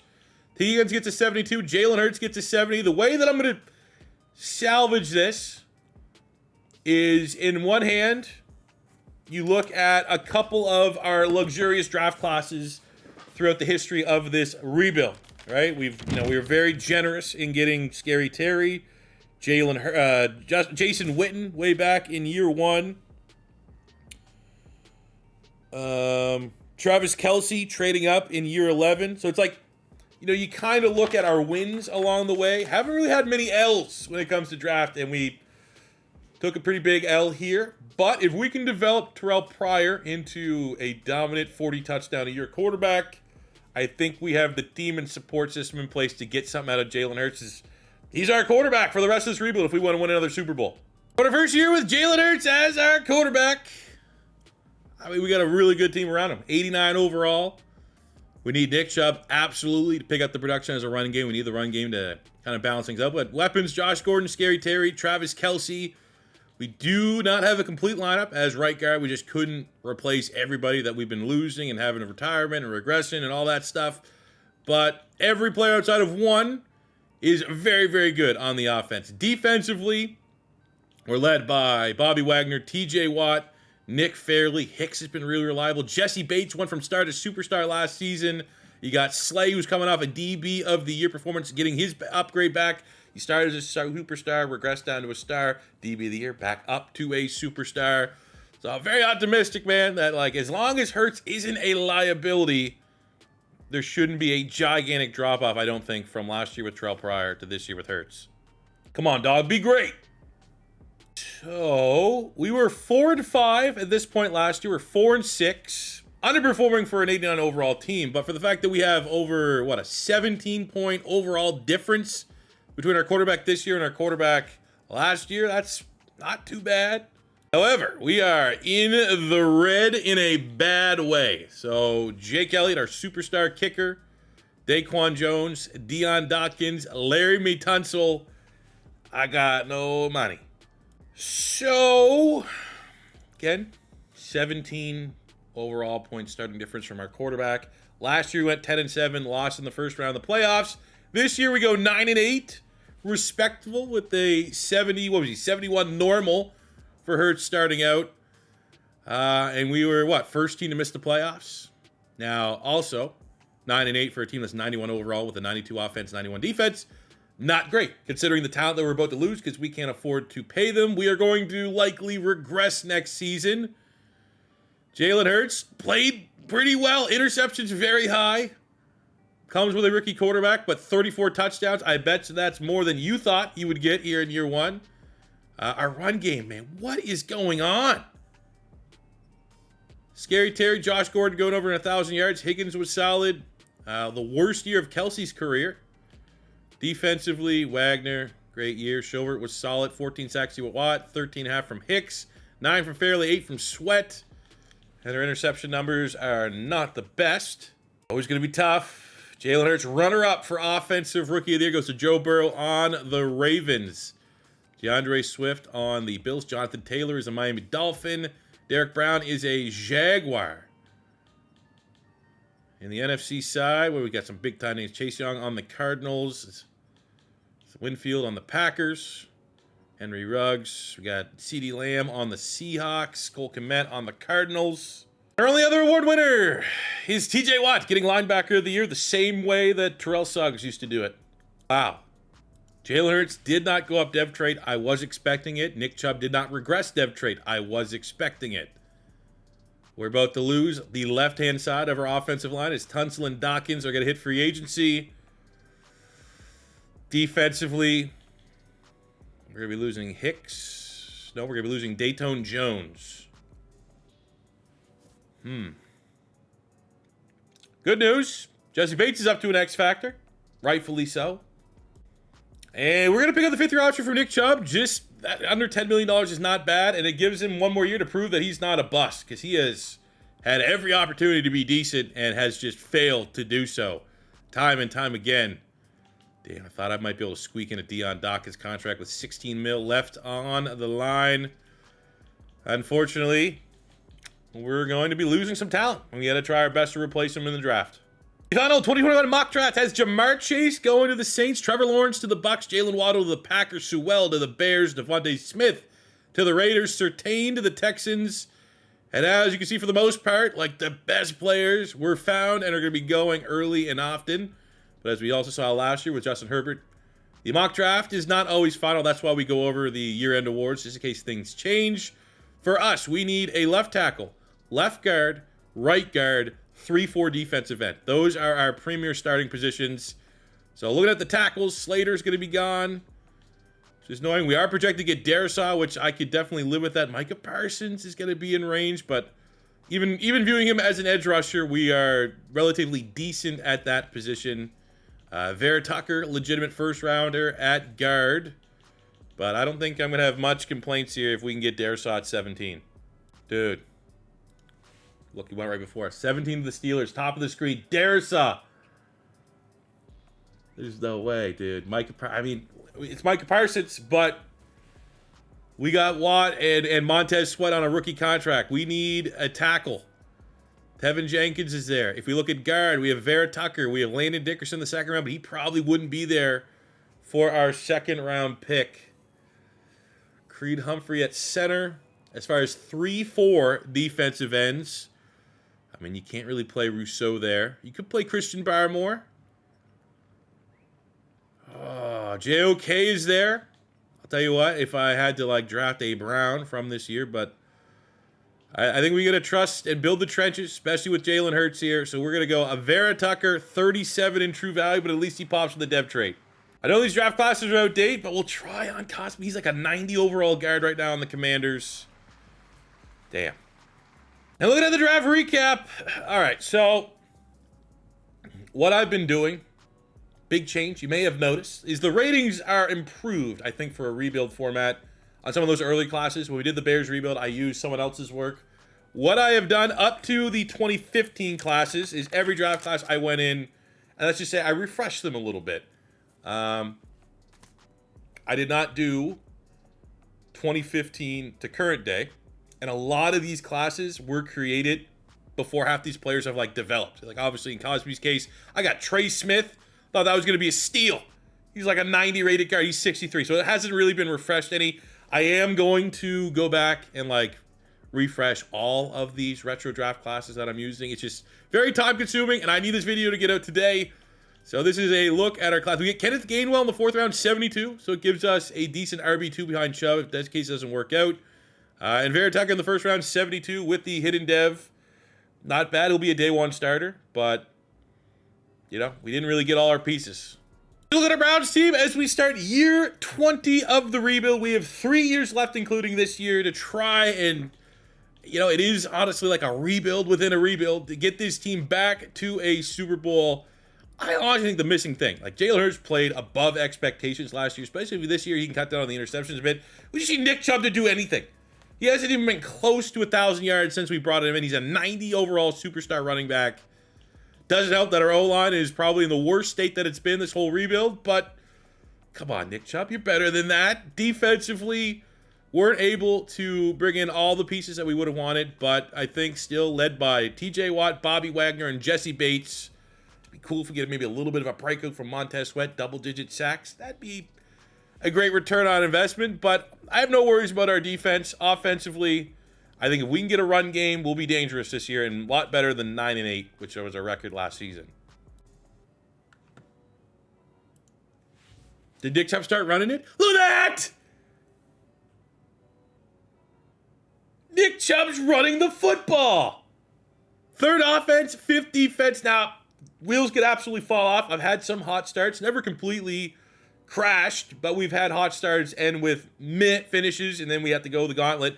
But 7-0, Jalen Hurts, he's a winner. And that's what I'm talking about. $216 million we have to work with here. We're going to start with a 2-year extension for Nick Fairley to ensure he retires a Cleveland Brown. 7-year blank check. It was almost $300 million for TJ Watt. Can't let him walk. 3-year deal for the X Factor, Jesse Bates. 4-year deal to make sure Josh Gordon finishes this rebuild as potentially, as long as he doesn't regress too bad, our wide receiver 1.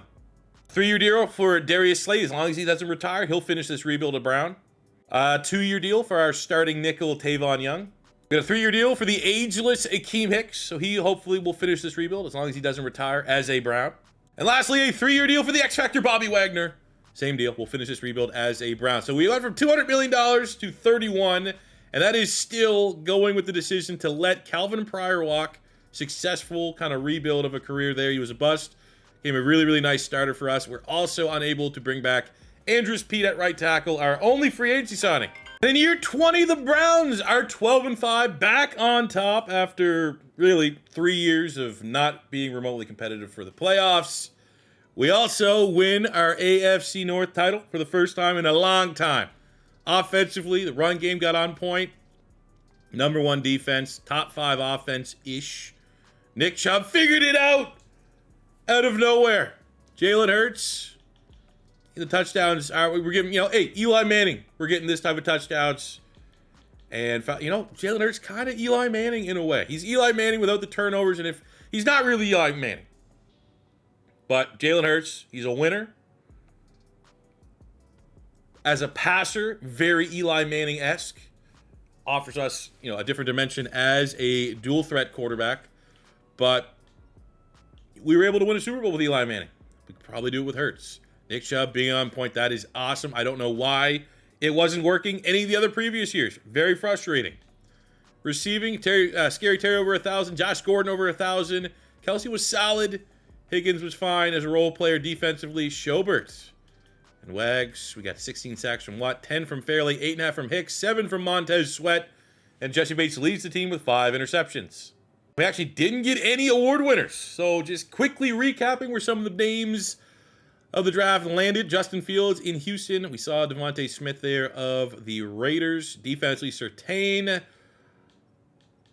J.C. Horn going to the Bengals. In the NFC, we got Caleb Fairley on the Commanders. He's panning out. Holland, the Canadian, on the Commanders as well. Offensively, Jalen Waddle on the Packers. Trevor Lawrence on the Bucks. Kyle Pitts on the Detroit Lions. So in our first playoff game of the Jalen Hurts era, we get the 11-6 Jacksonville Jaguars, led by a quarterback that Jalen Hurts usually outperforms when they play one another. That's all I could say. Obviously, Mahomes, generationally, he's a 97 overall. He has Devontae Adams. And they're kind of similar to us. Really good running the football, really good defense. Look at that, 40-35. Jalen Hurts plays his best against Mahomes every time. 5 touchdowns. Let's go. In the division round, we get the 13-4 New York Jets that have a 91 overall offense. Very potent, led by Andrew Luck. You got DeAnthony Thomas. He's panned out. Didn't work out in the NFL. He's iconic at Oregon. God damn it. Wasn't Jalen Hurts' fault. Player of the week performance. But we lose. It wasn't really a nail-biter as we had to score to make it a 1-score late. But, Jalen Hurts went toe-to-toe with a multi-time MVP and Andrew Luck and played better. Did have that turnover. Scary Terry with a decent game. Defensively, there you go. No sacks. And the 1 turnover comes from the Jets. Jets defense earned that one. So for our squad, the kind of good news is, throwing Trey Smith and Cosme to the Wolves has them at 75 and, with the boost, 77 respectively. So they may be, pivotal pieces. AVT there, the first-round pick at left guard. Still no depth chart for Jalen Hurts. Not the end of the world. Nick Chubb plays well, gets his X factor, and we need him to continue to be an absolute beast with that 1-2 punch. On the defensive side, Montez Sweat, I said he had a disappointing year. Gets himself a superstar dev, maybe undeservingly, but that's pretty cool. Slay loses his superstar. That's likely a age regression thing, as he's 31. He just regresses anyways. But at the end of the year, we're going to pick up the 5th-year option for Montez Sweat. And yeah, we'll have to replace a strong safety and a right tackle. Let's take a little peeky here at free agency. Are there any bargains? We need a tackle. Nope. And Pete's the best guy, because of course he is, so there's nothing there. And we need a strong safety. And of course, he's the best available option. What about free? Still nothing there. Look at the final 2022 mock draft, knowing that we need tackle and safety. We got obviously, Hutchinson there going to the Dolphins, Stingley to the Packers. Ike Ekwonu, first tackle off the board, top 5. Evan Neal going pick 7. See some of those big names there are landing across McDuffie going 14. Jordan Davis at nose tackle, 16. Could have been a get. Charles Cross at 19. So a run on tackles. Damn. Might have a chance though at safety here. Kyle Hamilton could fall under a lap at pick 29. And taking a gainer at the board at tackle, we have Raymond. There's no real first rounders unless we want to grab a center. So I think kind of just looking at the names that are here and skimming. I mean, best player available is likely the biggest position of need for our squad on the defensive side of the ball. And that is landing Kyle Hamilton in the first round, number 14 in true value, 6'4", 220 with the dev trait. In the second round, we're going to grab Raymond here to tackle. I think he's developed really nicely for the Colts, but again, these are not updated roster draft classes or anything like that to current day. Like they're all multiple years old. So Raymond was a little bit of a late bloomer. So we're not even rolling a dev trait. Take a look at our draft recap. Able to get Danny Gray, 70 overall in the 5th round. I did figure. But again, not updated classes or anything like that. So Brock Purdy was just a ultimate Hail Mary in case these were updated. We got Zach Tom, again, another guy that if these were updated, probably like a 74, 75. Really nice starting tackle for the Green Bay Packers. I mean, at least Hamilton's an absolute slam dunk of a pick. Day 1 starter. Coming out of week 7 of the 2022 regular season, better known as year 21, we are 4-3, above 500. Could be below 500. With $77 million, these are players looking to run the final reel. This is our last in-season contract negotiation period, as next year is our final year of the rebuild. So we got Pouncey, Roby, Kelsey, Schobert, Scary Terry, and Nick Chubb all looking to get paid. We'll see how far we can stretch this $77 million. So we'll start with Nick Chubb. He's locked in. We got Scary Terry back, 4-year deal, $100 million plus. Expensive. We got Roby back on a 1-year deal. And we got Travis Kelsey locked in for the remainder of the rebuild. Unfortunately, that means we have no money for Joe Schobert, so we need a new middle linebacker. We also don't have enough for Marquise Pouncey to finish the rebuild. Could be a scenario where he retires and is a lifer for the Browns, which would be kind of awesome. But he still has a lot to play. Still playing at an incredibly high level. In year 21, boys, we're rolling 13-4 for our 91 across the board. Cleveland Browns team, number 1 offense, top 10 passing. Who says Jalen Hurts can't throw the goddamn football? I did make one change as I put Travis Kelsey back into the slot. I think he absolutely devoured. Number 2 rush, top 10 defense in the league. Nick Chubb, 2nd leading running back. Jalen Hurts, there we go, Jay Hurts. 35 touchdowns, 4,300 yards, 5-5. Nick Chubb, 1,300 yards, 19 touchdowns. Might have a running back of the year award. Kelsey killed it, 1,200 yards, 8 touchdowns, 11-6 from Gordon. Scary Terry, probably not worth the $100 million contract off his production, but we'll keep on keeping on there. Over 100 tackles for Wagner, 14.5 sacks TJ Watt, 12.5 from Fairley, 9.5 from Hicks. And Bradley Roby coming back on a 1-year deal next year, leads the team with 4 interceptions. Ooh, just outside the top 5 MVP for Jalen Hurts. As in this world, I mean, look at just Geno Smith, Mark Sanchez, Deshaun Watson, Johnny Manziel, Teddy Bridgewater, Sam Bradford, the late great Dwayne Haskins, Jameis Winston. This is the fun that you have when you get to do and recreate the entirety of the NFL. We get some hardware this year as Nick Chubb gets running back of the year and TJ Watt gets linebacker of the year. Quickly going through the rookies of the year to see who went where. Jameson Williams is a Chief. Chris Olave on the Ravens. George Pickens on the Ravens. We have Kayvon Thibodeau on the Texans. Kyle Hamilton, runner-up for Defensive Rookie of the Year. Aiden Hutchinson's a Dolphin. Travon Walker is a Titan. And in the NFC side, we have Derek Stingley on the Packers. McDuffie on the Bears. Sauce Gardner is a Cowboy. Gross. Offensive Rookie of the Year goes to Drake London on the Bucks. Okay. And in the first round of the playoffs, we get the overpowered. I mean, are they as overpowered without Mahomes? I don't know, but probably. Actually, they're not. Their pass yards kind of suck, but they're really, really good defensively. Spags got them boys playing. And we'll see if Jalen Hurts can be up to the task to take down the Chiefs. And he does. Not a dominant performance, but 21-13. We're able to keep this playoff journey alive.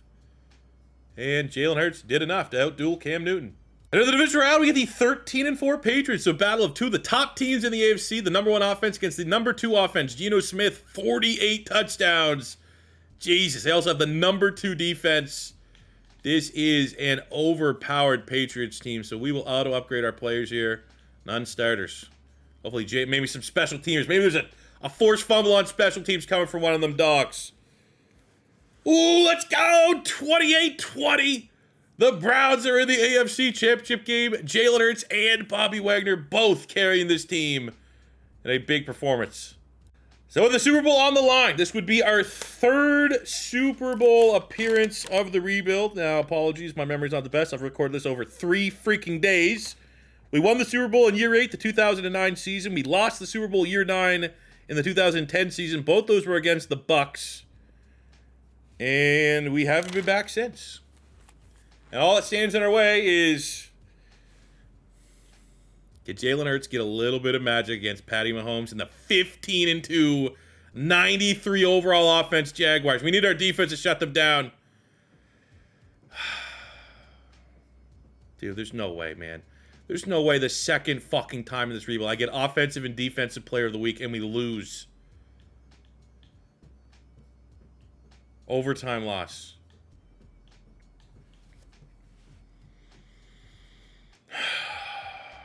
Only good is with the salary cap going up, I was able to bring back Marquise Pouncey for 1 year, so he will finish his entire career and rebuild on the Browns. So as we go into our final draft of the rebuild, looking at our squad, I mean, we could use a right tackle. I'd say right tackle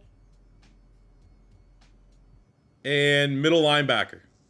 Could also make the argument 3-4 defensive end, but our pass rush is Sweat, Watt, and Fairley, so it's kind of a forgotten position. But we need a middle linebacker for sure. That's our biggest need as we look at the offense and defense. Defense, no crazy dev traits. Kyle Hamilton was superstar. Jalen Hurts did enough last year to get off normal up to a star dev. But what I think I'm going to do is if middle linebackers are our biggest need, as we look where these guys, there's only really one middle linebacker in this year's class that is worth even talking about, and that is Jack Campbell. So given that it is our last year, I am going to call and trade up with the Jets so that we can secure the first-round linebacker. I'll pay an outrageous price, whatever the Jets want for that pick. Because Jack Campbell at pick 18 is like the final piece to this beautiful portrait. Our team is going to be absolutely juiced for the final year of this rebuild to go win a Super Bowl. We have no weakness. So we get our stud of the first round, Jack Campbell, 75 with a hidden dev trait. That's all we need. So in the final year of our rebuild, year 22, which will lead us at the end of this season to present day season that we got to the 2024 season.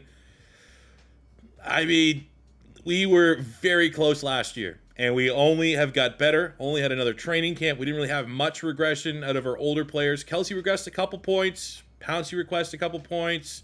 Josh Gordon regressed a couple points. But for the most part, really good offense. Defense is absolutely elite, especially with the addition of Jack Campbell. I mean, 13-4 last year, 12-5 the year before that. I kind of expect those type of numbers, bare minimum here, for year 22, final year of the rebuild.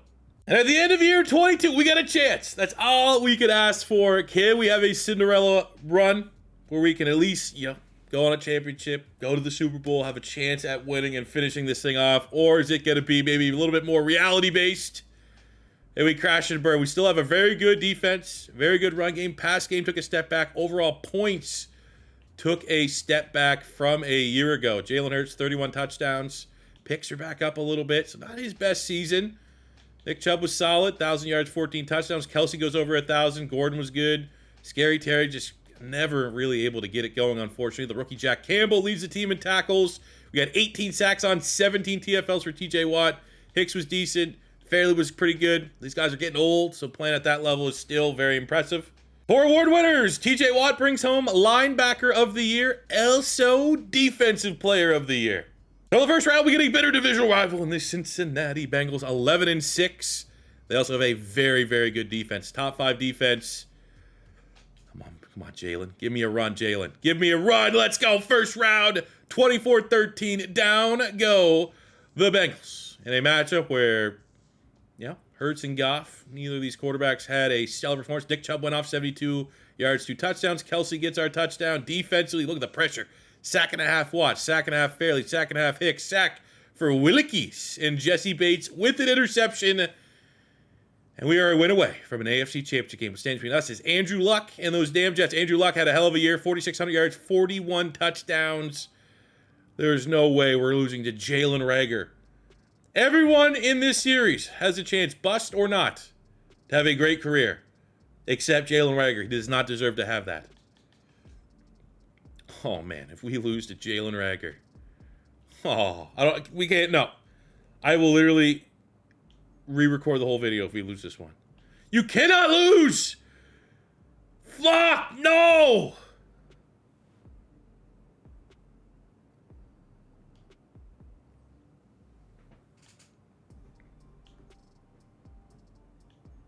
Don't have Jalen Reagor getting like 2 touchdowns against me.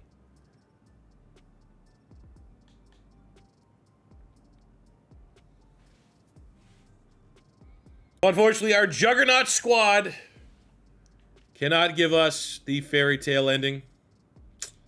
I mean, we won a Super Bowl. It's a successful 20-year rebuild, but 1 Super Bowl in 20 years, not my finest work.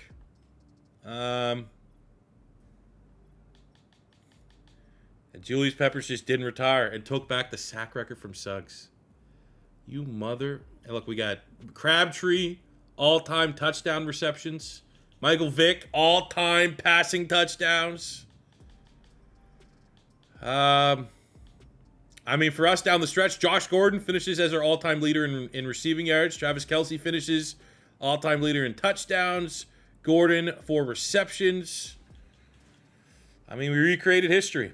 Look at the final career stats for our players. Jalen Hurts comes in 3rd featured quarterback of the rebuild. Started with Eli Manning, then went to Terrell Pryor. Jalen Hurts, 16,000 yards passing, 122 touchdowns. Definitely didn't get as much out of him as a running quarterback as I really thought. I mean, honestly, I almost felt like Eli Manning was putting up better rushing numbers. Nick Chubb, very slow start, but got it going as late, 5,700 yards, 89 rushing touchdowns for his career. 13,000 yards, 80 touchdowns for Josh Gordon. 12,000 yards, 92 touchdowns for Travis Kelce. Very hard to do.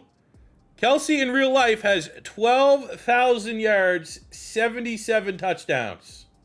So somehow, some way, we have a better career here with Travis Kelce.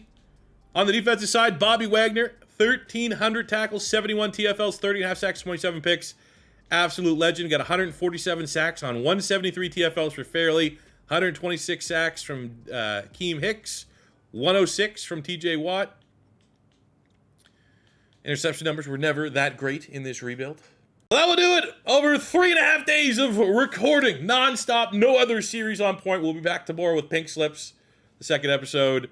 But our second 20-year Madden 25 rebuild is in the books. If you guys appreciate the effort, you love these types of videos, the way that I keep making these, and kind of divvying up my time to do this video versus other types of content, you guys need to keep giving me great feedback on it. So I'm looking for great likes, big likes, biggest likes that we possibly could get. I'd love to get 1,000 on honestly all these ones because they take so much work to get done. Please let me know in the comment section below what team you guys want to see next rebuilt over 20 years. Far and away, the Browns were the most requested. That's why I did them. I will do the 3rd most requested team next. We got our Super Bowl. We'll be back tomorrow with a new episode of Pink Slips, episode 2. Don't want to miss that. And that'll do it for me today, guys. Thank you very much for watching. I have no idea how long this video is. Hopefully it's not 4 hours long. But if it is and you watched it, thank you very, very, very much. I appreciate all the love and support on the channel as of late. And until next time, it's your boy C4 saying peace out, love ya, have a good one.